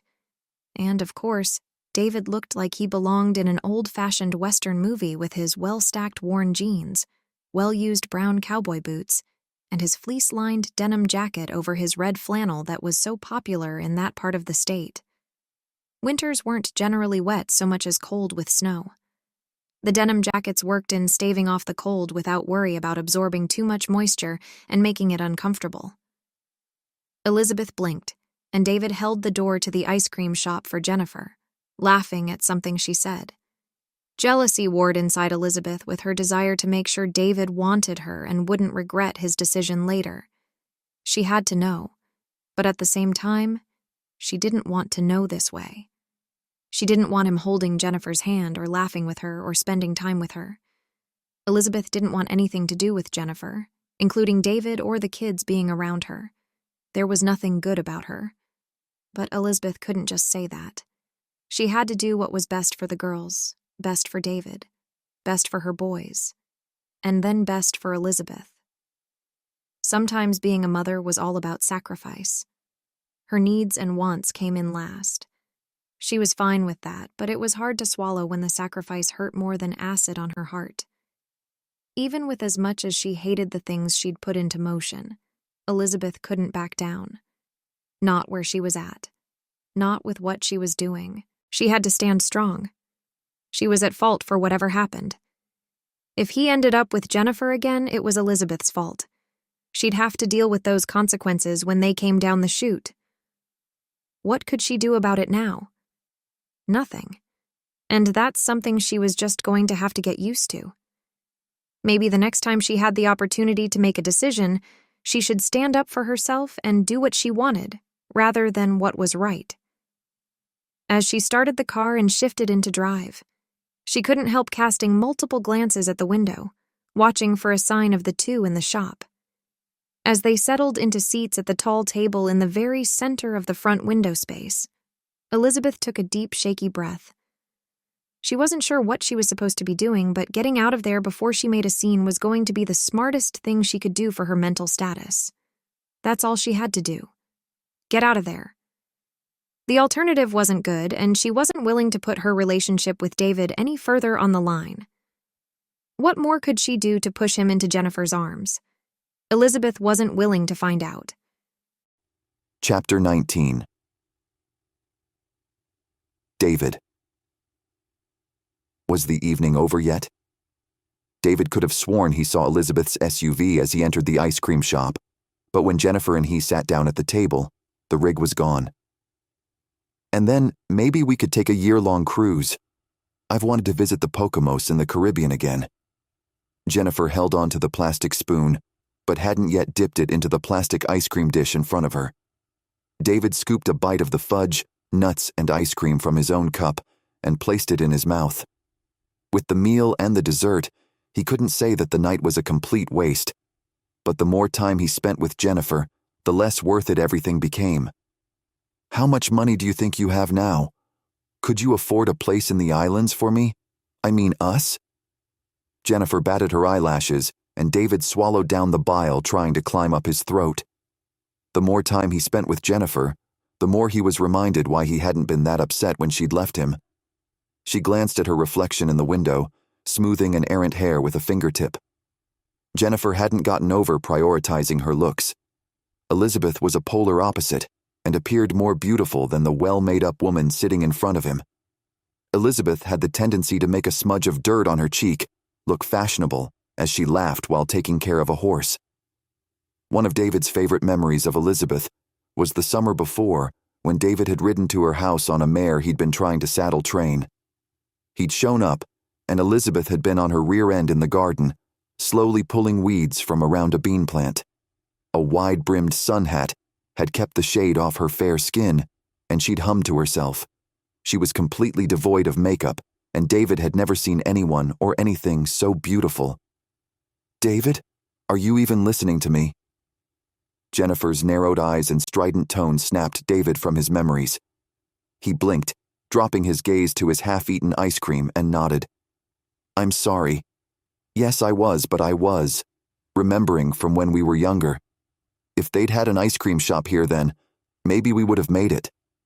"Psh, I don't like ice cream, David. It's never been a favorite. Thin tastes better than ice cream." She waved her spoon over her sundae, and then slid the cup to him. "Here. You can have mine." She leaned back in her seat, folding her arms after setting the spoon on the table and glancing around the shop. Just like Jennifer to give David the almost melted treat because she didn't want to get fat when she could have declined the treat before they'd even walked in. She was selfish in ways David couldn't even define. "Hey, honey, can you pass me a napkin?" It took David a moment to realize Jennifer wasn't talking to him as she leaned back in her seat and wiggled her fingers at a couple of men who had to be tourists in their three-piece business suits and their hair coiffed back with shiny gel and no cowboy boots or hats. Of course. One of the men gave Jennifer a steady look, as if he knew things about Jennifer no one else in the world could know, flirting in front of her ex-husband, who she claimed to want to get back together with. If David had been wavering toward giving them another chance before, her flirting would snap him back into reality. Jennifer wasn't who she said she was. She wasn't doing what she was doing because of good reasons. She leaned back after the man handed her a napkin, giggling. She was actually giggling at a younger man who had glanced at David and then looked away. After a long, drawn-out glance at the man, Jennifer finally turned toward David and blinked. "Where were we? Actually, I was thinking it was probably time for me to head home. I need to get to bed early." He just didn't want to be around her. She reminded him of everything he'd said goodbye to all those years ago and everything he'd been happy to be without. Now, there she was, trying to make him want what he'd never liked. "What? No, tonight is a night of celebration. We need to go to a bar or something, David. Anything to put a mark on the return to something beautiful. I don't know. Buy some jewelry or something." She batted her lashes and turned her head slightly to the side coquettishly. If she had any idea how ridiculous she looked at her age, she wouldn't do it. Or maybe she would. Jennifer had never been one to acknowledge her limitations. She'd always believed she was above all the rules associated with dating and marriage. She's always acted like that anyway. How far would he have to go to get the truth from Jennifer? He smiled but shook his head. "Not tonight, Jennifer. Maybe we can get together tomorrow morning or something. Tonight, I need to get home." David stood and put his hat back on. He honestly just wanted to get out of there. He'd say anything, do anything to get out of there, get away from her. She was a reminder of what he didn't want in his life. Jennifer reminded David what he wanted to have with Elizabeth. How long would David have to pretend with his ex-wife for Elizabeth to agree he'd tried? Chapter 20. Lily pregnancy pains were welcome, unless they came from eating too much chocolate. A lot of her cravings were centered around chocolate, so those pains were hard to be mad about. She rubbed at the upper curve of her growing stomach and winced at the heartburn the chocolate had given her this time and sighed. Settled in the chaise-style couch in the living room at the bed and breakfast, Lily stared out the window and waited for the pains to subside. Her cell phone buzzed in the pocket behind her. She rolled uncomfortably to the side, scrabbling at the pocket to pull out the phone. Breathing heavily, she swiped up on Tanya's face on the screen. "I'm here. Don't hang up. I'm here." She leaned back, closing her eyes with the phone pressed to her ear. "Wow, what did you do? Run to the phone across the field or something?" Tanya's dry humor never went unappreciated by Lily. They'd had too many laughs together over the years. Lily's breath slowly came back under control. She grinned, shaking her head as she closed her eyes. "No, I just wrestled with my pants on the couch to get my phone. This pregnancy thing is hard." "Yeah, I bet." But Tanya's voice sounded distracted. "Hey, so I'm calling you back. What was so important that you needed me to call you today?" Lily's eyes snapped open and she furrowed her brow. "Okay, yeah. Thanks for calling me back. I want you to come home. You need to come home." Lily set her jaw. She had to stay strong on this. Tanya was needed at home. Tanya probably didn't know Lily had already talked to Brooke. "I can't. Not right now. I have too much to do on this job still. I'll come home as soon as I'm done. I promise." Tanya's fervent tone sent a ripple of disappointment through Lily. Sighing, Lily leaned up, resting her elbow on her knee. "Tanya? I talked with Brett Nelson yesterday. Shortly after that, I spoke with Brooke. You're not keeping promises that you're making, sis. Oh? Tanya maintained the innocent tone. You and I both know he told me you were finished with the job already, and you just promised me you'd come home as soon as it was done. Brooke said you were coming home immediately. Brett said you've been done long enough to come home a few times. The questions in the air were numerous, but did Lily force it? Did she hound Tanya about something that may or may not matter? Maybe Tanya just needed a break from the drama of Mistletoe. That wasn't unfounded with everything going on. If someone could escape it, then why not encourage it? Why not support the escape from something Lily couldn't run from? Nothing was holding Tanya down or nailing her in place in Mistletoe. Maybe she needed some adventure. That's when it hit Lily. Was there enough outside of Mistletoe to keep Tanya away? Like in, say, Alaska? Who is he? Who is who? Tanya spluttered, her outrage a little too much for the question. The guy you're staying in Alaska for. Lily stated it like it was obvious, her smile spreading slowly. You're staying for something? I can only assume it's some guy. I'll be home soon, actually. There's no one worth staying anywhere for. Tanya was obviously irritated. When? I want a date so I can tell Dad. Jennifer is back in town and she's trying to get Dad to date her again and the rest of us to forgive her. I honestly don't know how to deal with this right now. It'd be nice to have some more support. Man, you're pushy. Can you just back off? Tanya paused a moment, then continued. Wait, Dad is dating Jennifer again? I thought he had a thing for Elizabeth Wilson. What is going on down there? That's what I'm trying to tell you. We all know he has feelings for Elizabeth, but he's been seen out on the town with Jennifer. None of us know what is going on. We need help. What if he's confused and thinks we all want them back together? That wasn't the case. None of them could forget the things Jennifer had done to them over the years. She'd left, abandoning them in ways a mother shouldn't abandon her family, and for reasons that didn't matter. The more they learned about Jennifer's past, the more ashamed the girls were of her. So then, why would their father consider being with her again? That would put Jennifer in direct contact with the sisters, the business, and everything else they had built over the years. That just couldn't be tolerated. Okay, I'll try to be back by the New Year's party. Tanya's exasperation carried easily over the line. Okay, that's fine. I'll let Dad know. That's just a couple of days. Do you need a ride from the airport or anything? Lily snapped her fingers. Oh, did Carrie let you know about the decorating job she got for you? Some guy is new in town and he wanted to hire someone for his place or for his restaurant or something? I'm not sure. Kari got his information.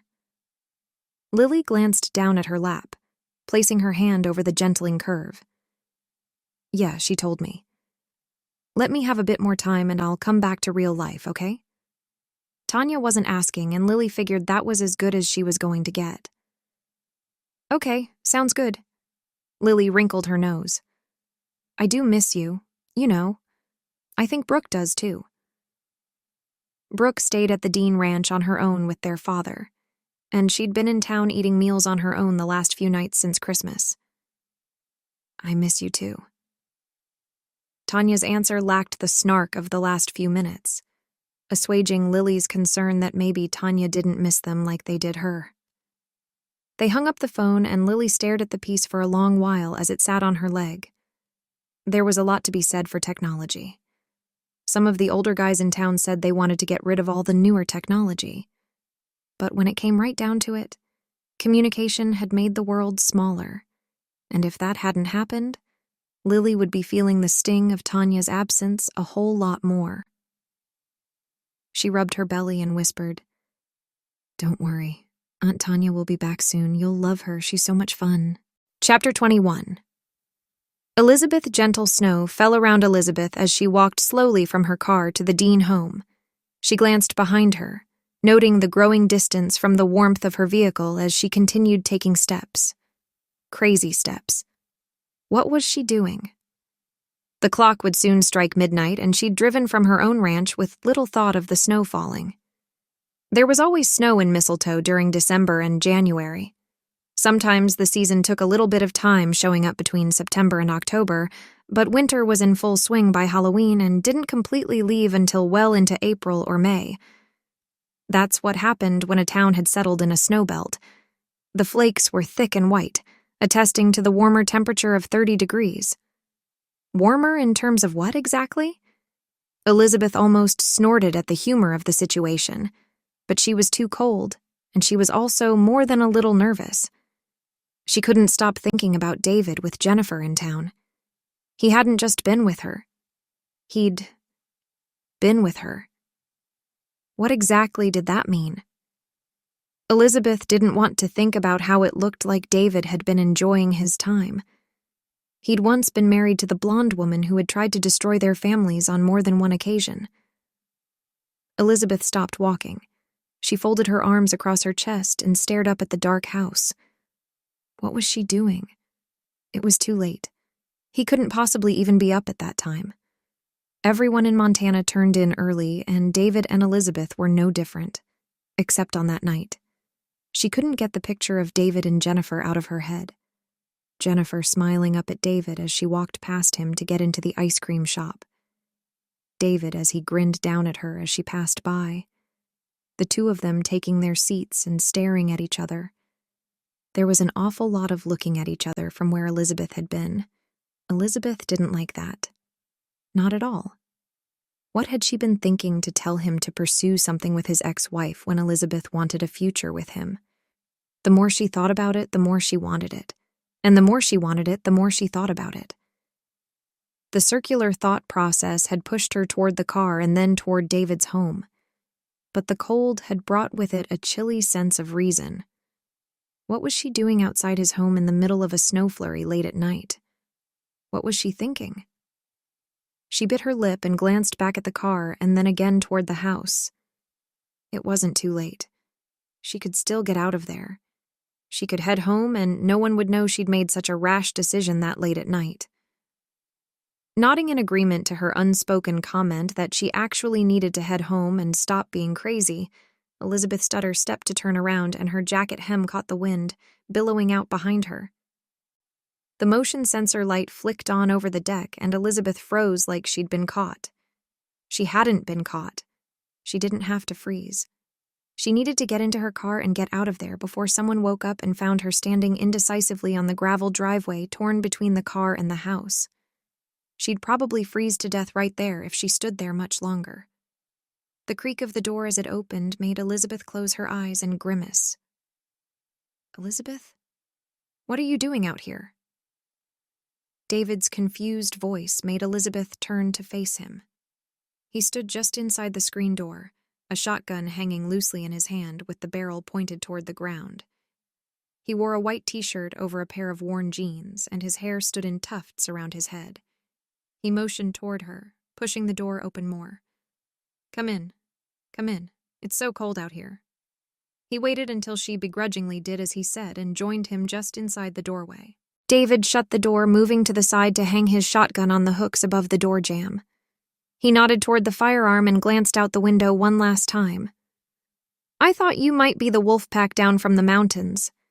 They've been getting pretty daring on this side of town. Have you seen them much on your side?" He motioned toward the living room. "Please, have a seat." He was polite and on this side of formal, which flooded Elizabeth with the doubt she'd pushed down before coming. She smoothed her jacket as she sat, glancing around the warm living room and trying not to stare at the man she definitely did not want to lose her chance with.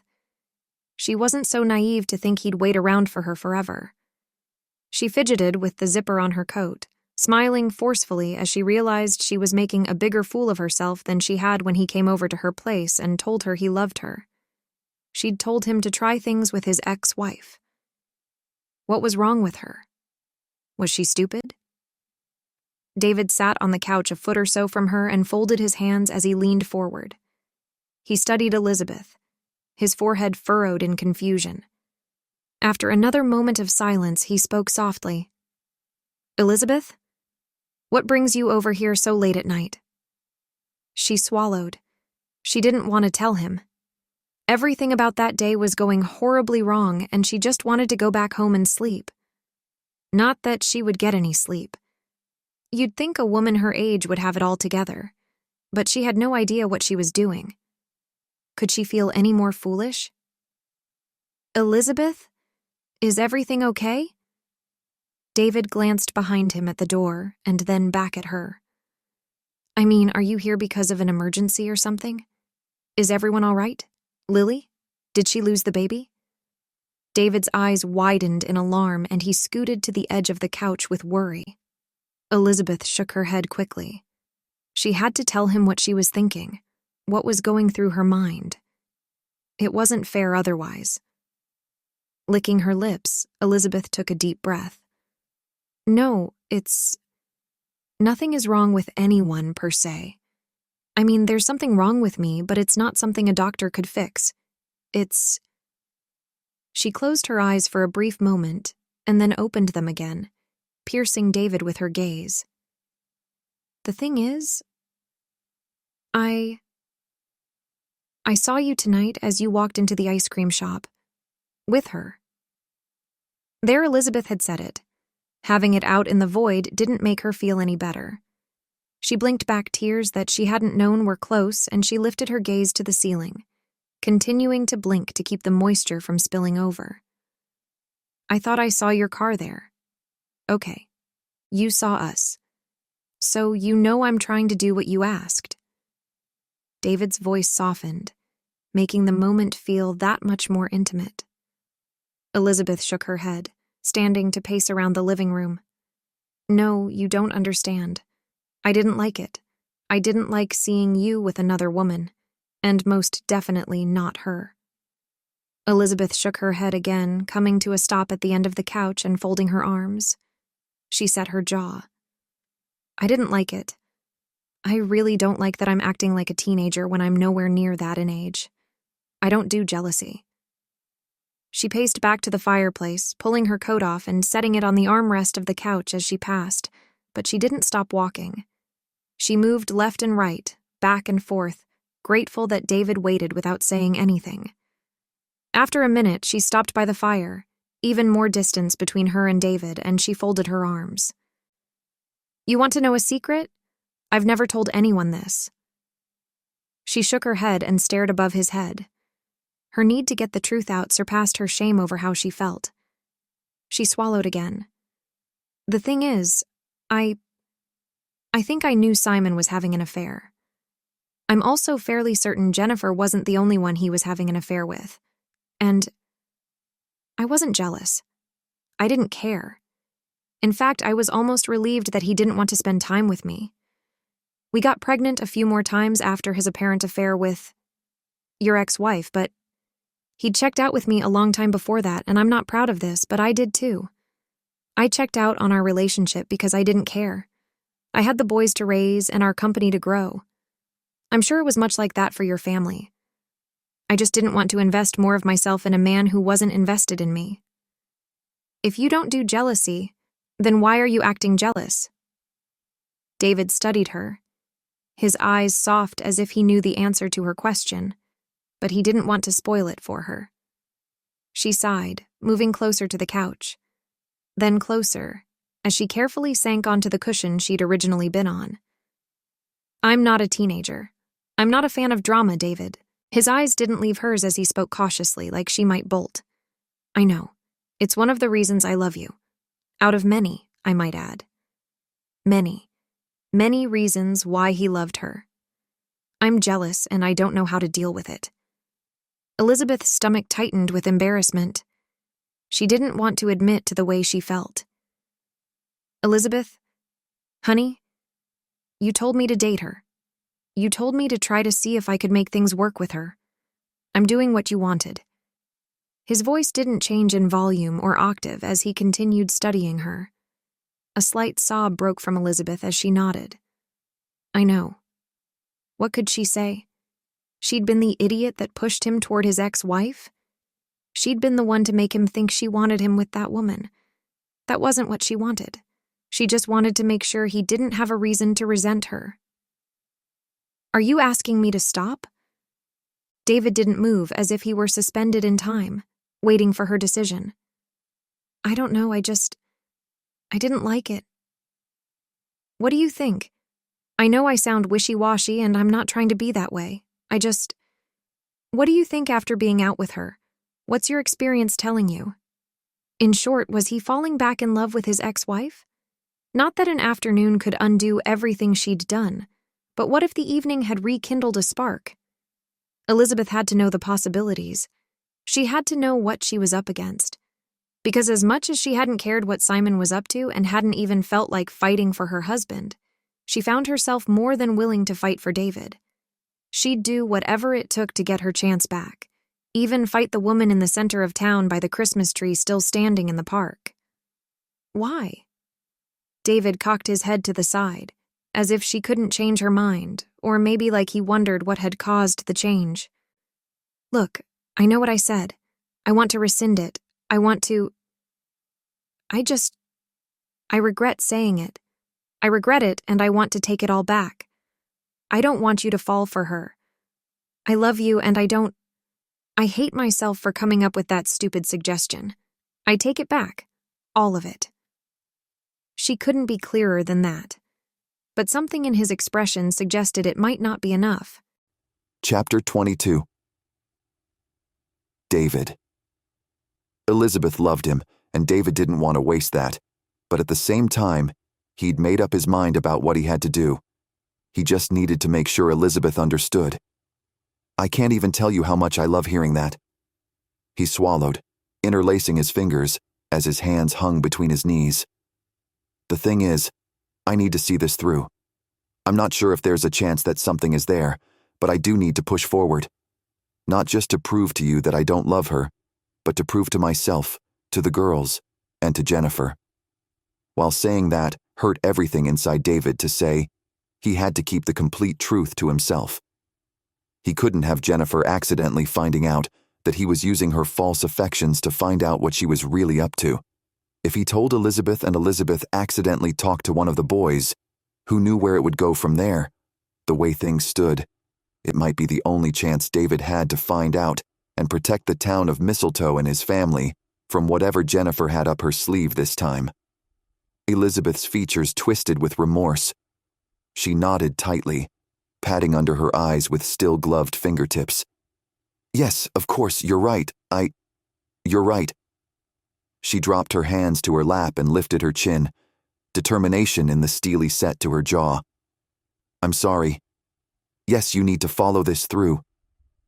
David hated that he'd caused the pain in her eyes, but he couldn't back down. There was too much at stake. If he could prove what he suspected to be true, then he would be doing more than just saving the town. He would be giving him and Elizabeth a fresh start.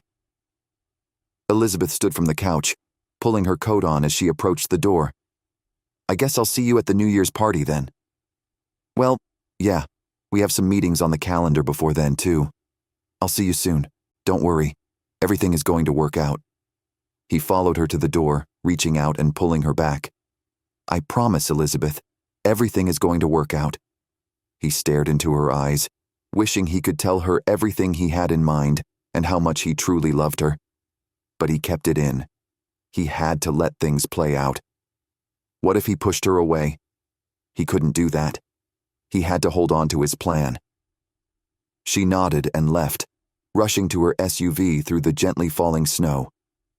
Shutting the door behind her, David turned back to face the interior of his home to find Brooke and Amanda standing on the far side of the living room. Amanda spoke first, glancing between Brooke and her father. Dad, is everything okay? I heard Elizabeth pull up. Was she crying? Dad, what's going on? Are you really seeing Jennifer again? Why would you do that? Brooke didn't even pretend that she hadn't been eavesdropping. At least one of his children had integrity in that regard. I'm not. Look, I think I need your help. But you have to keep it quiet and keep it just between us. He waited for them to join him on the couch before continuing. I think Jennifer is up to something, but I can't tell what. I don't know what is going on, and the only way I can get her to drop her defenses is to act like I'm still in love with her.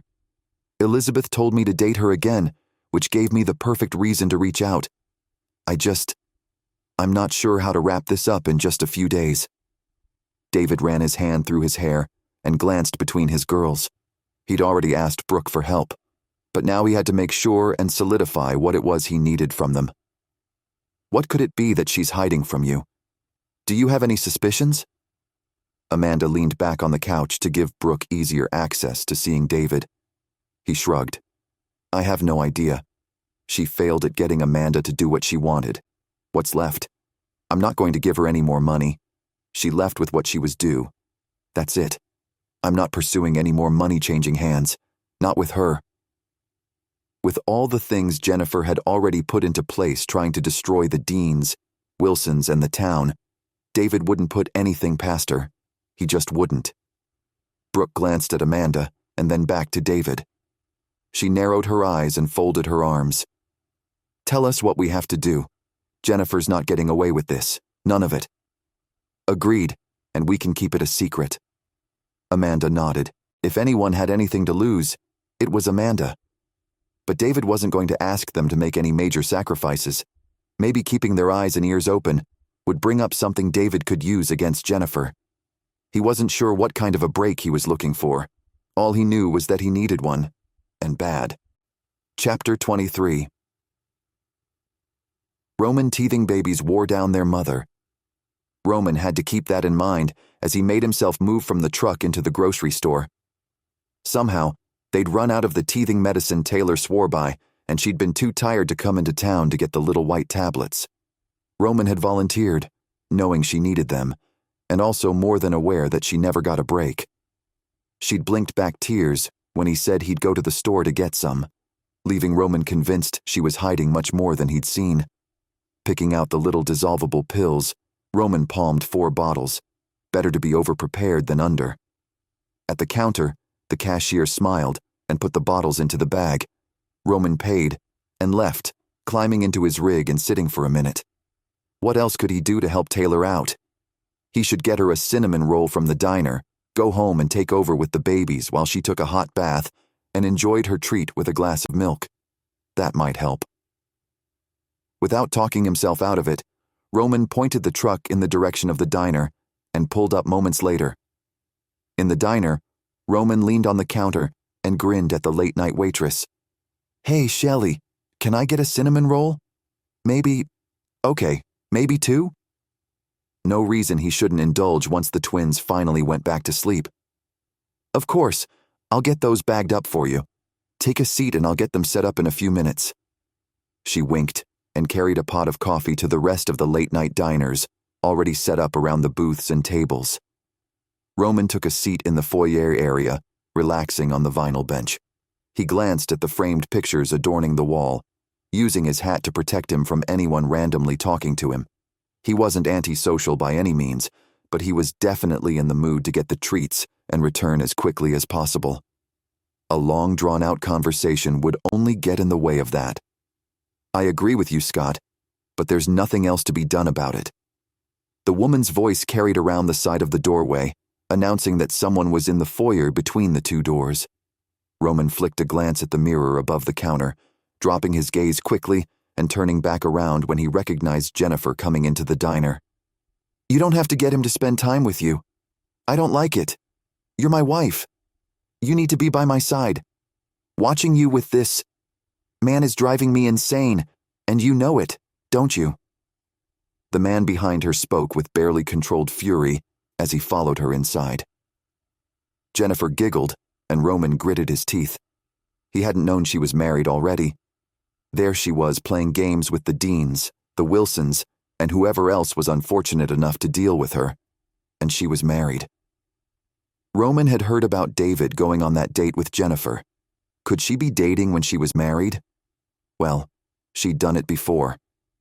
Maybe cats didn't change their stripes, like people said. You know I don't have any feelings for him, Scott. Stop acting like that.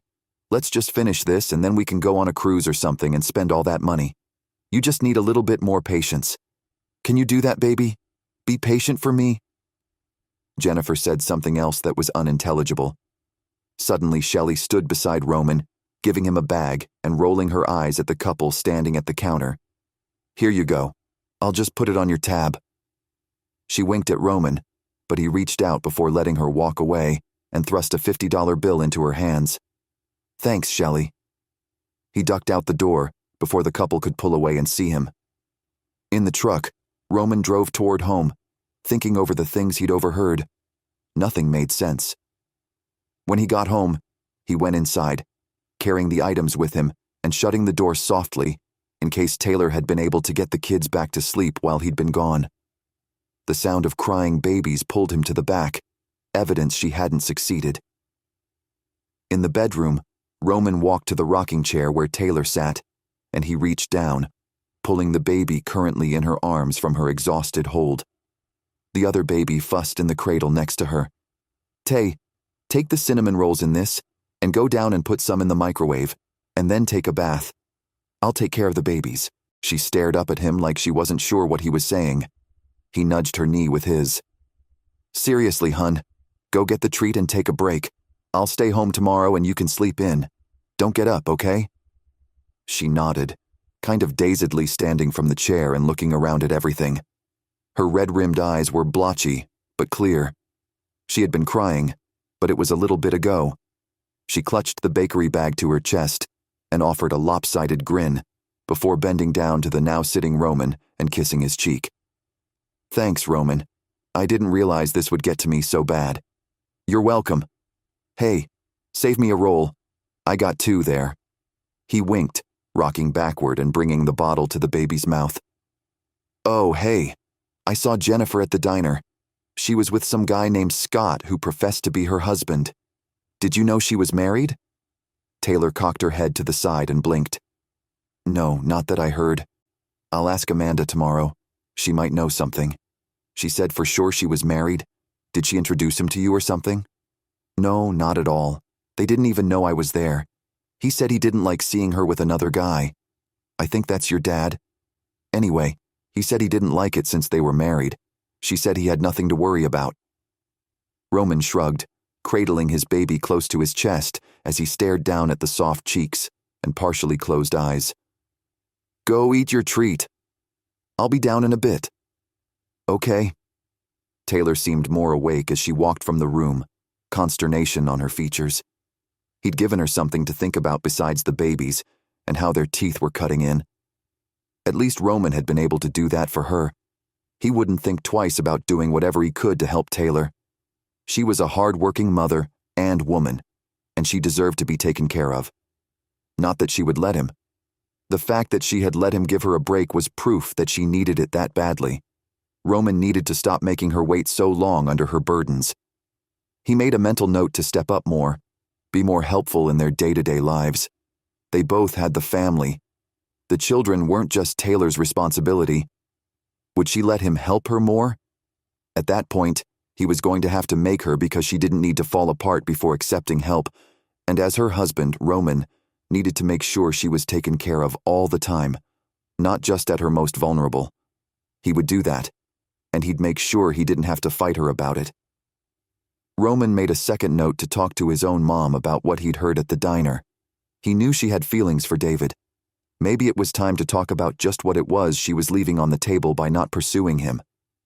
Roman had promised David he wouldn't interfere, but Roman was a doer, and he didn't like the idea of not doing anything when he could take a role in moving things along. Besides, being able to claim he'd had a part in getting their parents together was something he couldn't help wanting to add to his matchmaking belt. Chapter 24. Elizabeth. With only 2 days to go to the party and the upcoming new year, Elizabeth wasn't sure if she was really ready to be making resolutions or even plans for a party she didn't want to attend. Before the whole Jennifer debacle, Elizabeth had been so excited to see David and maybe even dance with him. Now, though, she couldn't help being worried that he was going to show up with the woman from his past that had destroyed Elizabeth's. Which was true. She couldn't look back on the memories with her family, her husband, and not think, was Simon seeing Jennifer then? Or someone else? She couldn't recall any of the times he was away without knowing he was with someone else. Before it had been a suspicion, but now she knew. And she couldn't unlearn something like that. To make matters worse, Elizabeth couldn't stop crying. She wasn't even a crier. She'd never had the luxury. Raising a bushel of boys had made it difficult to be a puddle of emotional goo without upsetting them, so she'd always held in her emotions unless they were positive and energetic. Mom's job to uplift and all that, right? Well, since the night before, Elizabeth constantly caught tears running down her cheeks at the oddest of times. She'd dash them away with the back of her hand, but they were persistent and showed up at the worst moments.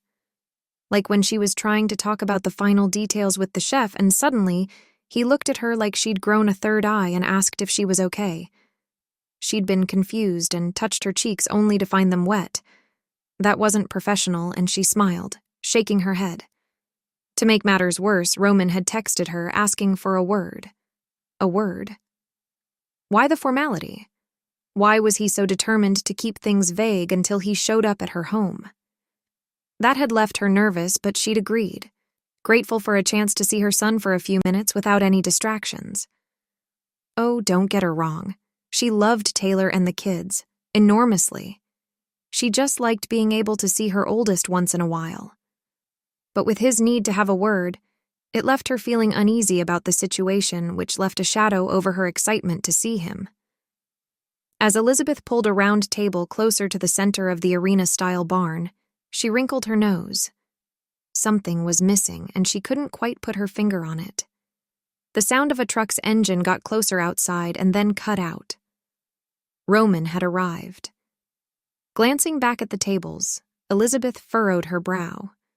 If she couldn't get the tables to look right, nothing would look right. Everything would be off-kilter, and that would drive her nuts. Where was Tanya when she needed her? Elizabeth would have paid the bubbly Dean woman to do the entire event, but David had said she was out of town doing another job. Elizabeth didn't trust just anyone with her events either. It was usually Tanya or no one. That wasn't true. It was usually Tanya or the hapless job fell to Elizabeth. Lately, she wasn't with it enough emotionally to really do the job like she wanted to. Roman pushed inside while she stared at the layout another moment. "Hey, Mom. Are you in here?" Roman pushed through, the brim of his Stetson coming through before the rest of him. He smiled as he found her, and then pulled back as he took in the rest of the tables. What happened here? You see it too?" Elizabeth threw her arms out, letting her hands fall to her sides. She scanned the seating area and shook her head, frustrated with more tears coming down her cheeks. "Oh, for the mountains, can you believe this? I can't stop crying over stupid things. It's ridiculous." She sighed and motioned toward the tables. "Something is off and I can't figure it out, and it's driving me insane." There was so much wrong with everything in her life, and she had no way to fix it. And the worst part was she was to blame. She was the reason things were so twisted and confused. She'd demanded David do what he was doing, and once he started, she'd asked him to stop. What kind of a person did that? Apparently the kind who cried because her tables weren't in order. "Mom, are you crying?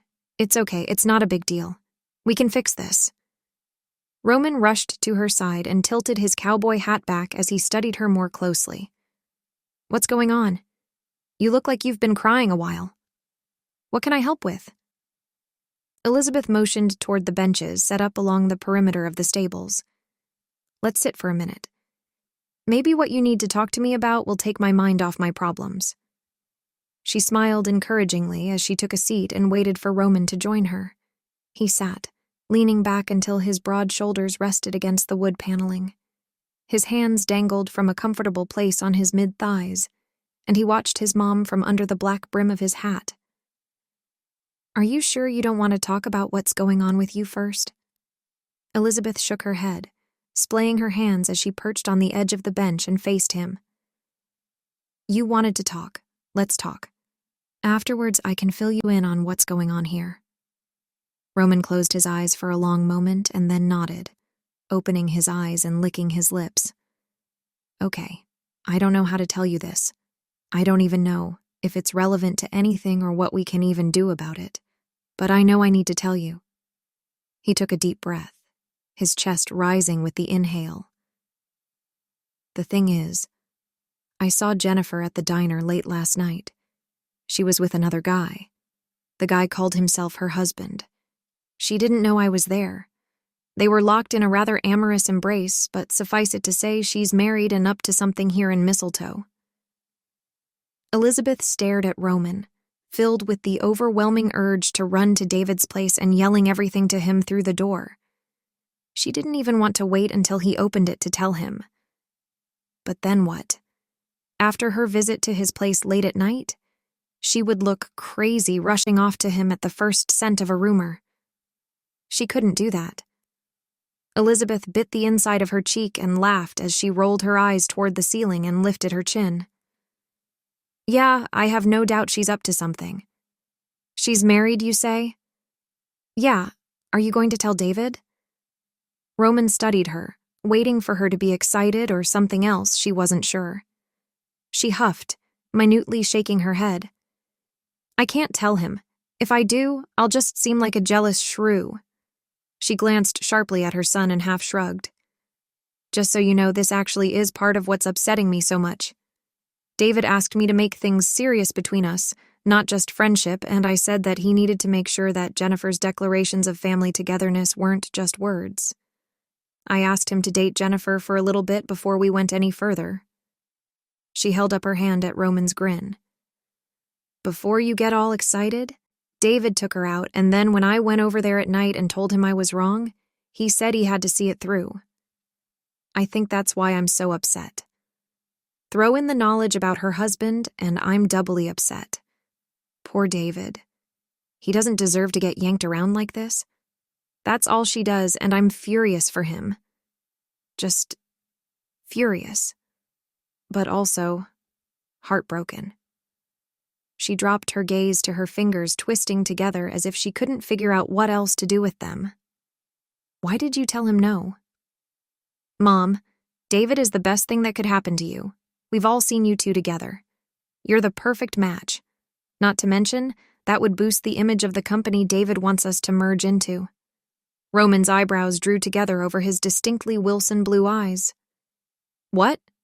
How do you know this? Elizabeth pressed her hand to her chest, slightly aghast. Are you guys talking about us? Sure, of course. I mean, we're matchmakers. This is what we do. It's not like we can't see when a pair of people are perfect for each other. It's easy to recognize. And you and David are exactly that, perfect for each other. Elizabeth's throat constricted and she realized her cheeks were wet again. All of us need you together, Mom. You're happy with him. He's happy with you. Both families need you happy, so we feel good being happy ourselves. Plus, wouldn't it make holidays so much easier? Roman pushed at her with his elbow, watching her like she might dare disagree. You're right. I know. I think it might be too late for that. She couldn't tell Roman what David had said or that he'd sent her away. She could barely admit that to herself. Maybe she'd just have to let things play out. If Jennifer was married, then things couldn't go very far. Could they? Chapter 25. David.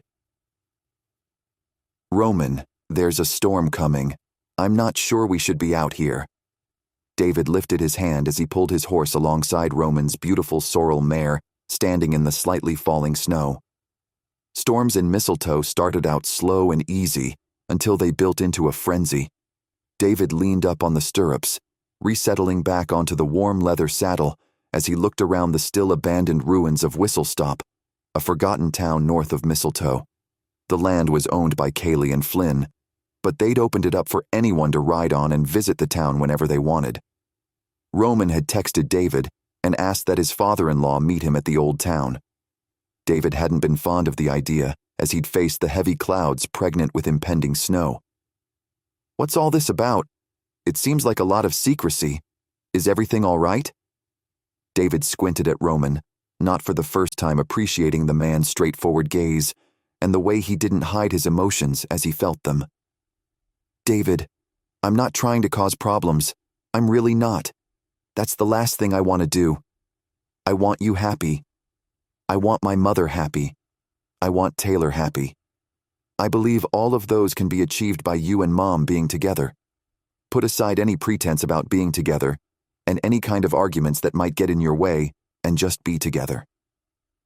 Roman held up a gloved hand when he saw David ready to speak up. "Hold on, please. I need to get this out. I just left my mother's. Well, not too long ago. She was in tears, and then she told me what is going on, and I'm not going to lie. After what you talked to Brock and me about, I can see why she's upset. You're playing with fire there. Telling a woman that you care for her, and then letting your actions say otherwise. This isn't a game. This is my mother's heart you're messing with, and I'm not going to stand idly by while you do it. I understand I'm your son-in-law, but I need to protect my family as well." Roman nodded tightly as he settled back onto his saddle, as if to say there, "I've said my piece. Your turn." David studied Roman with even more respect welling in his chest.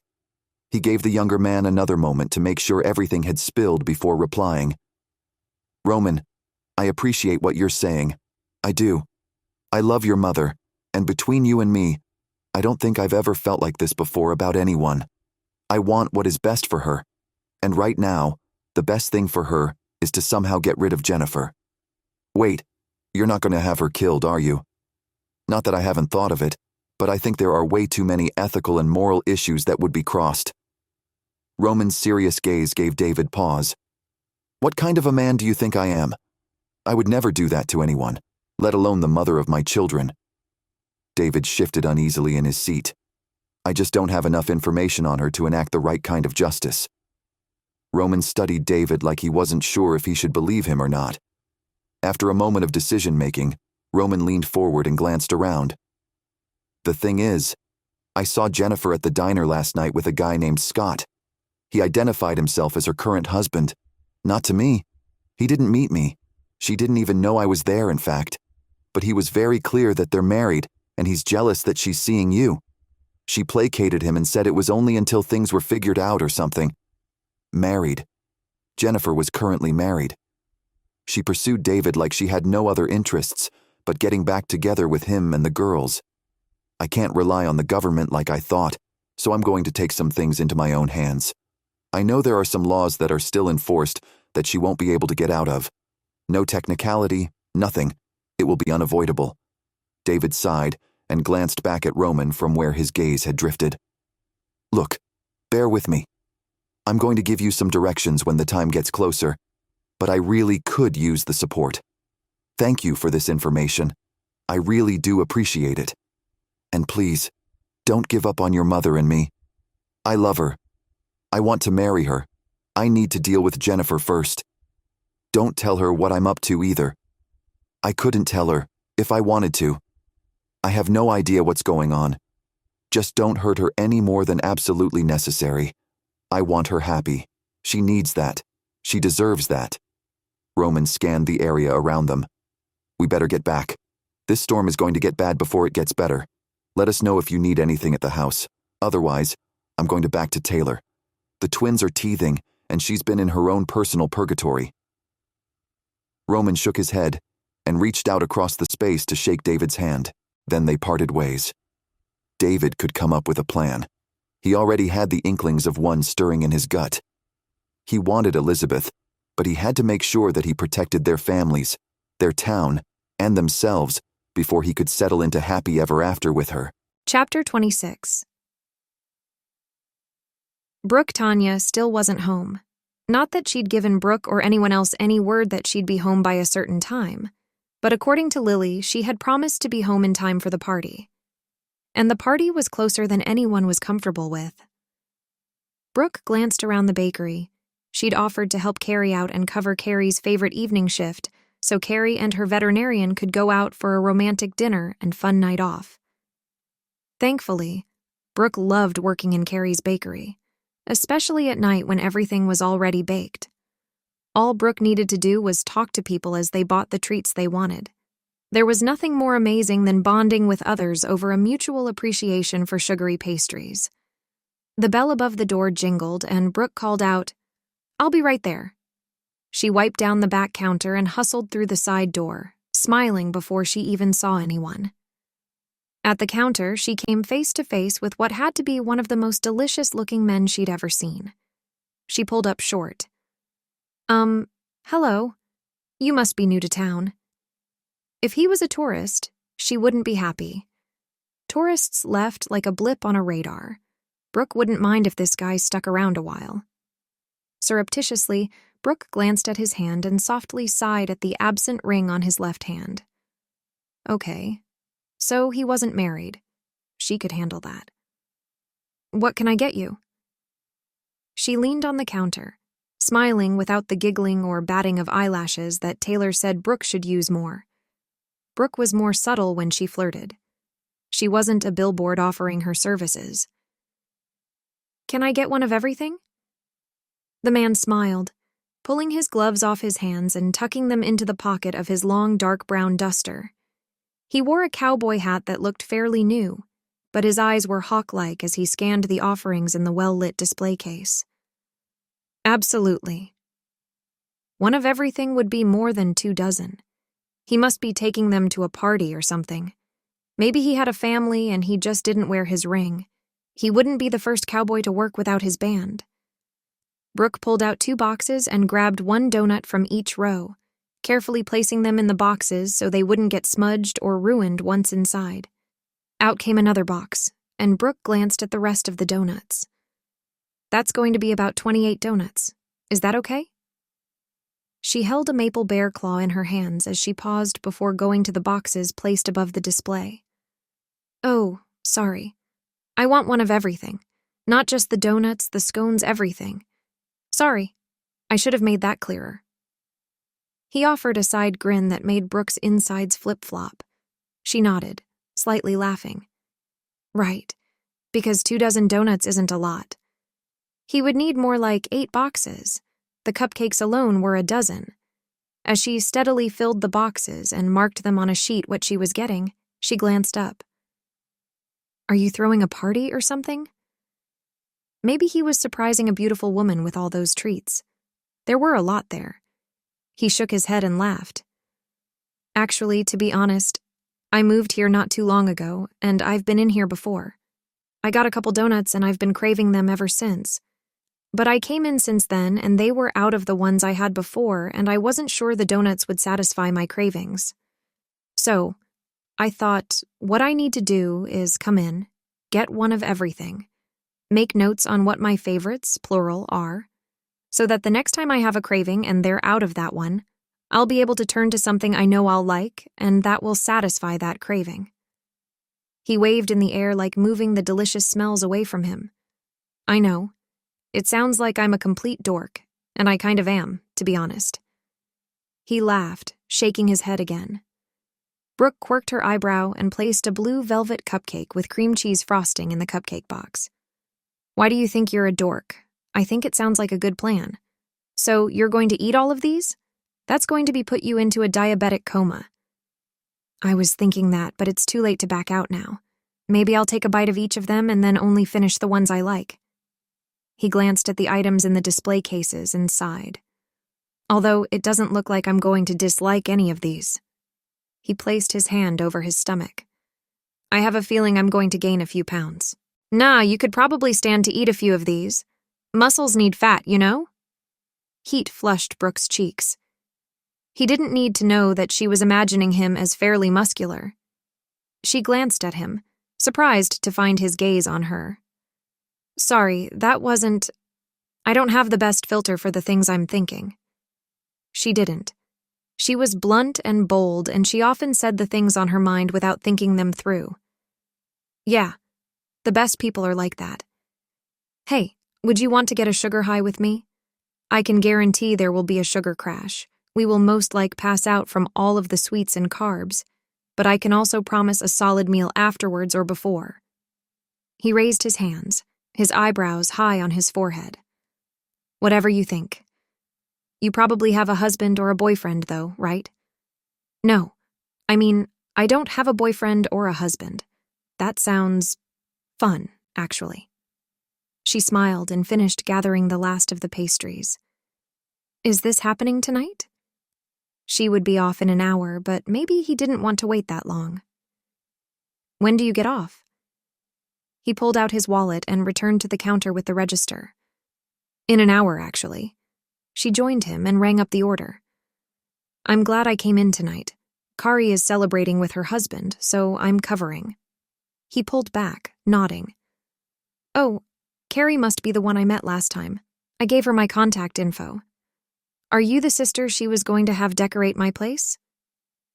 He studied her a little closer than he had before. Brooke swallowed. Great. Carrie had told a few of the Dean girls that she'd met someone at the bakery who would be perfect for Tanya. He was going to hire her for a decorating job. If this was the guy, then he'd already been marked for someone else. Kari had matched him to Tanya, which meant Brooke had no business encroaching on him. Actually, you know what? I just remembered that I have some things to do for the New Year's Eve party coming up. I better get that done. Time is short. She clenched her jaw in disappointment. The last thing she wanted to do was lie to the attractive man who'd come up with a fun suggestion and had effortlessly asked her out on a date. He was charming and fun and kissable, and Brooke had to defer her attraction to him for Tanya. Disappointment similar to hers crossed his face. Oh, I'm sorry to hear that. Is this the same New Year's Eve party that everyone is talking about? Maybe I'll see you there? Great. He was going to be at the party? Things just kept getting better and better. Yeah, that would be nice. She smiled with thinly pressed lips and offered the closed and full boxes to him. Let me know which is your favorite. I'm partial to the s'mores option myself. I will. Thanks.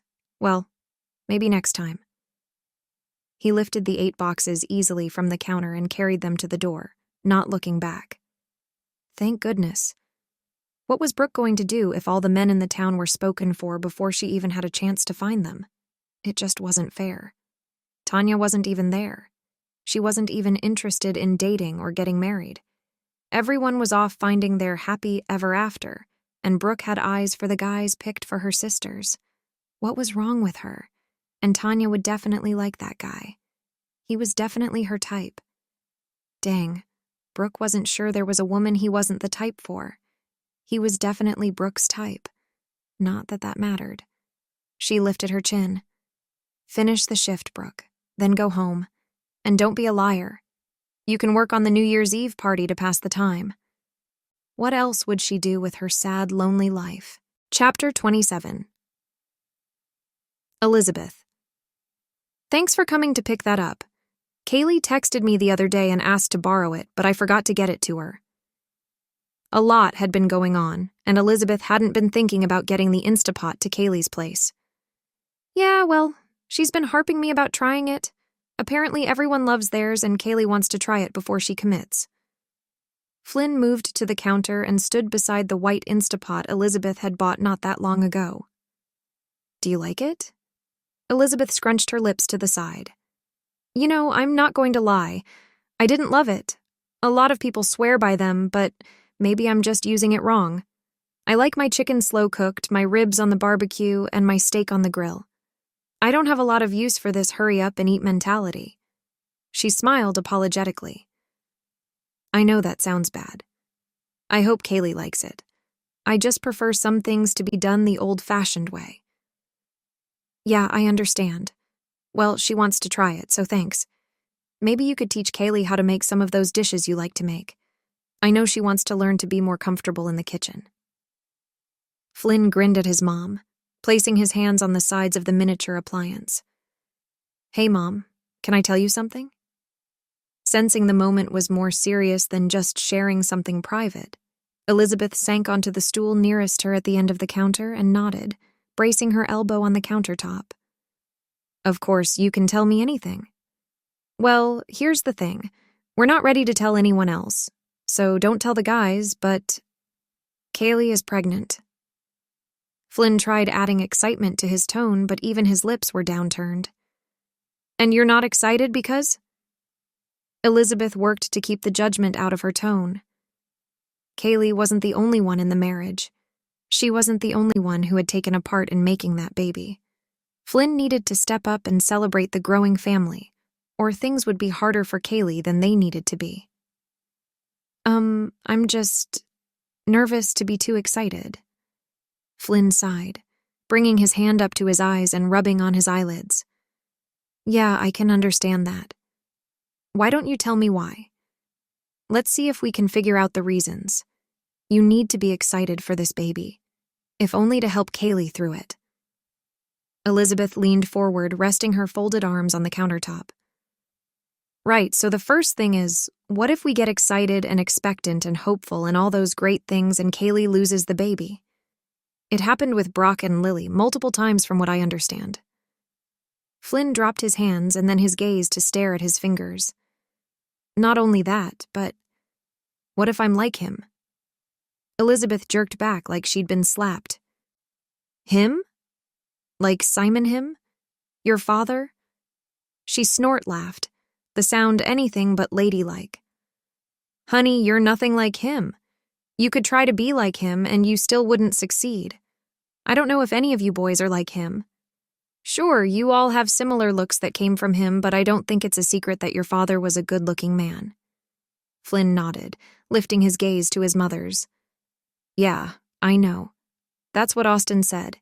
It's just... Austin is right, but at the same time, it's a fear that flutters around in our chests, making us feel like we might go crazy because we aren't sure. Elizabeth nodded, reaching out and taking her son's hand in hers. Trust me. When I say, I understand. I've often had fears similar to what you're going through, but I can tell you, we make the decision on who we will be like, who we will mimic. You make the choice every day to be everything but your father. That alone is a world of difference. She leaned back and smiled at him. Now, it's my turn to tell you something. She waited until he returned his gaze to hers. I'm so happy for you and Kaylee. But mostly I'm excited for that child. He or she is going to get some amazing parents and they're going to be so loved. No child could ask for more. Flynn blinked back moisture in his eyes. He rounded the counter and wrapped his mom in his arms. Thanks, Mom. I needed to hear that. After a few more minutes of easy conversation, Flynn took the Instapot and left, leaving Elizabeth feeling like her heart was heavily glowing. Not in a bittersweet way, but more like a manner that felt like even the trials of life could be overcome with family. The swelling of gratitude in her heart at her growing family left her craving the opportunity to talk about it with not just anyone, but her best friend, David, and she couldn't. She didn't have the right to call him or go visit him like she used to. Everything had changed and she could feel it in the air around her. She pulled her phone out of her pocket, overcome with the need to express the way she felt to the man she'd fallen for but couldn't have. True, she'd pushed him toward his ex-wife, but she'd done it from a place of caring and love. That should account for something, shouldn't it? Swiping up on the screen, Elizabeth licked her lips nervously. What was she going to say? How about the truth? Moving her fingers as fast as she could over the QWERTY-style keypad of her smartphone, Elizabeth put down exactly what she was feeling, ashamed at the length of the text but unwilling to change any of it. She hit send before she could rethink any part of the message. Flynn was just over and he told me he's going to be a father, and the first person I wanted to tell was you. But I can't tell you, because you're back with her and I'm stupid for pushing you into that. You're my best friend, and I can't even enjoy that with you because of this situation. And yes, I'm jealous, and I don't want to be. I don't want to feel that way. If you're going to be with her, then that's fine. But I want my friend back. I need to have you back in my life. I miss you. I miss us. I can't celebrate with you because of the mess I created, and I need that to go away. Do you think we can do that? Do you think we're worth fighting for? Sitting at the counter for more than 10 minutes, Elizabeth realized she probably wasn't going to hear back from him. What was he going to say anyway? That he missed her too? That he wanted things back to normal? Things were never going back to normal. They'd both declared their feelings for each other, and Elizabeth had turned him away into the arms of his ex. Elizabeth deserved to watch their happy ever after unfold in front of her. Well, maybe she didn't deserve to sit there and watch it happen. Maybe she could get away with leaving for a cruise or something. Something. Anything. To help her deal with having her heart broken into 1,000 pieces. Anytime Elizabeth thought about Jennifer, her thoughts inevitably turned toward Simon. And she was flooded with anger. Unresolved anger. She couldn't face him. She couldn't run through the problems he'd created with him. She couldn't do anything to help the families deal with the mess he'd made with Jennifer. There was no way to find catharsis without the man there to rail at. What was Elizabeth going to do with her latent repressed frustrations and longings? Nothing. She'd tamp them down like everything else. Live in her loneliness. That had to be fulfilling on some level. Maybe she could become that clingy grandmother she'd always sworn she'd never be. Family would understand, right? Chapter 28. David. David closed the messaging app on his phone and tucked the cell back in his pocket. Anything important? Jennifer popped her shoulder up and tilted her head toward it as she wrinkled her nose. She thought she was cute, but she just looked ridiculous. David kept that thought to himself. He shook his head, sipping his water at the lookout. He'd pulled some strings to get a lunch reservation. No, just some questions about the upcoming party. It's pretty big. Every year it gets bigger and bigger, wouldn't you say, Amanda? David glanced to his right, smiling encouragingly at his daughter, who smiled tightly at him as she gripped her fork beside her plate. Jennifer glanced at Amanda and nodded. Yes, Amanda. What do you think? Amanda narrowed her eyes and shifted her gaze from David's face to Jennifer's. Do you really want to know what I think? Or are you just pretending to save face? Jennifer dropped her shoulder and furrowed her brow. She pressed her long, overly manicured fingertips to her chest. Well, of course. I want to know what you think. We're all family here. Amanda put her fork down and shoved her hand into her lap. She leaned forward, careful to keep her voice low as she stared at her mother. I think this entire thing is a sham. I think you're a joke. You should be in jail or prison or wherever someone like you should be. I think you're back for something, but I can't figure out what you could possibly think you have any right to, and I also don't know why I'm here at lunch. Dad asked me, Jennifer, but if I'd known you would be here, I wouldn't have come. Sure, of course, you're upset. I forgive you, though. You made some decisions the last time we were together that I wouldn't have made, but I don't blame you for any of that. Prison wouldn't have looked good on me. Thank goodness things didn't end up that route. Jennifer smiled like she wasn't saying the most outrageous lies. She ran her finger up and down the glass in front of her, with condensation dripping down its sides. I think, Amanda, that you and I have some work to do on our relationship. We can do that easier if I'm with your father, living at home. Don't you think that's the healthiest thing for this family? The group fell silent as Amanda stared incredulously at Jennifer, blinking slow and long a couple times. Jennifer smiled, as if she had no idea that there was an uncomfortable stifling in the air. She lifted her fork and took a bite of her salad. Amanda shifted, turning her gaze to David and tilting her head to the side. He didn't have to hear her words to know she was thinking what was going on. Amanda hadn't apologized, just like Jennifer had swept the entire list of Amanda's comments into an imaginary jar and stored it somewhere, maybe to never come out for inspection. She hadn't heard anything her daughter said. Another reason they couldn't work.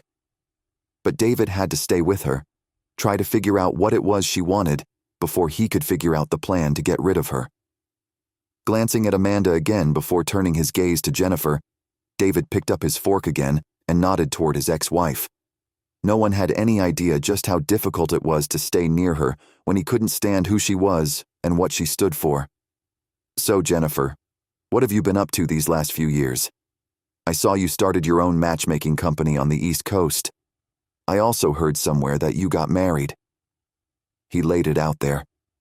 The warning that Roman had given him was front and center in his mind. Somehow, someway, he had to call her out on what she was doing. If she was already married, then what was she doing there? And why was David still there? Why wasn't he at Elizabeth's place trying to make things better with the woman he loved? Jennifer didn't matter to him. Not the way she wanted. Certainly not the way David could stomach. "Oh, well, the company was amazing until I sold it. Now, I have no idea what it's doing. I don't care. It's nice to offload responsibilities, isn't it? Which we need to talk about. I would love for us to go traveling, David. We should sell the company and invest that money in a villa in France or somewhere equally romantic." She sidestepped the marriage question deftly, like she had no plans on answering anything too personal. "Oh no, we couldn't do that. The girls work there. They like working there. Anyway, you never got remarried?" David leaned forward, resting his forearm against the tabletop and eyeing her as if he wouldn't allow the topic to deviate even an iota. Jennifer shifted in her seat, blinking rapidly as she flicked her gaze between Amanda and David and rubbed her lips together. "Actually, I did get married, but there was so much lacking. I just missed what I had with you and the girls so much. I missed us, David." She leaned forward, reaching her hand across and covering David's fingers with hers. He forced himself not to pull away, stealing a peek at Amanda as he set his fork down. "What are you saying, Jennifer?" Relief that the topic had changed shaded her face. She took a deep breath and batted her eyelashes his way, and then shot a coy glance at Amanda. "Well, this probably shouldn't be brought up in mixed company. Anything we have to say can be said in front of our daughters. This is about them too." David didn't change his tone, but there was no doubt that he wouldn't back down from that. There was nothing special or secret between he and Jennifer. That stallion had ridden off years ago. She nodded, her lips turned down. "Of course, well, I was just going to say that maybe we should get remarried." She studied him, turning her gaze to Amanda's shocked expression, and back to David when she rushed on. "It's not that I mean, we already know each other. We used to love each other, David, so much. We have children together, and we have grandchildren. I could help with the matchmaking company or not. We could figure all that out. But what if we got married and then worked on things? If the girls saw us married, they might give me another chance and we could be a real family again. Wouldn't you like that?" She squeezed his fingers with her cool hands with an intensity that would have made him doubt her even if he didn't already. She was right about one thing. They did know each other. He knew he couldn't trust her. She'd proven that time and again. The fact that she thought she could convince him proved just how arrogant and self-absorbed she really was. "Jennifer, are you proposing to me?" David glanced at Amanda, who looked like she was walking through a true haunted house. He smiled, turning his attention back to his would-be bride. "I just don't know when we would do this. There's not a lot of time in the season. We have Valentine's coming up, and that's always hard to market in a town that celebrates Christmas so much. I don't know." David wanted to tell her that he couldn't love her again, and he certainly wouldn't marry her, but he kept his mouth shut. If she was going to persist with the marriage declaration, David was going to let her.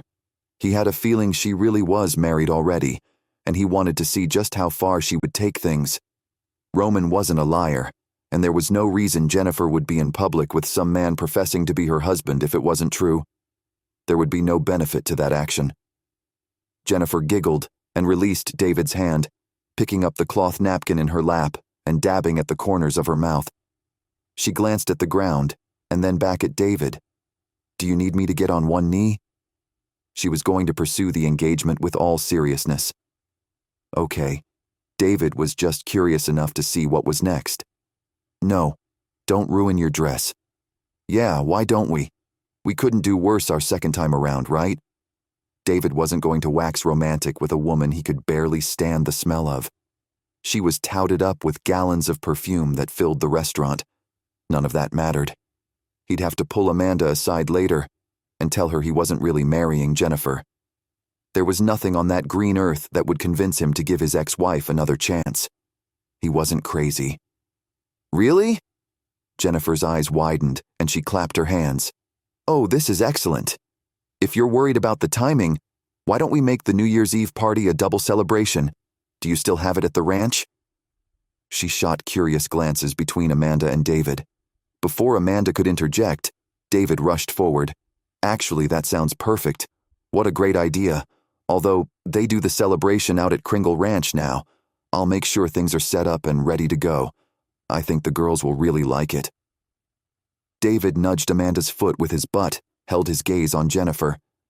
Hopefully, Amanda would take the hint and keep quiet. Jennifer swallowed, her delight muted by the news. "Oh, out at the Wilsons? Are you sure that's going to be okay?" "Oh, yeah, we're good friends with the Wilsons. You're familiar with that place, aren't you, dear?" David didn't mind pointing out that she wasn't the one who had the right to have any problems with where they were or who they were around.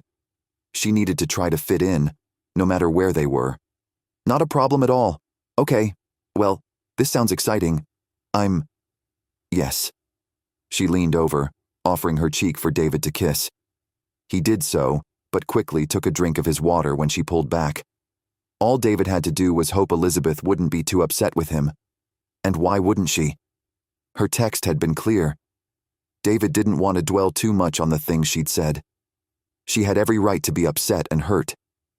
He'd done that to her, and he missed her more than he could say. So, what was the point in replying? What would he say? Nothing that would soften their pain.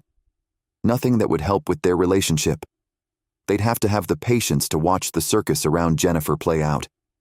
Once David figured out how to get rid of her for good, then he could pursue things with Elizabeth, and they could finally focus on being the next match made in Mistletoe. That was something he wanted more than he wanted air. Unfortunately, he had a feeling that when Elizabeth heard what was going on, she would be hard to convince of the truth. Chapter 29. Colt. Colt and Tanya went out for lunch, and he hadn't carried any predisposed expectations with them. They laughed, and the lack of tension between them, that and the absence of anyone hitting on her, made things more enjoyable than they'd been the night before. Dropping her off at her apartment, Colt asked if he could pick her up the next day for breakfast. She shrugged. "I'll text you if it works." There was a slight dimple in her left cheek that struck him dumb.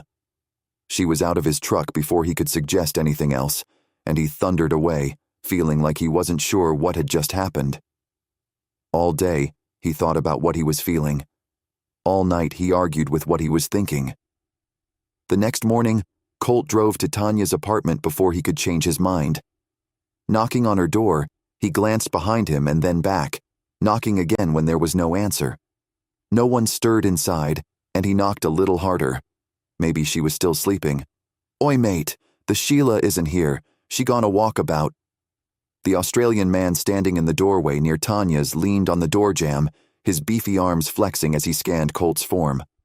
"Well, you're the first one that doesn't look like you're from here now then. Lots of blokes. Not one I like the looks of." He shook his finger at Colt and narrowed his dark eyes over his thick beard and mustache. "Now don't go asking me where she went. I don't know. No one knows, and I'm not about to tell just anyone anyways. G'day." The Aussie shut the door before Colt could ask anything else. Great. The one time he actually wanted to pursue a real-life date with all the commitment and expectations associated with it, and the girl he wanted to ask wasn't where she was supposed to be. The neighbor might not know where she was, but that was perfectly fine with Colt, because he knew where she'd gone and where he was going to have to go to find her. Home. Unfortunately, Colt had to decide if the promise of something with Tanya was worth the trap of a hometown wrapped up in matchmaking and Christmas. Anything was possible. He just had to take the leap. Chapter 30. Carrie Brooke had done a great job in the bakery. Carrie loved when her sister covered for her. The place was always spotless, and meticulous notes were left about what had happened and the sales and what the flow of the customers had looked like. She wiped her damp hands on her apron and left the office to go back out to help for the lunch rush. Surprisingly, people loved scones and cupcakes for lunch when they should probably want salads or burgers. Not that Carrie was complaining. She was grateful anyone would want a treat from her shop over a delicious meal at the diner. The line curled inside along the walls and then into a twist before heading out the door. It was too cold to let the line stand out there too long. Carrie had called her afternoon assistant baker up front to help box up the orders alongside her while Stephanie rang the purchases up on the register. She was the best with the money. Kari got to talking and kept the other customers waiting. "Well, I'm back." A good-looking man stood at the counter when Kari approached the display case with a box ready to take an order. She blinked in surprise. Where did she know him from? She smiled. "Oh, good. Which donut was your favorite?" "Did the woman here last night tell you? Is she here? I was thinking maybe we could compare notes." The very attractive man had dark hair and broad shoulders. Kari had seen him before, but she couldn't place where. "I know you from somewhere." Kari motioned toward the display case. "Did you have a preference?" "I'm Knox Casey. I have the decorating job for your sister when she gets back in town." He pointed toward the bacon-covered maple bar and grinned. "I found out last night I'm a sucker for that one." "Oh, good. Right. I remember now. I thought you were out of town until mid-January." Kari grabbed one of the popular donuts and put it into the small box. "Yeah, well, my plans had to change. I'm back early. If your sister comes back early too, maybe we can get started sooner rather than later." He cleared his throat and waved his hand. "That's all, thanks. I came in last night and left with one of everything, and I mean everything.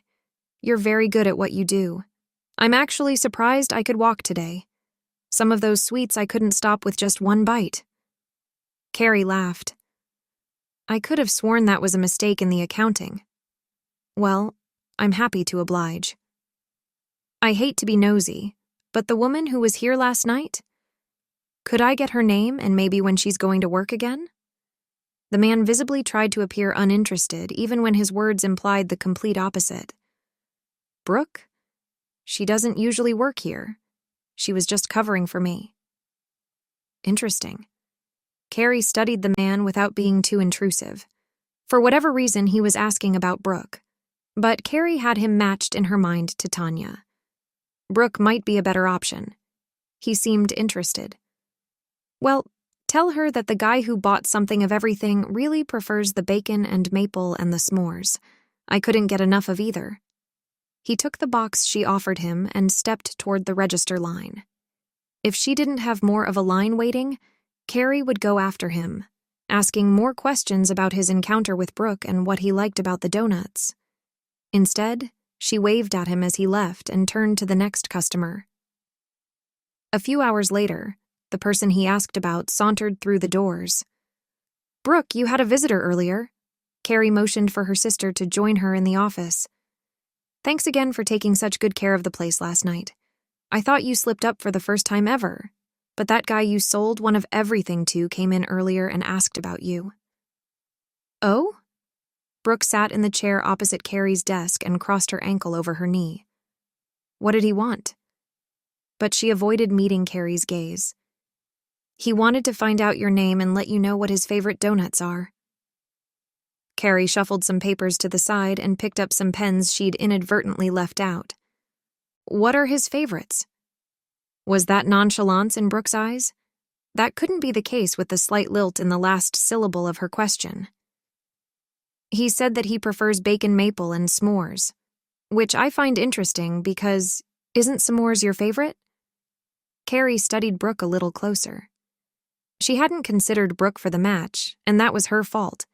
Could she fix it this late in the game? "S'mores is a lot of people's car. It's a delicious donut." Brooke laughed, wiggling her foot as it dangled over her knee. "Okay, time to change topics. Have you talked to Tanya?" "She won't answer my calls." Kari spun her cell on the desk. "Yeah, she's in Alaska. She told me she was headed home and would be here for the party. I haven't seen her back home yet, though." Brooke's fidgeting calmed with the change of topic, but something she said caught Kari's attention. "Wait, Tanya's in Alaska? That's where Colt is. Are they—" Kari didn't dare say it. Any more matches between the Wilsons and the Deans wasn't so much a joke as a hushed rumor that no one wanted to happen. Brooke scoffed. "No way. Tanya is anti-Wilson. She likes the family enough, but she's so against being paired with one of those men that she would rather leave town before being matched to one. It seems like it's too much of a coincidence, you know? I mean, if I was Tanya and I knew a man like Donut Man was my next job, I'd be here before the sun set. He's that good looking. But Brooke avoided looking directly at Carrie, like she wasn't lying, but she wasn't telling the whole truth either. Right. I know what you're saying. And his name is Knox Casey. Carrie stuck her tongue between her teeth and studied her sister. Brooke was hiding something, but Carrie couldn't figure out if it was about Knox or something else. She'd figure it out, but in the meantime, Carrie was going to work to get a hold of Tanya. If things were going to go down like she suspected, they needed all the family members there they could get. Chapter 31. Elizabeth. If this party isn't over soon, it will be the death of me. Elizabeth mumbled to herself as she straightened the table one more time in the hopes to fix the scene that looked incomplete. Nothing was coming together. The band had to cancel because the lead singer had bronchitis and the drummer had sprained his wrist. She stood back from the table and planted her hands on the curve of her waist just above her hips and sighed. At least the radiant heating was working in the new building. She couldn't see her breath because it was comfortably warm inside. That was one thing going right for her. The storm had blown through the night before, with little more than 2 inches of snow on the ground, and some crazy wind that whirled drifts against the houses and cars. The storm was nothing like what the meteorologists had predicted, and for some reason the inaccuracy left Elizabeth feeling bereft and uncertain. About everything, but mostly about the party night coming up. What if the storm was just delayed? She couldn't ask people to come out to Kringle Ranch if the roads were unsafe, although in Montana there wasn't really a road condition that the locals couldn't handle. She was probably overly concerned for nothing. The sound of a truck engine carried slightly from outside. It cut out, leaving the inside of the barn eerily quiet. When had Elizabeth gotten so used to sound that she didn't recognize when it was always there, but noticed distinctly when it was absent? Someone had come out. Hopefully, it was Taylor and Lily to help with the last-minute decorations. They had very little time to get the party finalized and off the ground. She dropped her hands and turned toward the door.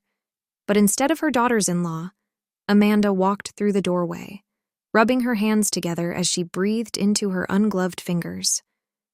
"Wow, it's colder out there than the console of my SUV says." Amanda smiled and looked around. "It looks great in here. You'd never think it was a barn, Mrs. Elizabeth." Amanda, what a surprise. And not a bad one. For some reason, Elizabeth felt a kinship with Amanda since finding out she was the illegitimate child of her dead husband. Amanda and Elizabeth were 2 women who had been betrayed by someone who should have protected them. She could see the worry in Amanda's eyes that had to stem from the fact that she wasn't the person she'd been raised to believe she was. That had to be disorienting. Just like Elizabeth wasn't able to walk through town anymore without wondering who else had been sleeping with her husband behind her back. Had some of the women she worked with in the Charitable Seasons organization, or the women in the PTA when her children were younger. Her world had shifted and she had to face it alone. She understood what Amanda was going through. Even if the younger woman didn't feel a familiarity with Elizabeth, the feeling was there for Elizabeth. Amanda took a deep breath and motioned toward the benches lining the walls of the stables. "Is it okay if we sit? I have some information I need to share with you." A feeling of trepidation slithered up Elizabeth's neck. She swallowed and nodded. "Of course. Let's get comfortable. I'm pretty ineffective with the tables anyway. They're just not clicking for me." She wasn't sure what to do, but the table placement might be the straw that broke the camel's back, or her back in that instance. They moved to the benches, sinking onto the hard seat and avoiding each other's eyes. After a moment, Amanda turned toward Elizabeth and took her hand in hers. "I know you're not my mom, but I wish you were. My own mother, if that's what we're calling her, has become a real disappointment, and the more I learn about her, the more I wish she would just go away." Elizabeth smiled softly. I know it seems like that, honey, but moms are just people who are trying their best. You'll see one day. Maybe, but right now I think you need to understand what is happening in my family. I mean, the Dean side of the family. Amanda tucked her chin, but kept her gaze on Elizabeth. A couple nights ago, Dad asked Brooke and me to keep our eyes open in case we found something we could use against Jennifer. Anything that would help him get rid of her for good. Okay. Elizabeth wasn't sure what Amanda wanted her to say, if anything. The reality is, I was out to lunch with Dad and Jennifer, and she talked him into marrying her again. Right there in front of me. They're doing it here, at the party. I offered to let you know so Dad wouldn't have to put you in that situation. And also because... Amanda's eyes welled with tears, and she shook her head as she dropped her gaze to her lap.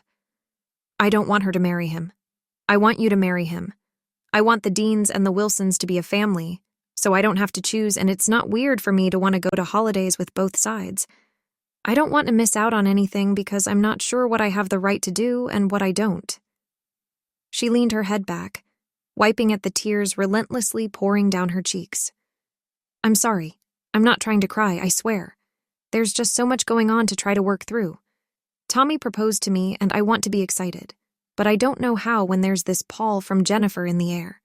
I know I should be happy that she's coming back and actually trying, but is she? Is she really? I know what I know about her, and it isn't good. Can someone change in a matter of weeks or days? I don't believe any of it, and I feel like a fool for wanting to believe it, and an even bigger one for thinking it's possible. And just as suddenly as Amanda's verbal barrage started, it stopped. Elizabeth studied the young woman's anguished features and nodded slowly. Hey, first of all, never apologize for how you're feeling. There is no right or wrong way to feel about anything. And second, Amanda, with that in mind, don't let your mother get in the way of your happiness. While I don't want you to apologize for how you feel or even feel bad about your feelings, I also don't want you to let anyone control your feelings. Your mom shouldn't have the power to make you feel bad or good. But if they do, then you might want to reevaluate who you allow into your life. Elizabeth patted Amanda's knee and tilted her head to the side. If your father wants to give marriage to Jennifer another shot, good for him. And she would ignore the stabbing pain in her chest at the significant loss that move would be to her. But what about you? Amanda's watery gaze honed in on Elizabeth like she was looking for some kind of agreement that the wedding would ruin Elizabeth's life, too. Not just Amanda's. Elizabeth forced neutrality over her face and calmly replied, It's not always about me. Sometimes it has to be about what is best for your sisters and your father. If I'm not the best thing for him, then I don't want him with me. I only want him to be happy. Even if she didn't want him to be with anyone else, simply because she cared about him so much, she only wanted what would actually make him complete. But I don't want that, Amanda all but wailed as she leaned forward and rested her face in her hands.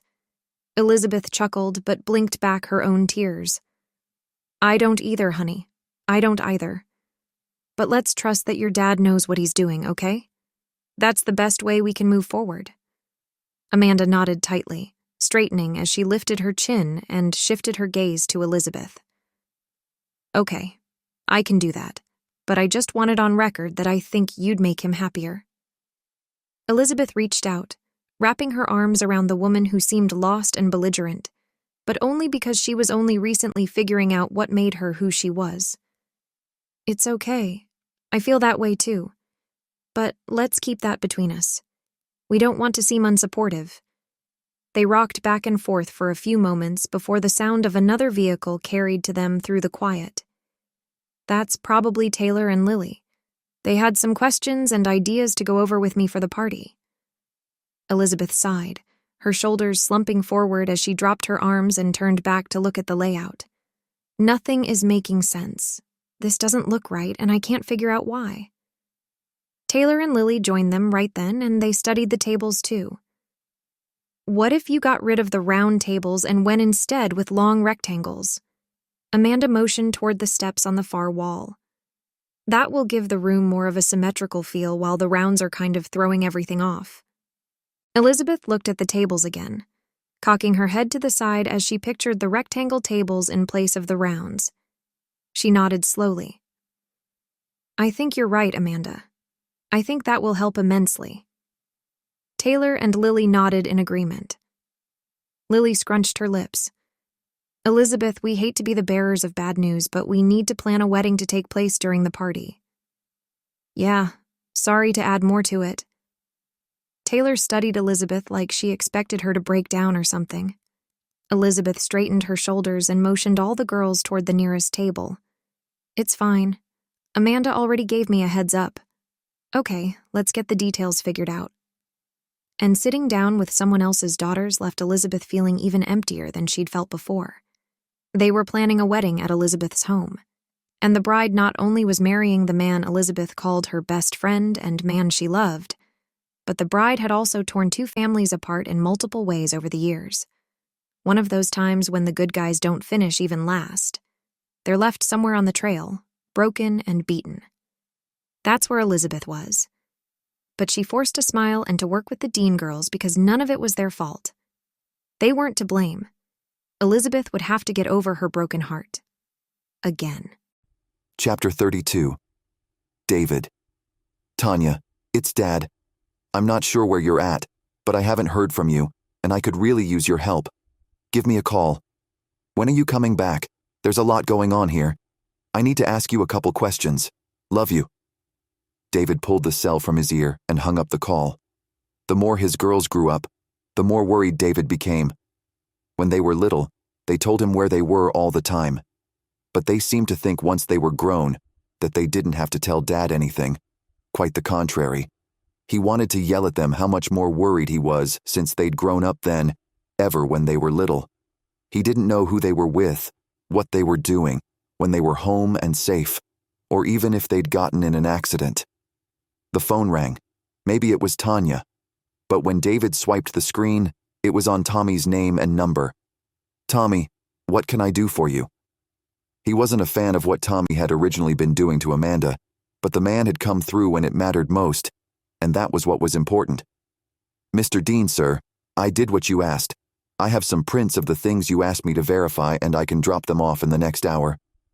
Tommy maintained respect with David, probably because he knew he had some things to own up to.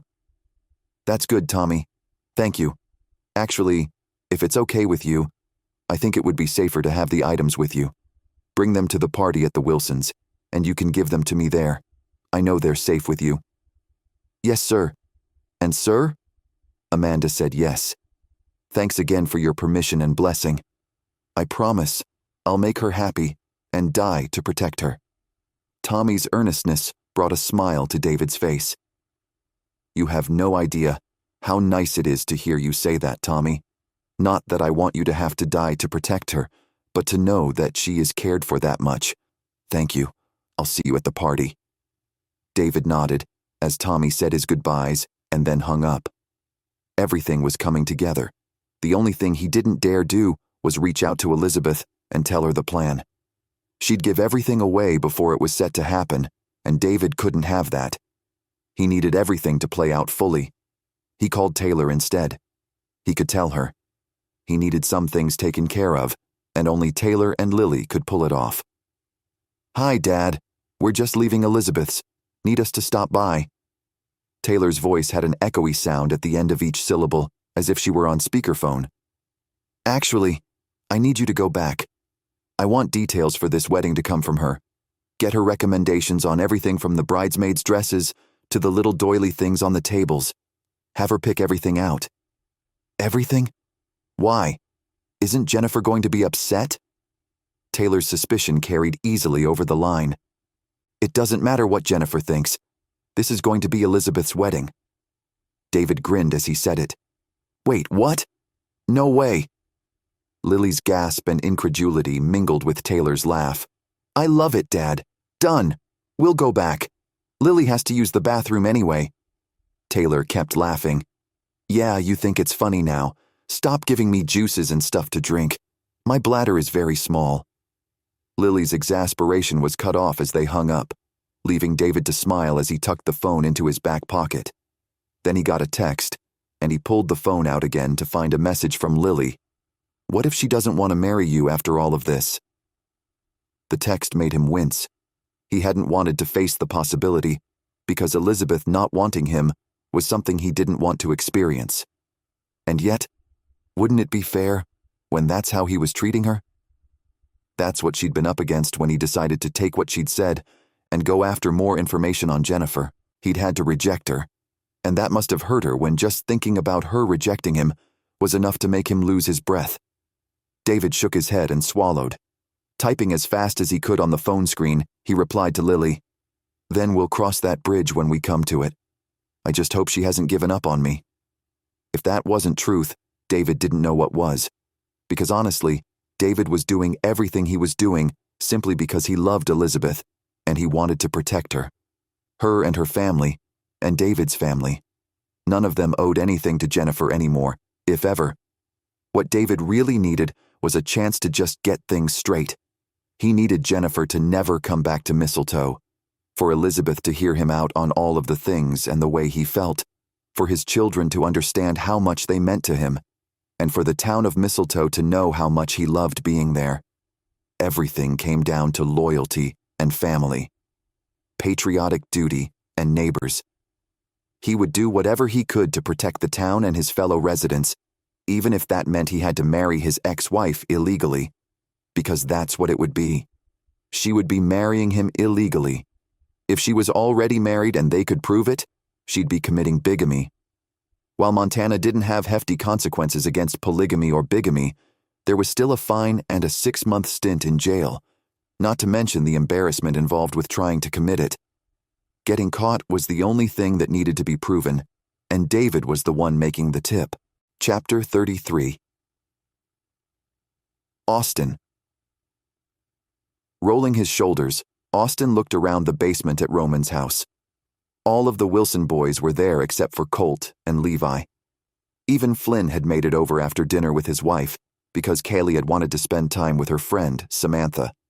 Consequently, that same dinner was the only reason Austin had come to the meeting. His wife, Samantha, was out with Kaylee, and that left Austin hanging around waiting for his wife to come home.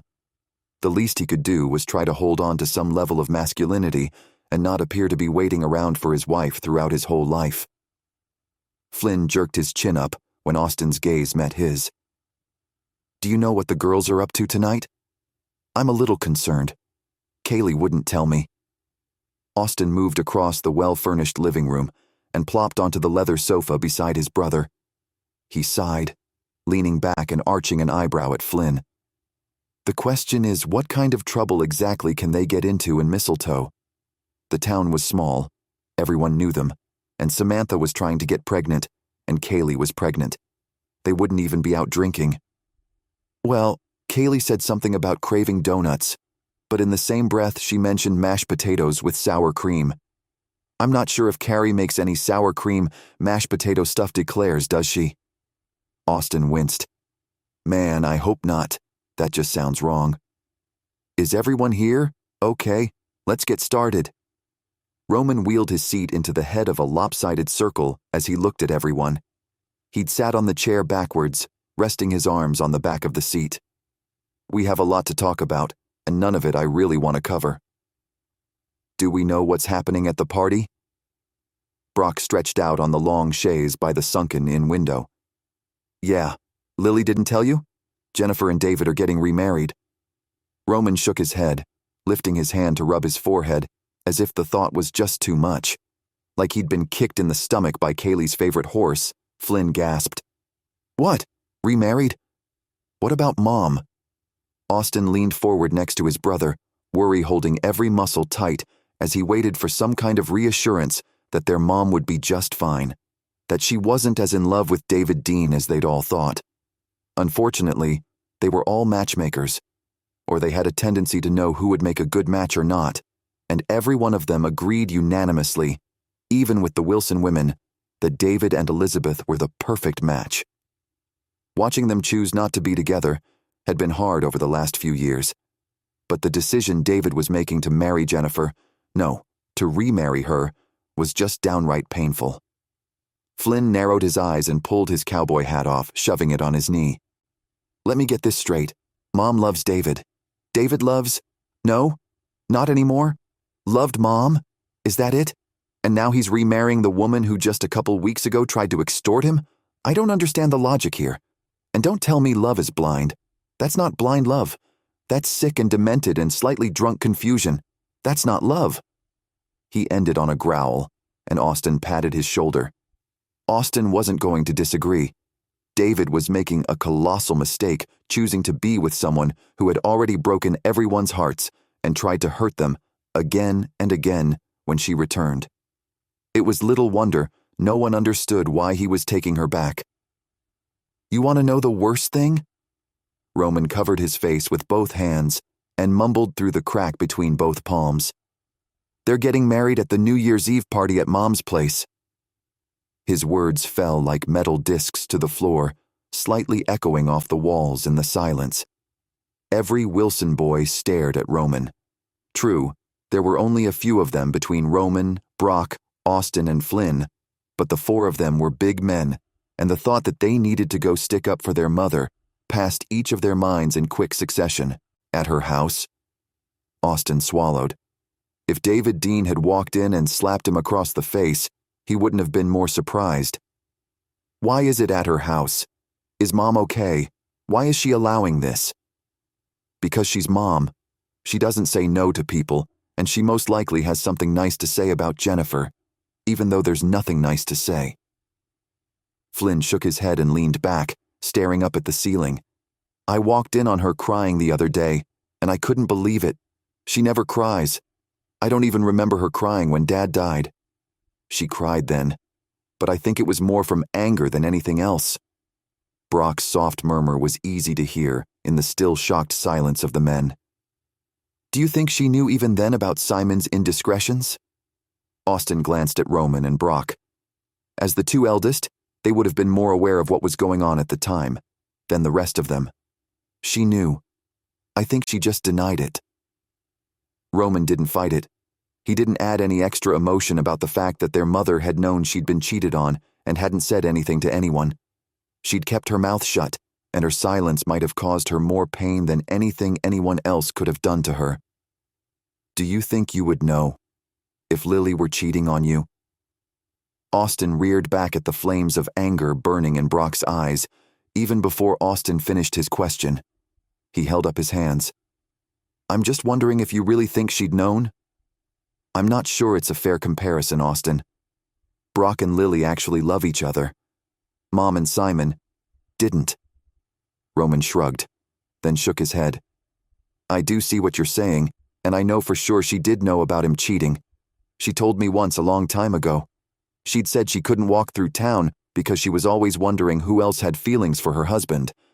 At the time, I thought she'd just been paranoid and jealous, but looking back, she'd been secretly trying to tell me that my father wasn't who he pretended to be. And then I think of who must have known about Simon's indiscretions. I want to weep for Mom because of the shame and embarrassment she had to endure because of it. She knew. Even if she didn't know for a fact, something inside her knew. Just like you would know if Samantha were looking outside your marriage for something you should be able to provide for her. Roman lifted his hands as if to say it goes both ways. Fair. Okay, so we all know that they were cheating. It's not a secret anymore. Why then is David agreeing to marry her? Austin studied each of his brothers in turn. Didn't it make sense what he was asking? Didn't it make sense that none of it made sense? What you're asking does make sense. And I can tell you, knowing David the way I do, I can tell you that he's not stupid. The man is smart, and he's loyal.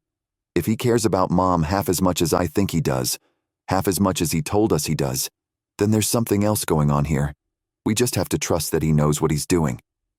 Brock sat up, shrugging at the rest of the men in the room. I'm glad you're that confident in him. Austin shook his head. I don't know him that well, but if you trust him, then I can trust him. I just don't think he understands that what he's doing to Mom, he has to fix or... Austin let his unspoken threat fade off into the similar silence that wrapped around them after the shocking announcement. He wasn't after making empty threats. he would say those exact words to David. As far as Austin was concerned, if his mother was hurting, then someone needed to make it better or fix it right quick. David was the one doing the hurting. Therefore, David needed to be the one to step up and fix it immediately. Well, if my hunch is right, David is going to do something big at the party, and I don't think that involves marrying Jennifer. Roman offered a huff after he spoke. So, you think this might not go anywhere? Austin sighed in relief. He hoped his brother was right. His mom's happiness was very important to him. He couldn't stand the thought of her being lonely or having to bear her husband's ex-mistress's wedding to the man she'd fallen in love with at her own house. That just seemed too cruel beyond words. And yet, it was going forward. Maybe Austin needed to reach out to his mother and make sure she was okay. Maybe even comfort her that he had no doubt David was going to make things right. But how did Austin prove that when he didn't have any proof? For him or for her? Chapter 34. Flynn walking into the kitchen of their newly built home, Flynn set the bag of flowers and chocolates he'd picked out for Kaylee on the table. "Cal, you in here?" "I'm right here." Kaylee came out of the walk-in pantry, holding a jar of pickles and a plastic can of chocolate frosting. She studied the dill pickle label. "Do you think this is a good brand of pickles? I don't want this to taste weird." You don't want pickles and chocolate frosting to taste weird? I think you've passed that possibility a long time ago." Flynn chuckled, reaching out and taking the food from Kaylee, and then pulling her into his arms. He looked down at her, rocking side to side. "You're beautiful. You know that, right?" Kaylee cocked her head to the side as she leaned back in his arms to study him. "What did you do, Flynn Wilson?" She narrowed her eyes, her lips curved playfully as she took him in. But Flynn was serious. His throat constricted with the emotion of the moment. I need you to understand how much I love you, how excited I am for this baby and for our family to grow." Kaylee reached up, smoothing the hair at the side of his head. Concern darkened her eyes. "Oh, Flynn, I love you too. What spurned this? Is everything okay?" The love in her eyes softened his fear. He nodded, feeling stronger with her in his arms. Kaylee stroked the back of his neck as she stared up at him. "I had an idea I was thinking about bringing up with you. Now is probably as good a time as any." She playfully pursed her lips and wiggled her eyebrows. "I'll probably give you whatever you want." Flynn had never felt a statement more fully than that one. Kaylee could have whatever she wanted. She made him whole. He'd give her anything. "Actually, I was thinking it might be fun to rebuild Whistle Stop." Kaylee's curiosity didn't wane, but she took on a look of nervousness, like she expected Flynn to get upset. He cocked his head to the side. "I love that idea." Kaylee tucked her chin as she studied Flynn. "You love that idea? I thought you wanted to bulldoze it to the ground and put up a pavilion." She didn't ask it, but instead she left it in the air like a soft accusation, without any blame in her tone. Flynn chuckled. "No, I said I wanted to do something with the site. If we wipe it clean and put in something else, fine. If we rebuild it and make something beautiful from it, then I'm happy with that too. I just want to see progress from a spot that is just being wasted as it sits there." He might not have explained it correctly when he'd suggested they make changes to the abandoned town ruins. "Speaking about building, did you know Sam and Austin are trying to get pregnant?" Flynn reached out, avoiding Kaylee's gaze and twisting a long chunk of her hair between his fingers. He didn't want to talk too much about the way he was feeling, but he did want to make sure he proved to Kaylee how much he wanted their family together. "Samantha mentioned that. Are you okay with it? You look like it might bug you." Kaylee took Flynn's hands and tugged him toward the couch where they sat, her with her legs across his as she faced him. He rested his hands on her shins. "I'm not upset about it at all. It's just Austin and I both talked about it, and I'm not the only one worried about ending up like Simon." Flynn shrugged, more embarrassed by the fact that he felt that way, and even had a father who had failed him than anything else. "Well, both families have been burned and ruined by the same two people. I've never seen anything like it. I'm not sure many have. Do you think you guys will ever heal from this? Kaylee ran her fingers up and down Flynn's arm, tickling as she ruffled softly through the hair on his forearm. Her question was a valid one, and something Flynn constantly questioned.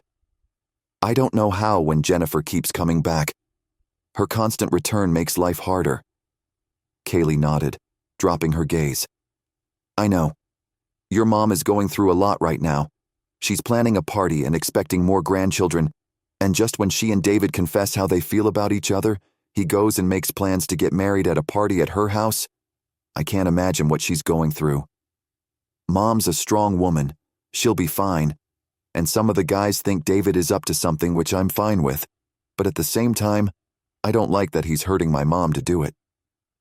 David Dean wasn't Flynn's father-in-law. If he was, Flynn might have more motivation to go and face him on a more personal level to defend his mother's honor. Maybe that route wasn't the best one to take, but he felt so powerless in the face of what was happening to the people he loved. Well, whatever is meant to happen, will. There's nothing we can do to force it. Kaylee reached up and pulled Flynn's hat from his head and set it to the side, running her fingers through his hair. She leaned up and kissed him, a little spark of vixen in her eyes. Flynn didn't even respond. He didn't want to think about the things he wanted to change. He just wanted to delight in his wife and the blessings with her. For right then, that had to be enough. Chapter 35. Elizabeth. 36 hours until the party, and Elizabeth just knew she was coming down with something. She turned from the kitchen sink with her teacup rinsed and ready for more. Nothing was hitting the spot for her. Nothing was consoling her. The night before, she'd plugged away at a pint of ice cream, and every bite just made her feel worse, emptier, while also adding guilt to her loneliness. It was a bad combination. The tea kettle whistled, and she pressed a hand to her forehead. Maybe she had a fever. If she had a fever, could she cancel the party? Or if not cancel it, maybe just turn the entire thing over to one of the girls. That wouldn't be bad, would it? She could just claim that she wasn't feeling well, which wasn't a lie. Her phone dinged, indicating she'd gotten a text, but she couldn't find the cell. Plopping the chocolate orange tea bag into the cup, she poured hot water over it and let it steep. She could look for the phone while her tea became fuller-bodied and less watery. Nothing worse than weak tea. Unless, of course, it was your dead husband's mistress marrying your current love interest. That was worse. By a long shot. Finally, Elizabeth found the cell under the lid of the empty ice cream container. She shook her head as she blinked at the screen. We're heading over. Be there in 20. Lots to talk about. Love you. A text from Taylor, which probably meant she was bringing Lily with her. Elizabeth closed her eyes and braced her hands on the counter. She hung her head and sighed. She didn't want visitors. Shouldn't those girls be tending to their families? No, that wasn't nice, and Elizabeth didn't really feel that. She just needed a break and wasn't getting one. She wouldn't get one until after she'd been put through the ringer at her own party. Setting the phone back on the counter, Elizabeth returned to her bedroom, her tea still steeping as she pulled on appropriate clothes to receive visitors in. A robe just wouldn't do. She pulled her long hair back into a low ponytail and checked to make sure her makeup was at least normal-looking, and she didn't look like she'd slept in it, which she had. The door opened moments after she left her bedroom. Standing in front of the counter, Elizabeth slowly stirred honey in the tea as she waited for her visitors to join her. Taylor emerged first, smiling as she came through the door with her arms full of bags. Lily came in close behind her, carrying a box and laughing about something. What's so funny? Elizabeth smiled at her daughters-in-law.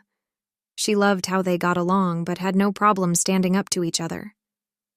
Lily rolled her eyes and set the box on the long dining table just past the kitchen counter. Taylor said the box would be heavy for me, but I rested it on my stomach and it took half the weight. She laughed again, shaking her head as she slumped into a chair by the table. You girls are so funny. Okay, what's going on? Elizabeth held up her hand as she took her cup and carried it to the table to sit by Lily, as Taylor took another seat. I haven't been feeling very well, so I'm not sure I'll even be able to attend the party. I might have one of you girls act as hostess." Lily's eyes widened and she turned toward Taylor. I don't think that will work. I haven't been feeling very well and Taylor has to watch the kids." "Well, I can watch the kids. I'd love to do that." Elizabeth raised hopeful eyebrows at Taylor, who furrowed her brow. "But you're not feeling well. You don't want to try to juggle twins and a toddler if you're not even feeling up to being around your own family and friends." Taylor sighed as she emptied the bag she'd brought in. "It's too bad, really. I think you'll end up enjoying the party." Elizabeth scoffed, but sipped her tea before speaking. "Okay, I don't know how that's possible. Maybe you girls forgot that your father is marrying Jennifer. I'm happy for your family, but I just want some time to lick my wounds. Dealing with the party when it was just the party was a big deal. Lots of stress. Add the rest of it, and I'm not sure how I'm staying afloat. You're the strongest woman I know, Elizabeth, that's how." Taylor looked up from the items she'd laid out. "Let's look over some of these things. I can get them overnighted here easy. I just want to make sure it's the right items. They need to match the theme." Taylor glanced at Lily and then back at Elizabeth. "Don't you think?" "These are for her wedding, girls. I don't think my opinion should matter." Elizabeth wasn't a wedding planner, and she wanted to keep it that way. "I don't think that's what this would be necessarily. What on earth is that?" Lily stood from the table, craning her neck toward the front door where a loud, insistent banging wouldn't let up. Elizabeth narrowed her eyes and left her tea on the table as she stood and went to the door. "That's enough on the pounding." She opened the door to find Jennifer standing there, her hand suspended midair. "I wouldn't have to pound if you weren't so old you couldn't hear." Jennifer sneered at Elizabeth, folding her arms as she stared at her. "David told me you're planning the party and consequently the wedding. My wedding. I think that's something I should have a say in, don't you? I guess that depends. If we had weeks and weeks to plan, sure. Since we're down to barely hours, you don't have much of a say in anything." Elizabeth was at the end of her rope. She had very little patience left for the woman standing in front of her, or rather the woman who shoved her way into her house. "Excuse me, I didn't invite you in." Elizabeth closed the door and rushed after Jennifer, who stormed into the kitchen. "I have the right to be here. This should have been my house." Jennifer thundered over her shoulder at Elizabeth, waving her arms around her as she walked. And then she stopped, coming up short at the sight of Taylor and Lily sitting at Elizabeth's table. She took a deep breath. Elizabeth shuffled around her, narrowing her eyes as she felt her defenses fall into place. "You have no rights here, Jennifer. You need to leave." "She's right, you know. You need to leave before the sheriff is called here on trespassing charges." Taylor stood from the table, turning her back toward the things she'd brought to plan a wedding with and blocking them from Jennifer's view. All hostility left Jennifer's face as she pressed her long, over-manicured fingers to her chest. "Why are you both so mad at me? I didn't do anything. I'm being blocked from planning my own wedding. Why would you support someone hurting your own mother like that?" Her martyred expression didn't seem to sway anyone in the room as Elizabeth stood with her arms across her chest. She didn't say anything as Taylor and Lily interacted with their mother. Elizabeth refused to be a reason for them to resent her. "Jennifer, you need to leave. We're barely tolerating you coming out to marry Dad. You're lucky we're allowing that." Lily stood beside Taylor, creating a united front. Jennifer's eyes widened as she looked at them, and in seconds she spluttered. "You're poisoned against me. She did this." Jennifer whirled to face Elizabeth, her face splotchy and red as she thrust her finger toward Elizabeth's face. "You're making them hate me. What are you saying? What are you doing?" "Jennifer, you did enough of that on your own." Taylor moved to her mother's side and motioned toward the door. "We're not going to plan anything with you. You'll show up on the day of the party, dressed like you would be for a simple wedding. I can't stress that enough. It will be simple. This whole thing is a sham anyway." Taylor shook her head and maneuvered Jennifer toward the front door, her voice firm and steadfast, unrelenting. Jennifer's lips parted as she stared in shock at her daughter and was led from the house. But what if the wedding is nothing like what I want? Then you don't have to marry Dad. There, easy choice made. Lily laughed and wiggled her fingers as the door slammed on Jennifer's departure. Taylor returned to the table and they sat down like nothing had happened. Lily motioned toward the flowers. I know it's New Year's, and we usually do more seasonal flowers, but what about roses? I think they would fit the festivities as well as lend a little more formality to the event. You know it doesn't matter what we do. Jennifer won't be happy. Taylor sighed, leaning her head on her hand. She half-heartedly flipped a page to the side and then plopped it back on the table. I don't even know where to start. I don't care so much what Jennifer wants, but I want it to be classy and elegant and have what Dad would like, you know? Elizabeth sank onto the seat across from Lily and beside Taylor and shook her head at the pile of catalogs.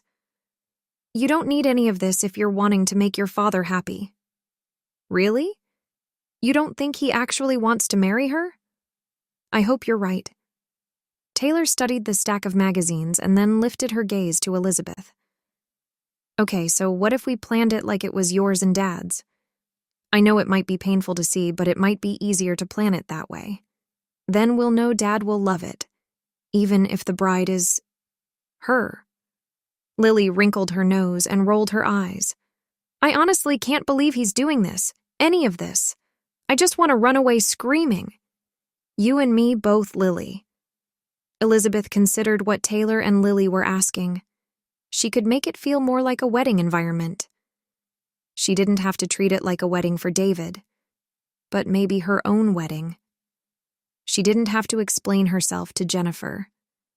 That woman was lucky Elizabeth allowed her to walk off her property instead of being escorted off by law enforcement.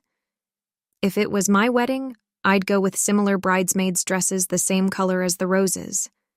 Their bouquets would be made from the baby's breath and a softer version of the secondary color. They'd have ribbon woven through their hair that matches the color of the dresses. The groomsmen would be in black suits, with bolos colored to match the bridesmaids' dresses. There wouldn't be a cake. There would be cupcakes of all different kinds with edible gold flakes for decoration. I think that's as detailed as you would need to be for a wedding like this. It's last minute.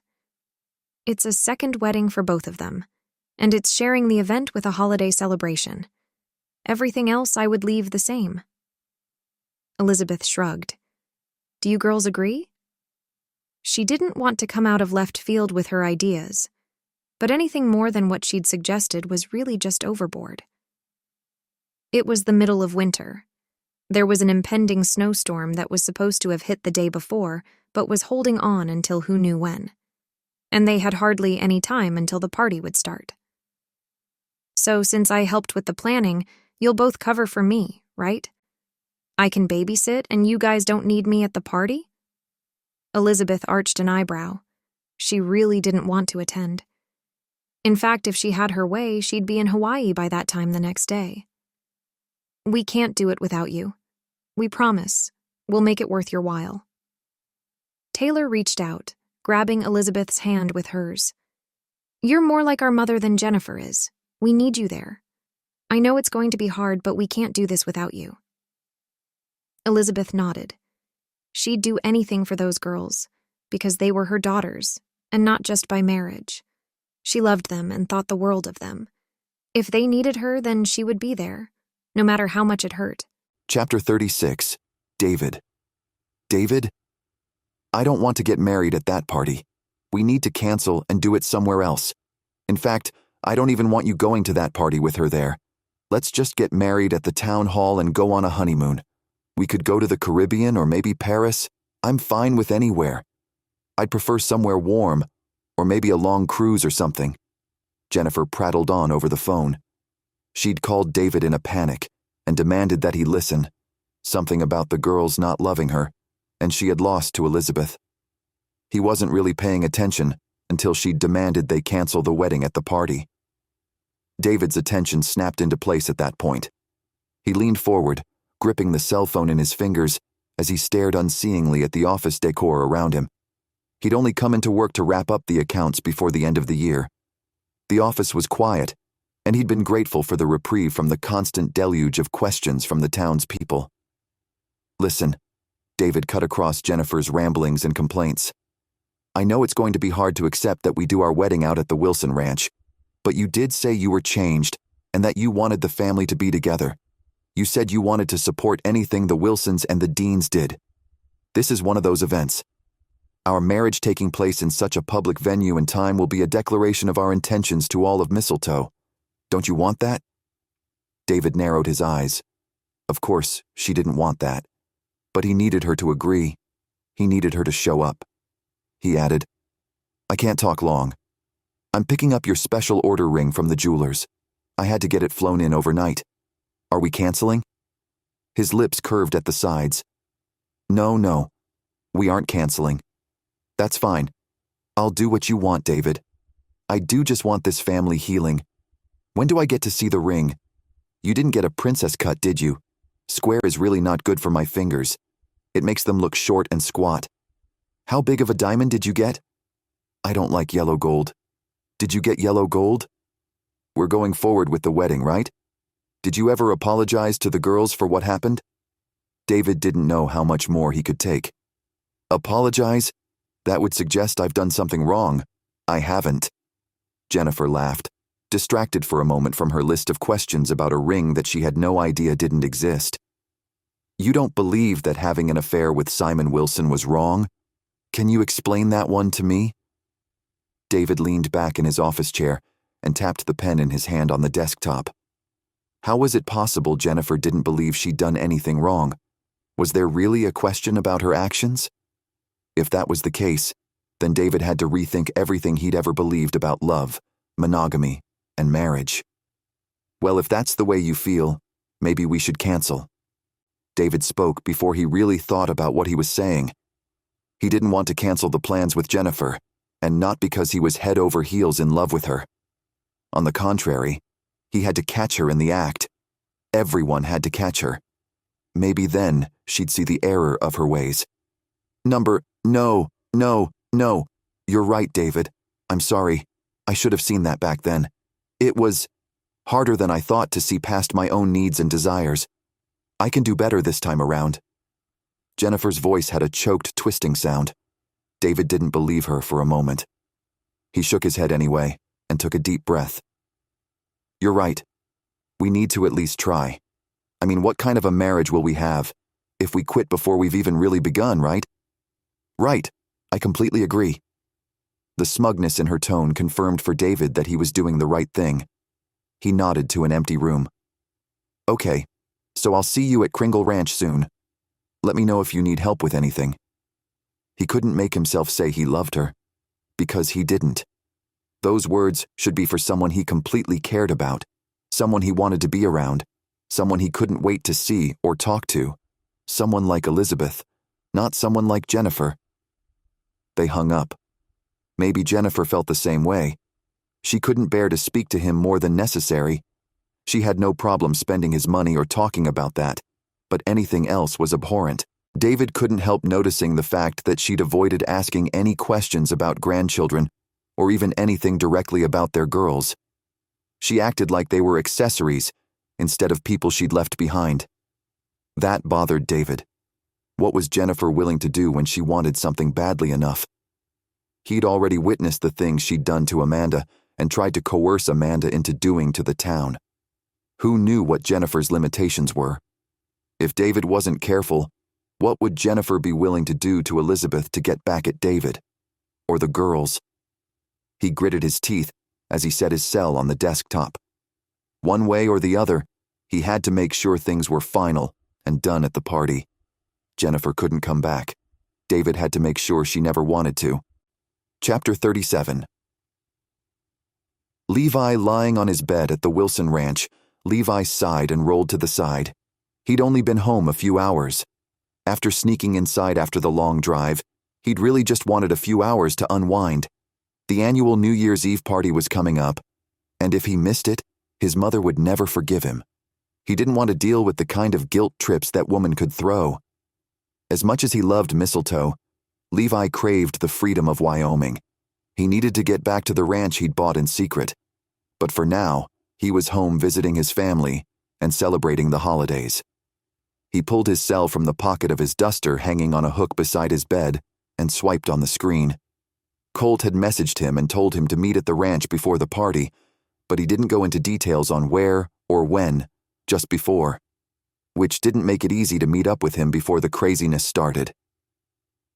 The sun had set not long ago, and Levi's stomach growled. He needed to get up and grab something to eat, maybe announce his arrival to his mother before she started sending her messages about being there for family and how much she misses him. The last time she even mentioned something about needing grandbabies from him or seeing him, whichever came first. He'd been home within 48 hours. He pulled on a shirt and jeans, glad the house was warm enough he could leave his socks and boots off. He left his room, heading toward the kitchen while rubbing his eyes. Colt still hadn't texted him back. He'd have to send a scathing message after he ate something. For some reason, Levi was always able to keep his anger strong after eating something solid. The lights were on in the kitchen, but no other sign of anyone could be seen. He stopped in front of the fridge, opening the door and staring into the overfilled depths. Mom needed to stop getting veggies and fruit. Levi was craving bacon, cheese, ham, maybe some ribs, some leftovers. Nowhere on that list was there carrots, tomatoes, lettuce, kale. Was that kale, spinach, oranges, and what looked like apples, but had a different color to them? Levi just wasn't interested. A soft sound like someone crying broke through Levi's consternation with the fridge. He pulled back, narrowing his eyes as he listened more intently. Yes, there it was again. Someone was softly sobbing in the library not far from where he stood. Levi had a sinking feeling in his chest that the someone crying was his mother. He rounded the wall into the living room and stopped as he took in the scene before him. Elizabeth hunched over her knees in the chair by the window. She was turned away from the glass, her dark hair hanging in her face as her shoulders shook. Her sobs weren't loud, but the soft hiccuping sounds carried carefully along the silence of the nearly empty home. Levi swallowed past the lump in his throat. An insatiable rage billowed through him. If David was going to hurt his mother like that, he didn't deserve a chance to hurt anyone else. Clenching his hands into fists, Levi narrowed his eyes. Roman said you've been crying a lot lately. I argued with him, but I guess he was telling the truth. Elizabeth sat up, wiping at her eyes as she faced away from Levi, sniffing. Levi, I didn't know you were home already. When did you get in? She cleared her throat, straightening her blouse and patting her fingers along her cheeks and the back of her hand under her nose. She finally looked at him, a practiced expression of delight and neutrality. Wow, I didn't know you could go from sad to happy that fast, Mom. What's the skill set needed to pull that off? I wasn't taught that in the matchmaking business. Levi didn't try to hide his scorn. I don't know what you're talking about. Elizabeth kept her chin up, but her gaze averted as she forced her lips into a strained smile. Something snapped in Levi and he strode forward, clamping his hands on his mother's shoulders and pulling her to a standing position. Mom, you literally are going to sit there and tell me I didn't just see you crying? I didn't just witness your heart shattering all over the place? Levi let go of her, turning away and shutting his eyes. I'm sorry, but I can't. It's a lie. I saw what I saw. I heard it. You can't erase that. How often do you cry? Roman said it was more than usual, which makes me wonder what is usual. I've never heard you cry. Never. Even when Simon. Even then. You've never cried near me, and now I'm supposed to turn away from the tears? From your pain? He turned back to his mother, his eyes wide. I can't do that. You're my mom. I can't ignore your pain. Elizabeth smiled gently, moving across the short space to get to her son. Levi, I know you can't watch it, just like I wouldn't be able to watch your pain, but this isn't something you can fix. I set this into motion. David told me he loved me, and I told him to try to fix his family first. That was my fault. He can't be blamed for trying to do what I asked him to. That wouldn't be fair, and you know it. She stopped in front of him, reaching out to brush his shaggy hair from his forehead. She shook her head. You saw me cry because I care that much about him. I love him. Simon died, and you didn't cry.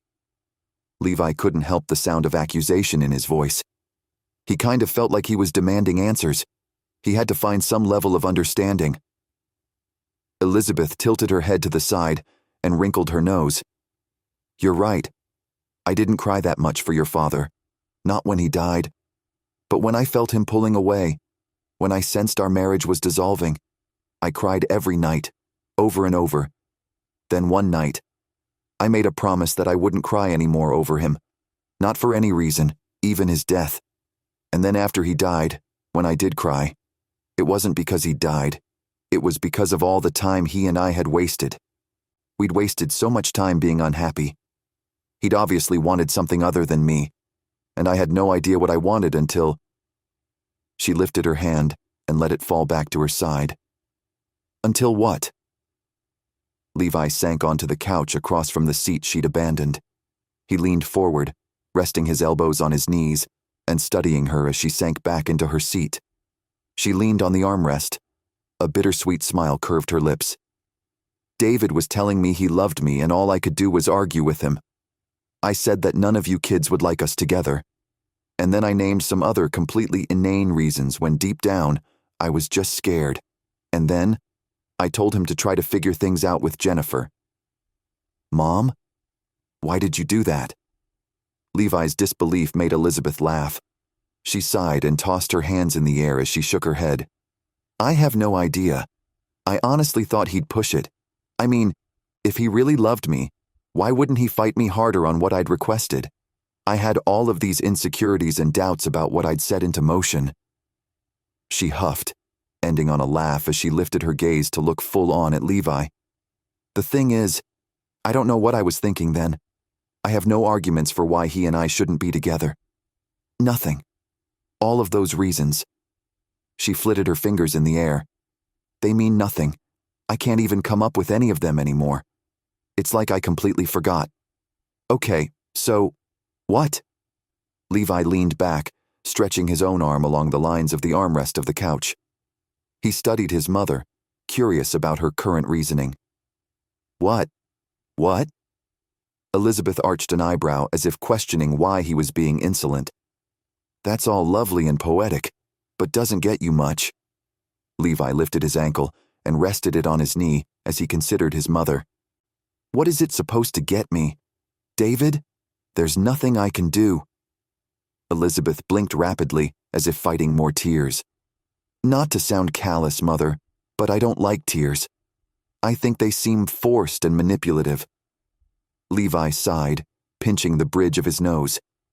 Look, I have no doubt you're hurting, Mom. I can see you are. But the mother who raised me taught me to fight for what I want. He waved his hand her direction and shook his head. There's no way she would have tolerated sitting around, crying over a man, while a woman who is no better than a blonde mistress runs away with the guy she professes to love. And yet, isn't that exactly what happened? Twice? His mother's strained words broke through Levi's scorn. He blinked at his mom, and reality sank in. He dropped his voice to a soft murmur.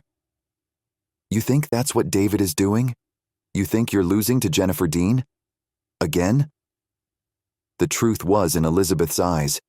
She didn't need to confirm that's how she felt. It was exactly what she was thinking and feeling. He didn't need to hear her say it. Mom, you're better than Jennifer. You're better than all of this. You're also stronger.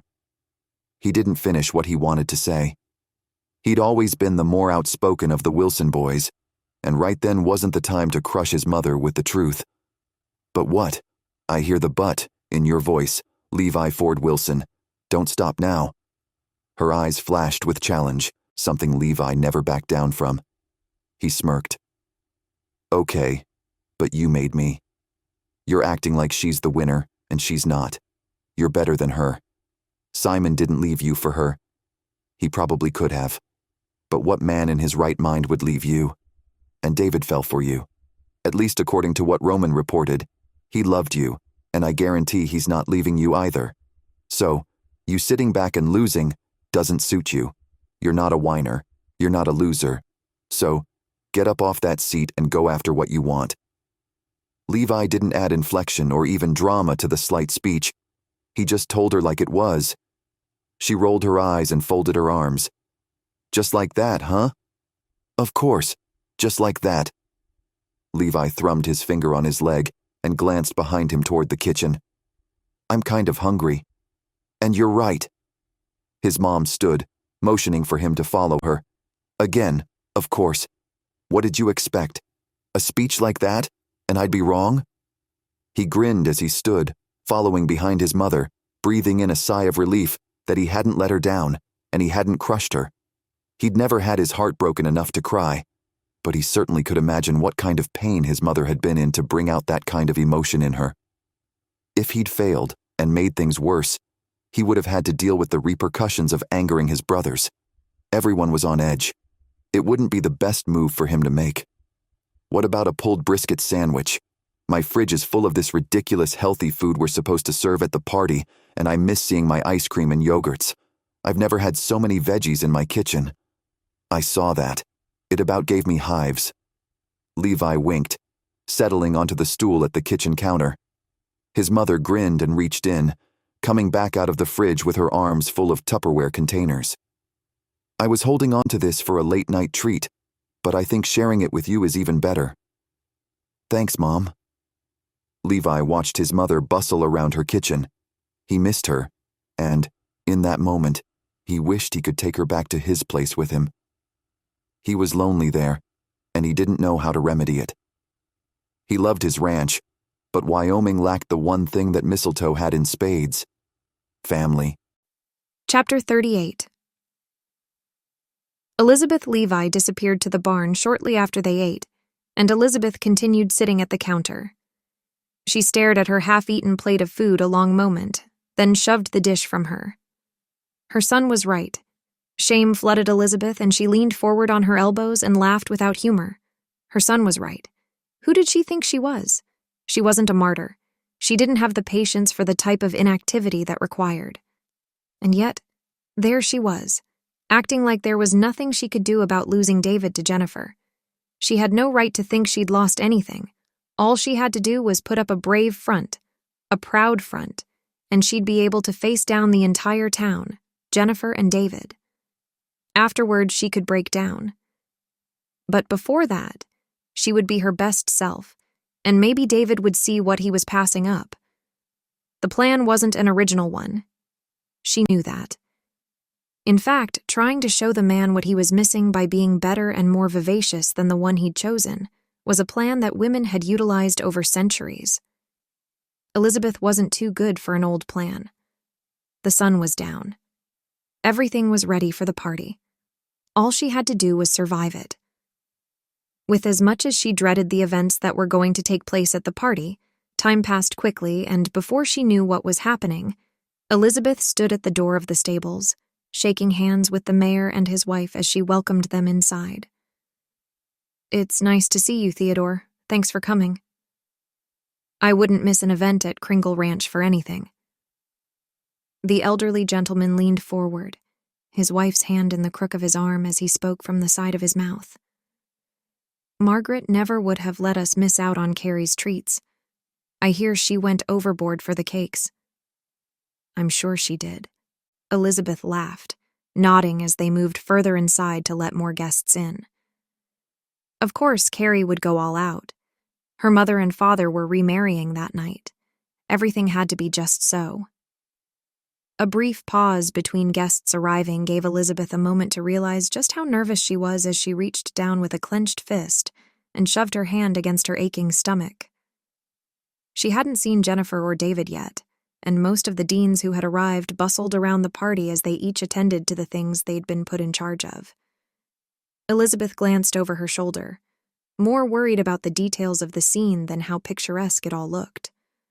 Long silken scarves hung from rafter to rafter, softening the edges of the interior of the barn.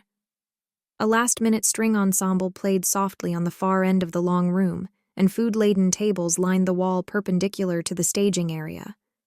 The soft pastel colors were a backdrop for the bolder showings of gold and silver sprinkled throughout. "It's nice to see you, Elizabeth." I didn't think I would be able to." David's gentle tones pulled her from inspecting the decorations and back to the line. She raised her gaze, taking a breath at the sight of him in a charcoal gray suit with a crisp white button-up beneath the jacket. He wore a traditional tie with a double Windsor knot and a boutonniere of a small red rose and baby's breath. Elizabeth swallowed and shook David's hand, ignoring the shot of awareness arcing up her arm at the contact. "David, it's so nice to see you. You look dashing." She smiled, keeping her shoulders back. Inches behind David stood Jennifer. She cleared her throat and pushed past David's arm, breaking the connection between Elizabeth and the Dean Patriarch. "I'm here too. Elizabeth, go ahead and tell me how beautiful I am." And she was. Elizabeth wouldn't deny it as she took in the gossamer material that lent an air of magic and mysticism to the long-trained, soft pink dress. "You look lovely, Jennifer, exactly as a bride should." She smiled and shook the hand of her dead husband's mistress. "I'm so glad to welcome you to my home." Jennifer's eyes narrowed, but she returned the greeting and then motioned for David to move ahead. Elizabeth ignored the searching look David gave her as he continued from the receiving line. She couldn't help glancing longingly after the broad shoulders and strong appearance he was in the suit that fit him well. "It's okay to be upset, you know." Taylor reached out, resting her fingers on Elizabeth's forearm until Elizabeth turned back to find both Taylor and Lily standing there. Their husbands and children were already in the party because Elizabeth demanded most events be family-friendly. "Oh, good, you're here." Elizabeth sighed, finally realizing just how close to tears she really had been. Nothing sounded more appealing in that moment than running to her room and slipping into her pajamas. She'd faced them and she'd made it, but she needed a moment to recover, and standing there with everyone watching her wasn't the platform of recovery she was thinking of. "You girls don't mind finishing receiving for me, do you?" Elizabeth pressed her fingers to her temples and blinked. "I need to get out of here. Can you cover for me?" She wasn't above begging. Not when she was close to breaking down in what had to be such a pivotal point in time for her town. They were welcoming Jennifer back into the fold. Jennifer. The woman who had stabbed so many of them in the back. The woman who had planned on destroying the town with Elizabeth's husband all those many years ago. Taylor reached out, grabbing Elizabeth's hands in hers and tugging her gently toward her. She leaned in, her voice soft as she spoke rapidly. "I know you're having a hard time with this, I know. You can't leave, though. Not yet, I promise. No. You need to see what's coming. What Dad planned. You can't miss it, Elizabeth. Please, stay." She looked at Lily with wide eyes. Lily wrapped her arm around Elizabeth's back. "Almost everyone is here anyway. Let's walk around and look at some of things and wait. You're going to be so surprised." Lily winked and waved at the flowers on one of the tables. "Recognize any of the things that were picked?" Elizabeth let herself be led from the front of the party. "I noticed that a lot of the things we talked about are here." The cupcakes caught her eye and she stopped in front of the cake table. "Wow, these are spectacular." They looked exactly as she'd described. The gold flecks added a touch of royalty to the simply frosted cakes. "We implemented everything, like you suggested." Lily smiled at Taylor like they were in on some secret surprise. And they could be, but how could anything be good that day when David was marrying someone else? Chapter 39. David. David wanted to tell Elizabeth. He wanted to shake Jennifer off his arm and whisk Elizabeth away with him. "Mr. Wilson, if you and your fiancé would like to join me up front, I think we're ready to start." Mr. Stanson, the new town pastor, stood feet from the area that had been set up for the marrying couple. He motioned toward the area with the closed Bible in his hands and smiled, the sparkling lighting shining off his glasses. "Of course. Jennifer, would you like to lead the way?" It took everything in David to not end it all right then. He had to follow through. He'd made it that far. If he could just hold on a little bit more, it would all work out. He had to have faith that it would. Jennifer smiled, moving gracefully through the still-growing crowd as she nodded and lifted the train of her dress like she was the queen, and everyone would bow to her as she passed. But she didn't see what David saw from his vantage point behind her. People stared at her as she walked by, lifting their hands and whispering to those with them. Anger shadowed their faces as they realized who she was. The questions in their expressions as David followed didn't take the anger away. If anything, the confusion made things worse. Hopefully, when David was done there that day, all the animosity would be gone. At least toward him. In Mistletoe, loyalties ran deep. It took a lot to make others hate you once you'd already set yourself up in their hearts. And even more to go the other way. At the front, David reached for the microphone that had been set up for them. He pulled it into his hand and turned to face the crowd. Slowly, everyone there quieted down and looked at him from wherever they were in the stables. David subconsciously searched for Elizabeth, relaxing the most minute amount when he realized she was still there. Taylor hadn't let her leave. David had repeatedly asked his daughter to make sure Elizabeth stayed. Thankfully, Elizabeth was still there. Everything was about to come to a head. He lifted the microphone, smiling as he spoke. Testing. Testing. Is this thing on?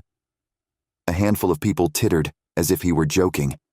He continued searching the crowd as he spoke, looking for the two people he needed there the most. Thank you everyone for coming out to this event. I know Elizabeth Wilson and her boys are hosting, but we got special permission to host a wedding here tonight. You all know how we like our weddings in the Dean and Wilson families. David chuckled, and then lifted his chin when he spied the magistrate and the sheriff. Everything was falling into place. Without further ado, we're going to get this wedding started. David didn't see the point in reintroducing Jennifer to the townspeople. If everything worked out correctly, she'd be gone in just a few minutes. She had no idea she was leaving, and the fire darts her eyes threw at David attested to the fact that she'd expected him to introduce her. He smiled and took his place beside her, setting the microphone into the stand that had been placed between David, Elizabeth, and Mr. Stanson's spot. Nothing would be missed that way. David tried to ignore the whispering behind his back. It rose in a wave as the murmurings reached him from the back. He didn't back down, but held his ground as Jennifer smiled at the pastor. Let's get this over with. I need to get out of this hick town. Jennifer's whisper carried on the microphone to the crowd, but she didn't notice since the speakers were set up past them and not directed toward their position.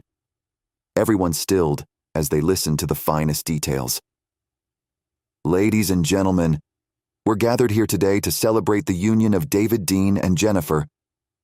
The pastor lifted the paper and squinted at the paper. Why does this say Dean? Are you related? Number we were married before. That's my legal name. Jennifer spoke through gritted teeth. David bit back a grin and maintained a slightly neutral expression as the pastor continued. Jennifer Dean, are there any here who would object to this pairing? The silence was only broken by someone coughing about halfway back. David held his breath. If someone objected, then they wouldn't be able to accomplish what they needed to. And no one did. He released his breath on a silent exhale and dug his short nails into his palm. They were almost there. Come on, get it over with. The pastor read the vows, doing as David had asked, and kept them simple and to the point. He'd claimed he didn't want to tie up everyone's evening with pomp and ceremony. Jennifer hadn't been given the option. He announced them man and wife, but rather than announce David could kiss the bride, the pastor climbed down from the stage and slightly bowed toward the town's magistrate and the county sheriff. All yours, sirs. Jennifer glanced at David and then cocked her head toward the town's officials. Can this wait, gentlemen? I'm about to be announced as David's bride. The magistrate lifted a couple of pages in his hands and studied them before raising his gaze to pierce Jennifer's haughty exterior. Since you're already married, Mrs. Whitman, I find it hard to believe you're getting announced as someone else's bride. Loud whispers and mutterings reached them, and then it shut as the magistrate spoke more. This marriage is void. Jennifer shook her head. You can't void my marriage.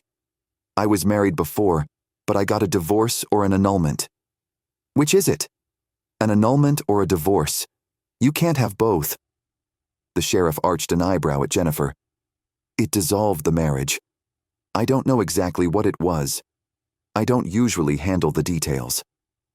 Jennifer's cheeks had flushed a stark pink, and her hands shook as she folded her arms. Well, ma'am, I have paperwork here that says your marriage is still in good standing in the state of North Carolina. The magistrate brandished an official-looking certificate that Tommy must have passed off to him earlier that afternoon. Mr. Wilson, we're sorry to inform you that you are not married at this time. Mrs. Whitman has been married to a Mr. Scott Whitman for 6 years now. She is unavailable for matrimony at this time. Now wait a minute. I'm available. You can't tell me who I can and can't marry. This isn't right. You can't tell me what to do. Jennifer thrust her hands on her hips and glared at the officials standing where the pastor had stood. The sheriff arched an eyebrow and cocked his head to the side. Actually, we can. Montana state law enforces that bigamy is punishable up to 6 months in jail and $500. Then we need to report it to your state of residence. It will most likely make it into the local papers in both areas, if that's something you want to check on. Bigamy? How can I be committing bigamy? I don't have 2 husbands. But Jennifer's flushed cheeks had paled, and her gaze flitted from man to man, and finally to David. Did you set this up? You were asking questions before. Why would you push this? Don't you want to be married to me? David stepped to the side so he could see the crowd as well as Jennifer and the officials. Yes, I knew about it. You and your husband should have been more discreet when you were out on the town. David wasn't bitter about her being married. He was glad someone else was stuck with her. I'm not married. I don't know what you're talking about. She pushed the paperwork proving her lies away as if they were snakes about to strike. She shook her head, her long blonde hair whispering over her shoulders. Why would I try to marry you if I was already married? What kind of a loser man would let his wife try to get married? This loser man. A gasp riddled through the audience as a well-dressed man stood from a table almost all the way to the back of the barn. I should have known better than to let you do what you wanted to do. You're my wife. I've been wanting to yell it all over this backwater town. You're not his and watching you marry him. Worst moment of my life. Maybe you don't actually love me. Studying the man claiming Jennifer as his, David snapped his fingers and glanced at Jennifer. He's the ice cream shoppy guy you were flirting with. But Jennifer wasn't listening. She whirled to face her husband. Scott, no. I love you. I was doing this for us. He would have had to give us everything, and we could have been happy far away somewhere. But you have daughters. I had no idea you had kids. You always said you didn't want any because they were more of a hassle than they were worth. Scott shook his head, a tiny earring in his lobe glinting in the light. An earring. David didn't have any words. He wasn't sure what to think. David, did you want to press charges? The sheriff interrupted, glancing from Jennifer to David and back again. It really is your call. We haven't filed the paperwork yet, so nothing is official. But if you do decide to file and press charges, we will be required to let her state of residence know. He glanced at Jennifer. Just in case you're not aware, ma'am, North Carolina and most of the eastern states have much harsher penalties for bigamy and polygamy. You're getting off light here if Mr. Dean decides to press charges. Jennifer shifted her wide gaze to David's, her chest rising and falling in a mild panic. What do you want? Don't press, David. You love me, remember? You were about to marry me. Number. Actually, Jennifer, I don't love you. I haven't loved you in a long time. The only reason I went through with this whole farce was because Elizabeth Wilson asked me to make sure I wasn't throwing away an opportunity to fix my family. But I've been fixing my family since the day you left.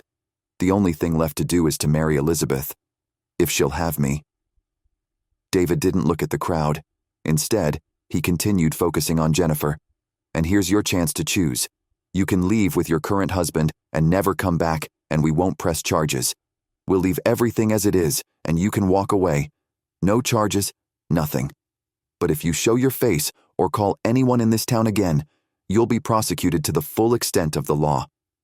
I'll file those papers and we'll send a notice to North Carolina. If you're anywhere else, we'll do the same. We will make it impossible to get away from this.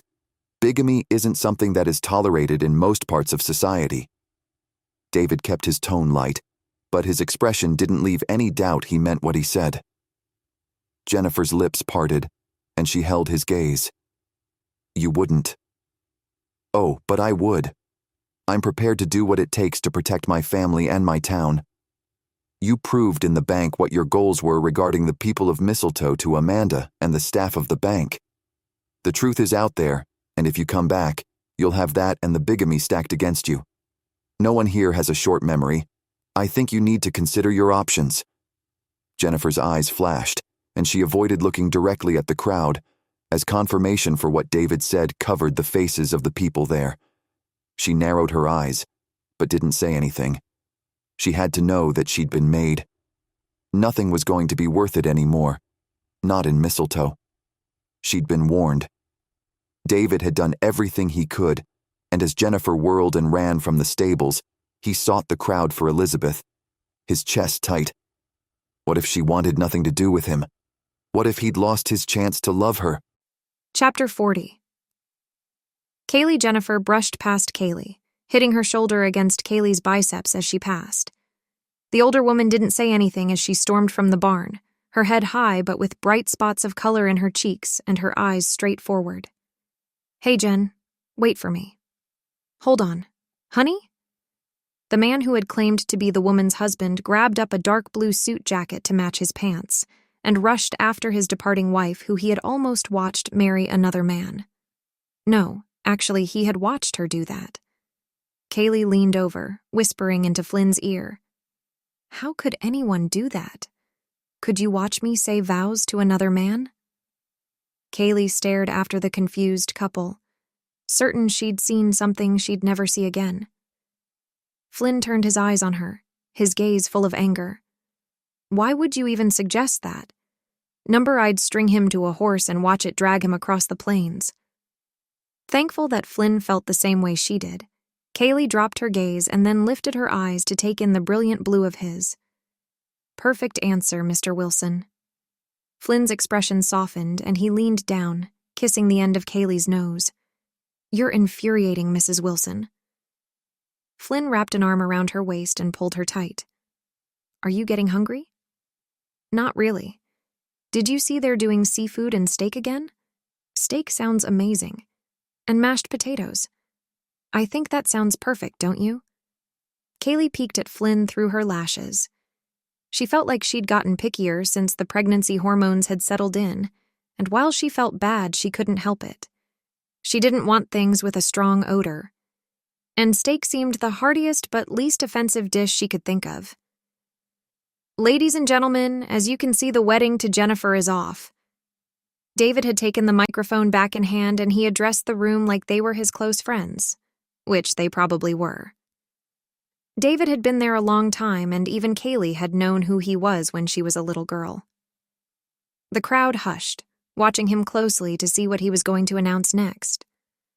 "I'm more than a little relieved to be right in what we figured. Jennifer was married, and therefore the vows I just made with her didn't carry any weight. There would be a lot of problems with my next move if they had been contractual, considering I love another woman." Kaylee lifted her hand to her mouth and grinned. Elizabeth was like a mother to Kaylee, and slowly taking on the role more wholeheartedly as Kaylee allowed it. Callie didn't want Elizabeth to take the place of her own mother, but she welcomed the place Elizabeth was taking in her heart, and didn't want anything but happiness for the older woman. I didn't want to rush things, but she kind of forced the issue. You probably heard already that Elizabeth told me to try to fix my family. She was doing this because she has nothing but generosity running through her veins. She cares about other people and how they feel presently, and how they're going to feel in the future. She's mindful of others and of me, and I can't imagine how I've made it this long without her. The entire crowd seemed to hold its breath as David stepped down from the staging area, the cordless mic in his hand. Safe in the circle of Flynn's arms, Kaylee sighed. She wished her own mother was there. She'd ask her all kinds of questions, Her mother would probably be there at the party, and they could gasp and exclaim together over the atrocious way Jennifer had tried to marry when she was already married. They would sigh and lean on each other as David strode confidently through the crowded table area. Maybe, though, if David and Elizabeth got together, Kaylee would have the large family she'd always wanted.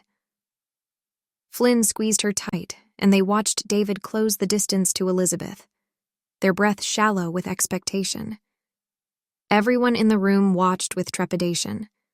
What would happen? Chapter 41. Elizabeth. Maybe the radiant heating had been a bad idea. Jennifer committed bigamy. Shock flooded Elizabeth's dismay. She couldn't figure out what she should do or what she should say. She clutched at the base of her neck with fingers that would be shaking otherwise. So what? David was available now? He was free to marry her, if he wanted. But did Elizabeth want him to? Taylor leaned over and whispered, "He's known for the last few days. This has been part of the plan. He couldn't tell you. He needed you to believe what you did so Jennifer wouldn't be tipped off." Taylor nodded when Elizabeth glanced in shock at her daughter-in-law. Just past Taylor's shoulder, Lily nodded with a wide smile on her face. David stepped down from the stage, his eyes focused on Elizabeth as he made his way through her guests, who watched him like he was a Broadway musical star. He got closer and closer. Elizabeth's heart pounded, her throat tight as he got closer and closer. And then, before she was ready, David stood in front of her. "Elizabeth, David dropped the mic an inch as he studied her. The creases around his eyes deepened, and he shook his head. "I'm so sorry I couldn't tell you what I was planning. I couldn't take the chance that something would go wrong." All of this was planned? Elizabeth scanned the party with all of the guests staring at her from their seats and where they stood. She couldn't decide if that made her feel upset, left out, unbearably happy. All of the conflicting emotions ripped through her, and she blinked back ever-present moisture. This was all planned. Some of the kids helped me figure it out, but this was the plan all along. David reached out, taking her fingers in his free hand. "Elizabeth, marry me. I've done everything you asked, and then some. I've made sure my family is fine. Your family is as well. I've asked your boys, and most of them approved. The other ones, I haven't had a chance to ask. It's been kind of a whirlwind."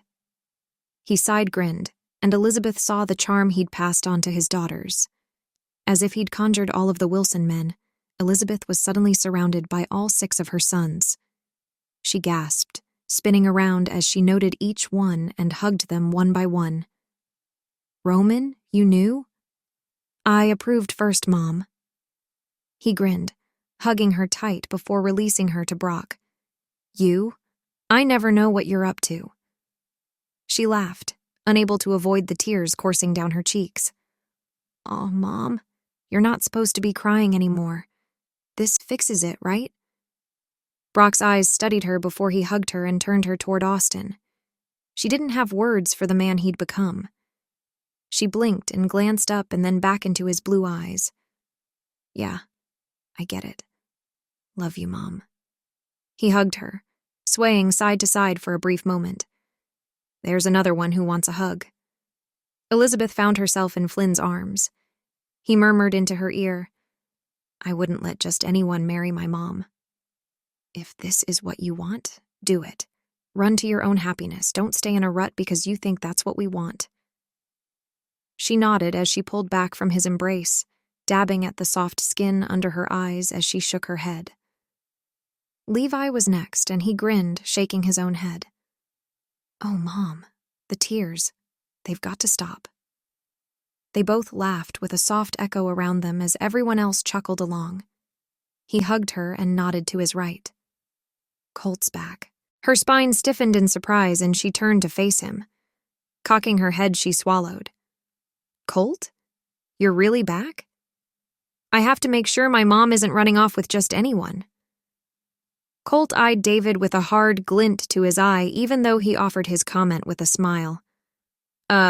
Oh, that one might be a hard sell. Elizabeth smiled and pulled him in for a hug. Don't worry. He's a good one this time. How sad that she had to define his father as someone who hadn't been the best first choice. She pulled back and stepped into the space that was left in the circle of her boys. She looped arms with Colt and Roman, who were the closest to her, scanning her group of sons who were no longer children, but men of their own. Elizabeth sighed and wrinkled her nose. You're all here. We had to make it for your wedding, Mom. Levi tilted his hat-covered head her direction with a small smile. You guys think I should marry again? You'd be okay with that? Worry reared its ugly head as Elizabeth swallowed past the lump in her throat. She loved her sons so much. Everything she did was for her family. She didn't want to be selfish and follow her own dreams and her own heart if it was going to tear apart the careful family dynamics she'd cultivated since the boys were tiny. Mom, you need to be happy. We want you to be happy. Marry David if that makes you happy. Or don't. But don't do it because of us. Austin shrugged. But some of you came all this way. Elizabeth bit her bottom lip. Would she be letting them down if she didn't? Actually, I'm eyeing that prime rib over there. The trip won't be worthless if you don't get married tonight. You do whatever is going to be good for you. I'll eat steak, dance, and be merry. Colt winked at her, squeezing her tight against his side with his arm. What did Elizabeth want? She dropped her gaze to the floor in the center of the circle. She thought long and hard. Was marrying David what she wanted? Was that what she needed? Yes, to both questions. She lifted her gaze and met each of her boys' eyes in turn, then nodded. Yes, I want to get married. From behind Elizabeth, Taylor whooped and reached out, grabbing Elizabeth's elbow. Great. I was hoping you'd say that. You had me nervous there for a minute. Girls, let's go. Taylor twisted her finger in the air like doing a roundup, and, as if by magic, all of the girls that were important to Elizabeth's boys followed Taylor as she led Elizabeth from the barn and to the house. The army of women moved with purpose as they pushed Elizabeth ahead of them, giggling and laughing and talking amongst themselves. In the house, Elizabeth came to a stop in the doorway to the living room. She covered her mouth with her hands and shook her head, blinking back moisture in her eyes. Girls, what have you done? All of the things she'd talked about with Taylor and Lily had been represented. All of the bridesmaids' dresses matched in color without being the same style. All of the girls started shedding their clothing and changing into their dresses, adjusting their makeup and hair as they went. Taylor changed quickly and then turned to Elizabeth, who hadn't moved as she took in the fast transformations taking place. Come on, Elizabeth, it's your turn. I don't have a dress. Elizabeth didn't want to wear a normal everyday dress when the girls were all dressed so magnificently. Of course you do. Remember when you were helping Kaylee pick out dresses and you pointed to one that you loved and told her just how much you wished you could go back in time and get that dress for yourself? Lily stepped into place beside Taylor, her dress loose to allow for the baby but still attractive. Well, she remembered which one it was. Elizabeth turned her gaze to Kaylee, her brow furrowed. You did? And in Kaylee's arms, she held the cream-colored dress with lace along the cuffs and hem. Small beads caught the light and set off the simple design, highlighting the elegance of the piece. Of course I have it for you. We wouldn't let you get married in anything less. Kaylee set it on the couch and winked. I think Flynn will be surprised. He couldn't figure out why I'd had some many things overnighted to our place. Now, I can finally tell him. She laughed, glancing around at everyone else. Does anyone else think this has been the funnest secret to keep but also the hardest? The rest of the Wilson girls agreed, laughing and nodding as they gathered around Elizabeth to get her ready. Elizabeth tried to blink back the tears coming in full force. Taylor shook her head and dabbed a tissue under Elizabeth's eyes. Now, that's enough of that. You're not even at the altar and you're already crying. I'm not crying because of the wedding. That will come, I'm sure. Elizabeth's laugh was watery and she rolled her eyes. Then why are you crying? Samantha clipped a ribbon into place in Kaylee's hair and glanced at Elizabeth, curiosity in the angle of her eyebrows and the tilt of her lips. Elizabeth looked at each of the women there. Her lips got tight and she pressed them together before speaking again. I always wanted daughters. And looking around at all of you, I know I've been blessed with the best ones I could have had. Thank you tears appeared in everyone else's eyes as well. Taylor snapped her fingers and waved her hands in the air. Number. That's enough blubbering. Focus on the task at hand, ladies. She turned back to Elizabeth and pointed her finger at her mother-in-law's chest. No more of that, or we won't make it to your ceremony. Yes, Mom. Elizabeth laughed and shook her head as they finished getting ready. This has to be the fastest I've ever seen anyone get ready for a wedding. Come on, let's go. These vows won't say themselves. Kaylee ushered the group from the house and they rushed through the still falling snow in their dresses and boots to the barn. At the doors, the girls went ahead, leaving Elizabeth at the doors by herself, and she suddenly had never felt so alone. From the shadows of the doorway, masculine hands reached out and handed her a bouquet full of roses and baby's breath, simple and elegant, just like she'd suggested. Then Roman followed the flowers, offering his elbow and glancing to the side as one by one the Wilson men stepped up to surround Elizabeth. Her feelings of loneliness faded. She grinned. What are you guys doing? Someone has to give you away, and since we can't agree on who it should be, we decided we all would. Austin answered with a shrug. Seems fitting, don't you think? I couldn't agree more. Elizabeth stepped through the doorway, feeling like a queen as she walked with her children who were no longer little. Each of them made her feel as if she could do anything because of the men they'd become. She was beyond proud of them, and she had to admit she had a slight amount of motherly pride that she claimed for herself. Maybe she'd been able to play a small part in helping them develop into the kind of men people were honored to do business with, grateful to be friends with, lucky enough to be married to. The music played softly from the far end where David stood with all of the women dressed as Elizabeth's bridesmaids.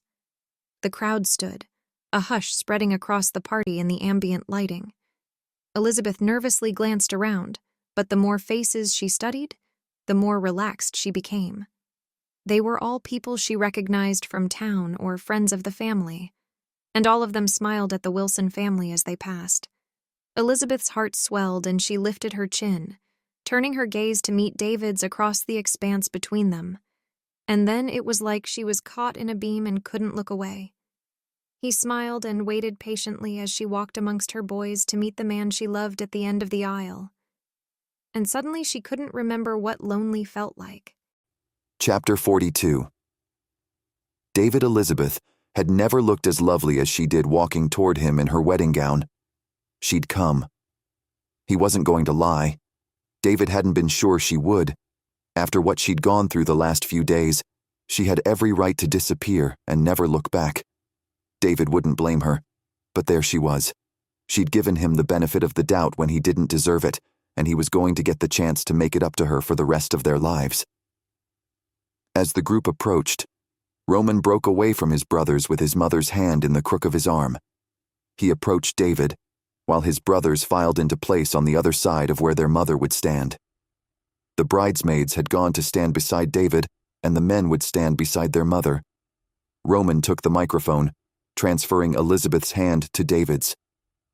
Ladies and gentlemen, my brothers and I had a long discussion, and we agreed that with enough money changing hands, we might consider letting our mother marry David. He waved his hand at the crowd as they laughed, and Elizabeth rolled her eyes but continued grinning. No, but seriously. Roman met David's gaze with his own. David Dean, you're already a father figure to a few of us who have had the inordinate blessing to marry one of your daughters. For the rest of the Wilson boys, we'll be grateful to have a man such as yourself step in and take care of Mom.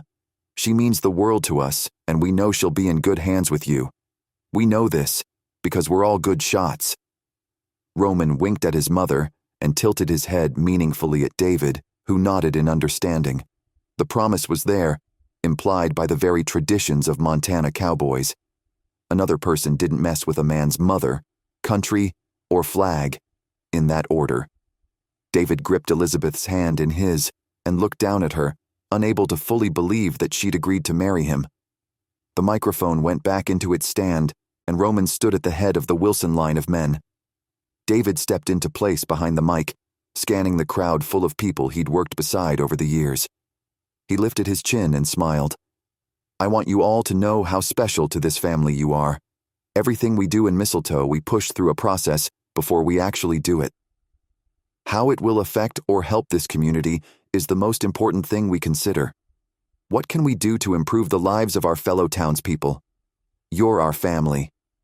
For a while now, we've been discussing merging the Wilson and Dean matchmaking companies. From a business perspective, we would be a formidable force in growing the economy of our town, but we could also help in other ways as well."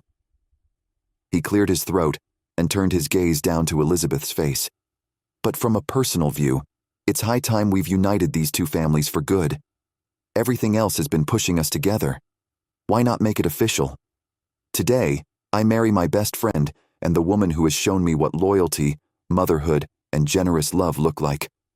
I don't want to ever settle for anything less." Elizabeth blinked, her tears flowing over. For the first time in a while, David knew her tears were from happiness. That memory would be one they could cherish for many, many years. Levi sighed from behind them. "Come on, Mom, more tears?" He groaned, the sound drowned out by the laughter from the crowd. David's own smile faded as he bent down and brushed his lips across Elizabeth's cheek. "No more sadness. I'm not sure I can remember what that feels like." Elizabeth lifted her own mouth and kissed David full on. Things could only get better for the Wilsons and Deans. They were becoming the family that they all longed for. What a great opportunity to be a part of such a movement. David hoped he never forgot what a blessing he faced on that day. Epilogue. Tanya. Tanya slipped between the doors of the Wilson barn, rearing back in surprise as her father finished reciting his vows to Elizabeth Wilson. The wedding really had gone on. The things Tanya missed when she left town. When the two kissed and the crowd erupted into cheers, Tanya moved into position to be at one of the refreshment tables. She hadn't wanted to just show up, but at the same time she hadn't wanted to miss the party. A man in a silvery gray suit stood beside the table, blocking the sauté tray from Tanya's reach. She wasn't in the mood to deal with any of the tourists or matchmaking clients who might be in town. She arched an eyebrow and poked the man's shoulder. "Excuse me, you're in the way." Leaving Alaska had left her feeling surly and uncertain why. "Oh, excuse me." He turned, revealing a man that would have no problems making his own match. Tanya's need to flirt with everything male warred with her irritation. She shook her head. "Not a problem, thanks." She used the tongs on the sauté to grab some and moved around him to the next dish. "You don't seem to be too into the wedding. Is that by choice or because of some unmentioned hatred for happiness?" The man seemed to follow Tanya as she made her way around the buffet table. "Excuse me? Why do I need to watch my father remarry? I was here. What more do I owe him or the rest of the family?" She stopped her migration around the food line and looked at him, tilting her head to the side as she set her jaw. "You don't even know me. Why would you think I have a hatred for anything?" "Father? You mean David Dean is your dad? Are you the missing decorator daughter?" The man's eyes widened in disbelief. "Yeah. What's it to you?" She really had left a lot behind in Alaska. But had she really left her manners there too? "I'm Knox Casey. I spoke with Carrie about hiring you for a job when you got back. Assuming you're still interested?" A sparkle of humor shone in the man's eyes, and he smiled, apparently not put off by her blunt, chilly demeanor. Tanya picked up a drink and studied Knox. He was definitely good-looking and maybe a worthy distraction from the mundane loneliness there in Mistletoe. She quirked her lips into a flirtatious smile and lifted her eyebrows. "Forgive me for my rudeness. It's been a long couple of days, and this was unexpected. Yes, I'm interested. In a lot of things."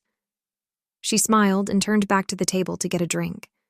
Lifting the cup, she raised her gaze to the person across the table from her and froze. She had no idea Colt Wilson was coming home. And yet, there he was. And he glared at her like she wasn't where she was supposed to be. Tanya's heart skipped a beat and she took a deep breath. What did that look mean and what was she supposed to think, now that he was back in Mistletoe?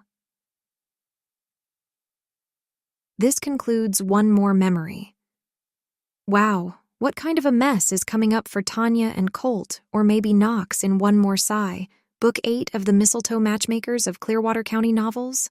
I can't wait for you to find out. Thank you so much for joining me with these amazing families. They make me so happy.